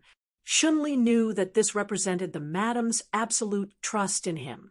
What he said before was very inappropriate. Lady Tai turned her head and looked out the window at the familiar streets of the capital. She had lived in this city the core of the Federation's power. For many years, she had never truly gotten close to this core of power, but this core of power was constantly under her influence. Only today did she suddenly realize that the current president of the Federation was indeed a person with a strong will. It was not easy to not influence him. Su Li's secret was Feng Yu's secret. In the madam's eyes, it was also her secret. She originally didn't want to share this secret with anyone.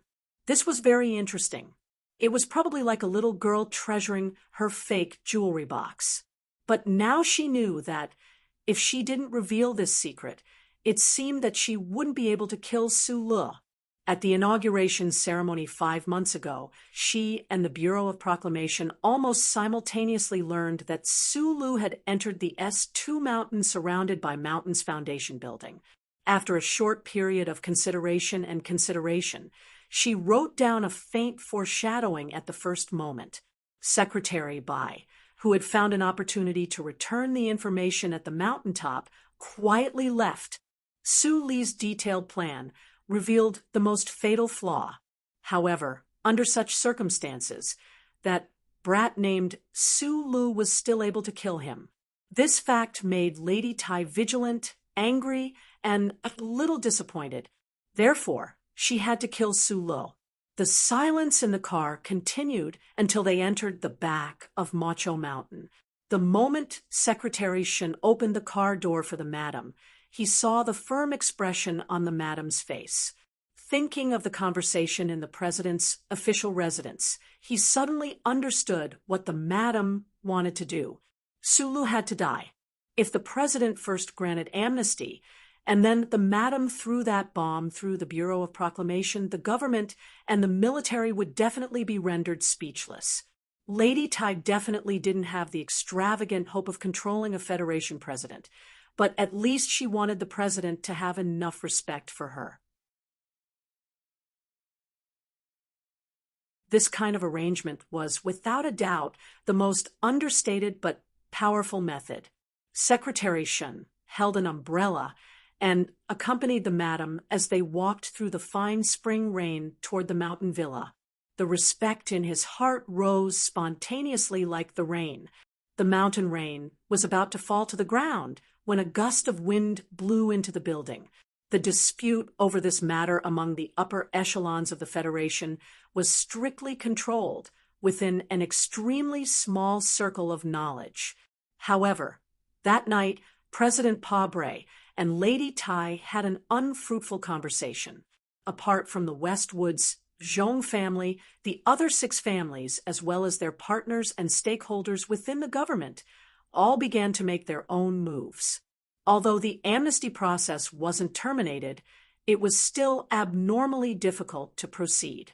Faced with the pressure from the 1,000-year-old families of the Federation, even General Myers seemed to feel the difficulty. During a phone call with Zhou Yingxing, he somewhat angrily expressed his pessimistic views and worries about this matter. Although the president and the military had enough confidence, no one knew what the madam was thinking. Perhaps she held secrets that outsiders didn't know. Otherwise, with the madam's political wisdom, there was no way she would oppose the president granting amnesty to Su Li. It should be known that everyone knew that Su Li had always had a close relationship with the Tai family. Everyone wanted to kill him. The Federation was completely silent. In this oppressive atmosphere, a black car slowly stopped in front of the entrance of Qingcheng military prison. A thin and weak major walked out of the car. Beside him was a beautiful woman in a white dress. The soldiers of the military prison looked at the man and woman at the entrance as if they were looking at 2 idiots. They actually wanted to visit a serious criminal of the Federation. Could it be that they didn't know what kind of people were locked up in Qingcheng military prison? There had never been such heartwarming stories of visits happening here. However, the soldiers in charge of security forgot that if they really were 2 idiots, how could they possibly find the true location of Qingcheng military prison?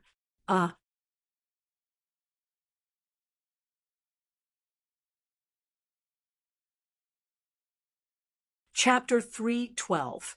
It had been many years since a visitor had come to Qingcheng military prison. The soldiers in charge of security looked at the man and woman at the door with a strange expression. Before the sarcasm in their eyes could melt away, they were shocked and suspicious when they saw the file handed to them by the young major. The officer who came after hearing the news looked through the file seriously with a headache. He found that these thick files were indeed written authorizations jointly issued by the Ministry of National Defense, the 1st Military Region, and the Ministry of Justice. However, he did not dare to make the decision. After all, this prison was completely different from other prisons in the Federation. For many years, there had been no visitation rules. Among the strict security measures, there were no regulations for visitation. Although the thin and weak young major in front of him followed the relevant regulations of the Federation, the military prison had not encountered such a situation for many years. The officer could not confirm that these procedures were legal and reasonable. He did not have the courage to welcome the first visitor to Qingcheng military prison in many years just by relying on these documents. The news of a visitor to the prison was reported up the chain of command until it reached the warden level. Not long after, the soldiers at the gate of the military prison were surprised to see a fat warden in a military uniform running all the way to the entrance. Qingcheng military prison had a special status. The warden was treated as a major general. The military uniform worn by the warden was clearly marked with his medal and rank. The fat warden rushed in front of the thin young officer. Thinking of the phone call he had received earlier, he subconsciously wanted to salute the young officer. But then he remembered that the young officer was only a major after all. His right hand that was about to be raised dropped unnaturally. The warden took out a handkerchief and carefully wiped the sweat on his forehead. He said to the young major in a low voice, "Major, Yuan, I just received a call from you. I didn't have time to prepare. Please excuse me." Although the warden was treated as a major general, he had been guarding the military prison in the wasteland for many years. In fact, he was just a marginal figure in the military. Today, he suddenly welcomed an important guest who could change his life. He could not help but feel a little excited and flustered. Even though he was excited and panicked, he still had to follow the procedures. The federal military had always been strict in terms of discipline. The young major with a special identity also knew this. After smiling, he handed the documents that he had checked earlier to the warden. A few minutes later, the soldiers and officials at the main entrance of Qingcheng military prison watched as the warden personally welcomed the young man and woman into the prison. The shock in their hearts was indescribable. They couldn't help but wonder who on earth had come to receive such treatment and authority. Tai Ziyuan's Special Forces team was transferred back to S1 to rest and reorganize after completing the secret mission assigned by the Bureau of Proclamation. A few days ago, the entire team represented the 2nd Military Region and participated in the Federation's anti-terrorism exercise. Because of his excellent performance in the exercise and the overall score of the General Staff Headquarters, he was promoted to Major by the Ministry of Defense. Following the warden in the long and dark tunnel, he lowered his head and looked at the clear magnetic material of the tunnel under his feet. A trace of indescribable emotion appeared on his slightly pale face. He wondered how that guy was doing after being locked up here. The Tai family had a terrifying influence that no one in the Federation had ever truly encountered. Whether it was the government or the other families of the 7 major families, they all maintained enough respect and vigilance towards this family of the former dynasty that did not have a prosperous population.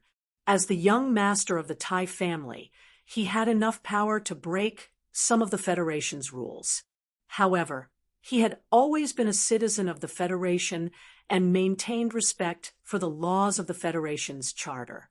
Therefore, this time, when he came to Qingcheng military prison, he spent a full month to apply for the complicated review documents. The laws of the Federation did not prohibit visits in military prisons. Tai Ziyuan took advantage of this. However, the problem was that he knew very well that this was unprecedented. Whether it was the Ministry of Defense or the Ministry of Justice, those officials had somewhat reluctantly approved his application because there was a tie in the applicant's name at the end of the document. Even the warden who was leading the way in front of him was the same. If it wasn't for that phone call, even if he came with a few lawyers of the Federation, how could he enter Qingcheng military prison? Thinking of this, Tai Ziyuan's expression calmed down a little. There was only a long table in the room and a few chairs fixed to the ground. The walls were made of alloy, and the ground was mixed with magnetic material of the tunnel. Tai Ziyuan asked the beautiful lady beside him to sit down first. Then he sat on his own chair and silently waited for that guy to appear. While waiting, he thought of the strict security measures he had seen along the way. He couldn't help but feel a little speechless. As a God's favored child, although he had also experienced the baptism of blood and fire in Huanshan 4 states, this was the first time he carried out such a sinister destruction of freedom. It was inevitable that he felt a little strange. Not long after, along with the dull sound of metal colliding and the sound of shackles dragging on the ground, Su Lu, whose freedom of movement was strangled by various security devices, followed behind the warden. He slowly and painstakingly walked into the room. Su Lu looked at the man and woman across the table. His footsteps suddenly froze in place. When he received the notice from the prison, he thought it was a follow-up interrogation by the Federation Investigation Bureau, or that Su Songzi had come again to report some information. However, he didn't expect that the person who came today was a pure visitor. It was the guy he hadn't seen in a long time. Su Lu looked at Tai Ziyuan across the table, shook his head with a smile, and sat down. During this process, the smile on his face was in full bloom. It was incomparably joyful and sincere, coupled with his smiling eyes. He looked somewhat cute and silly. Tai Ziyuan stared at the smiling Su Lu in front of him. His face was cold and indifferent. After a while, he said seriously to the warden, "General, can I talk to him alone?" This didn't seem to be in accordance with the regulations. However, Qingcheng prison didn't seem to have any regulations regarding visits. The point was that the warden knew very well that Su Lu was an extremely dangerous person. He really didn't feel safe leaving the crown prince and that delicate beauty alone in the same space with this person. If something happened, how could he explain to the Tai family, to the military, and to the president? Therefore, even though the warden was very happy to hear the crown prince call him general, he still hesitated and didn't immediately agree. "I have a good relationship with him. I don't think he's crazy enough to kill me," Tai Ziyuan said calmly. The warden pondered for a moment and said, "Okay, but the prison will monitor and record the whole process. I hope you understand." "Thank you." Tai Ziyuan bowed, slightly to express his gratitude. There were only 3 people left in the room. It was the first time the enchanting beauty had come to such a place. Her gentle eyes were filled with curiosity and nervousness. She timidly looked at the young prisoner across the table who was wearing handcuffs and leg shackles. She felt that she had seen him somewhere before, but what she thought more was, what kind of vicious and evil person was this person? He was actually locked up in such a dark place by the Federation. Why did this noble person beside her come to visit him? And why did she have to bring her along? The 2 young men in the room didn't care about this girl's thoughts. They only looked at each other. The smile on Su Li's face grew wider and wider. In the end, he actually laughed out loud and kept shaking his head. He seemed to be extremely happy. Looking at this scene, Tai Ziyuan's face grew colder and colder. He didn't know where the anger came from, but it made him suddenly slam the table. He pointed at Su Li's face and forced out a cold growl from between his teeth. "Stop laughing like an idiot!" Su Lu looked at him somewhat innocently. He tried his best to hide the smile that came from his heart, but the corners of his lips were still curled up stubbornly. He could suppress his smile, but he couldn't suppress his happiness. Laugh, laugh, laugh. Do you only know how to squint and laugh like an idiot your whole life?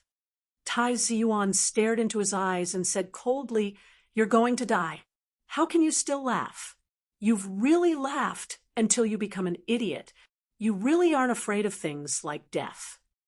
Do you know the consequences of this matter? How many people in the Federation want you dead? The 7 great families, the government, the Senate. Those big shots are actually just a bunch of idiots. They only know how to pretend to be calm, to kill with a flick of their fingers. In reality, they're all just a bunch of idiots played by Macklin." He raised his head and looked into Su Li's eyes. He said seriously, "They were played to death by Macklin. In the end, you played Macklin to death. And the reason you used was so simple and direct. Your existence is a slap to their faces. And they've always been afraid of people like you. What are you thinking? You actually single-handedly killed an S2. Who do you think you are? Li Pifu?" The more Tai Ziyuan thought about this bizarre matter, the angrier he got. He slammed the table angrily and said sternly, "What exactly is in your brain? The pear blossoms and snow from Yue University have all been stuffed into your brain. You only know about romance." Su Lu stuttered and objected. This matter did not seem to have anything to do with romance. If it's not romance, then it's white clothes whiter than snow. With an ancient sword in hand, you want to protect the peace of the universe and the justice of the world. Tai Ziyuan waved his hand and said angrily, "Zhang Xiaoming is not dead. What the hell does Macklin have to do with you?" The beautiful girl beside him looked at Tai Ziyuan in shock. She had not seen him many times, and this was the first time she saw him so angry.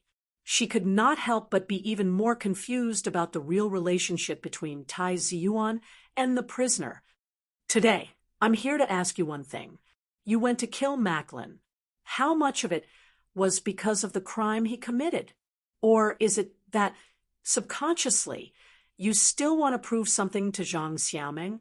You want to prove that you're more violent, more revolutionary, and more righteous than the anti-government forces. Don't say that Macklin killed people, but the Federation's laws are useless against him. So you want to enforce justice on behalf of the heavens. He deserved to die. But what about you? How many people did you kill in the Foundation building? How many people died in the Federation's riots in the past few months?" Tai Ziyuan's face was slightly pale. He stared into his eyes and said, "This universe does not need such a hero. You should not be such a lonely hero. You are not a hero. You are not even a good person. Maybe you just like the feeling of killing people." Tai Ziyuan raised his hands and said mockingly, "What do the soldiers who know about the training base say about you after seeing the surveillance video of the Foundation building? A cold-blooded killer." Subconsciously, Zhang Xiaoming cold-blooded? The smile on Su Li's lips gradually disappeared. He quietly looked at Tai Ziyuan across the table. He narrowed his eyes and seriously recalled his thoughts at that time. He confirmed that his starting point was very simple and did not need to discuss psychology. Only then did he let out a sigh of relief. From the moment Su Lu entered the room, Tai Ziyuan never stopped talking. He did not give him a chance to refute. Su Lu also tactfully kept silent because he knew where Tai Ziyuan's anger came from. Of course, He also knew that this friend he had not seen for a long time could enter the heavily guarded military prison. Naturally, it was not just to vent his anger by scolding him from afar. In fact, when he saw the beautiful girl in a white dress beside Tai Ziyuan, Su Lu felt something. That girl was Bai Qi, the former top girl of the Linhai Star Club and Tai Ziyuan's first woman. These represented that Su Lu and Tai Ziyuan were not that distant, but they felt like distant memories. Tai Ziyuan brought Bai Qi here to show Su Lu how nostalgic he was. After a long silence, a sincere smile appeared on Su Li's face again. He looked at Tai Ziyuan and asked seriously, "Are you done scolding? Do you feel better?" Tai Ziyuan looked at the bright smile on his face and waved his hand in annoyance. "Almost. Then I'll say a few words." Su Lu said with a smile, "I'm an orphan. My childhood was probably unimaginable to you, so don't look at me all the time. Sometimes, when I'm impulsive, I become the ferocious young man I used to be. I don't even blink when I kill people. When I was locked up in Fox Castle for a few months, no one talked to me. I often talked to myself. Come to think of it, I'm definitely not the good person that I once wanted to be. Yes, I'm a murderer now. In fact, I was already a murderer when I was in my teens. But murderers can also have their own moral standards, although the term moral standards sounds a little too mysterious." Su Lu looked at Tai Ziyuan's face and said, "Seriously, if Tai Ziyuan had not come to see him personally, he might not have bothered to say these words to anyone." He really did not need to explain what he did. He just wanted to explain it to his trusted friends. Killing Macklin has nothing to do with Zhang Xiaoming. It has nothing to do with the terrorist attack at the concert. It doesn't even have much to do with the innocent victims. I just want to do something that meets my own standards." Su Lu said seriously, "Every time I think of breathing the air that Macklin once breathed, I feel unduly depressed. I want to meet my own standards. I want to have fun." Tai Ziyuan lowered his head and listened to what he said seriously. Finally, he could not help but smile faintly and said, "You're having fun. What about the others?" Su Lu was about to say something with a smile when Tai Ziyuan gave Bai Qi a look and asked her to walk out of the office. He was slightly stunned.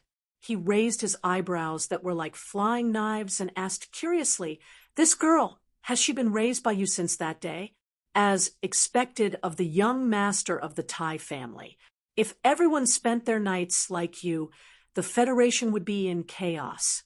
Supply and demand would be completely unbalanced. This was not a funny joke. Of course, Tai Ziyuan did not laugh. The reason why Su Lu said this was because he saw the solemn expression between Tai Ziyuan's brows. He knew that an extremely serious topic was about to begin. Subconsciously, he wanted to dilute the atmosphere. Tai Ziyuan stood up, walked to his side, and whispered a few words. Su Li's expression suddenly changed. "After you were arrested, you must have suffered a lot in prison. Take care of yourself more. You don't have to take off your clothes to show off the scars on your body." Tai Ziyuan gently pressed his shoulder. Feeling that he had lost a lot of weight, he could not help but feel a little sad. At this moment, Su Lu was still immersed in shock. It was not until now that he learned the whole truth from Tai Ziyuan. Macklin was actually a spy for the Empire. This ridiculous fact made him unable to recover for a moment, and he did not listen to Tai Ziyuan's words. "I'll leave first. Don't worry." After saying this, Tai Ziyuan walked out of the room. Su Lu stood up with some difficulty and nodded at him. There was no need for too many words between the two of them to understand each other's intentions. Seeing that the alloy door of the room was closed, Su Li's lips curved into a smile. It was really a blessing to have a few friends in this world. Immediately after, The smile on his lips bloomed. With a trace of disbelief and a trace of absurdity, he laughed loudly in the quiet room. His laughter reverberated in the room, colliding back and forth. Macklin was a spy for the Empire. After hearing this shocking news, Sulu did not feel any pride in saving the fate of the Federation, nor did he think that he was some kind of hero. This was because his logic had always been too lazy to touch on these aspects. He only thought happily, good kill.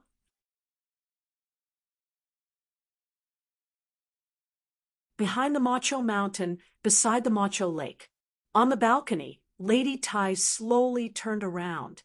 Her calm and gentle face did not change at all. She asked, "What did he say on the phone?" Big Secretary Shun hesitated for a moment, then immediately repeated, "Truthfully, young master has already left Chinchung prison. He said on the phone that we should figure out how many lives the person locked up in there had saved him. What can he use to repay him?" Upon hearing this, a complicated expression flashed across Lady Tai's face. There was some comfort, some anger, and some indifference. After a moment, she said softly, "Send the materials to the Bureau of Proclamation tomorrow." Shun Li's heart turned cold. He did not know if Madam and young master would turn against each other because of this matter, but he did not dare to raise any opinions. He nodded and left the balcony. At this moment, Butler Jean walked over with a solemn expression and handed the phone in his hand to Lady Tai. This was Lady Tai's private phone number. Less than 10 people in the entire Federation knew this number. Lady Tai did not take the phone. She turned around and looked at the beautiful scenery on the sorrowless lake. She said lightly, "I said, don't answer Ah Yuan's call. It's not young master's call." Butler Jin's voice was slightly nervous. He had been by Madam's side for decades and had seen countless important events and figures in the Federation. However, he still felt uneasy when he thought of this call. He lowered his voice and said, "It's from Philadelphia. You're tuning in to the Mystic Fist YouTube channel. Don't forget to subscribe and join us on this journey to catch the most captivating stories."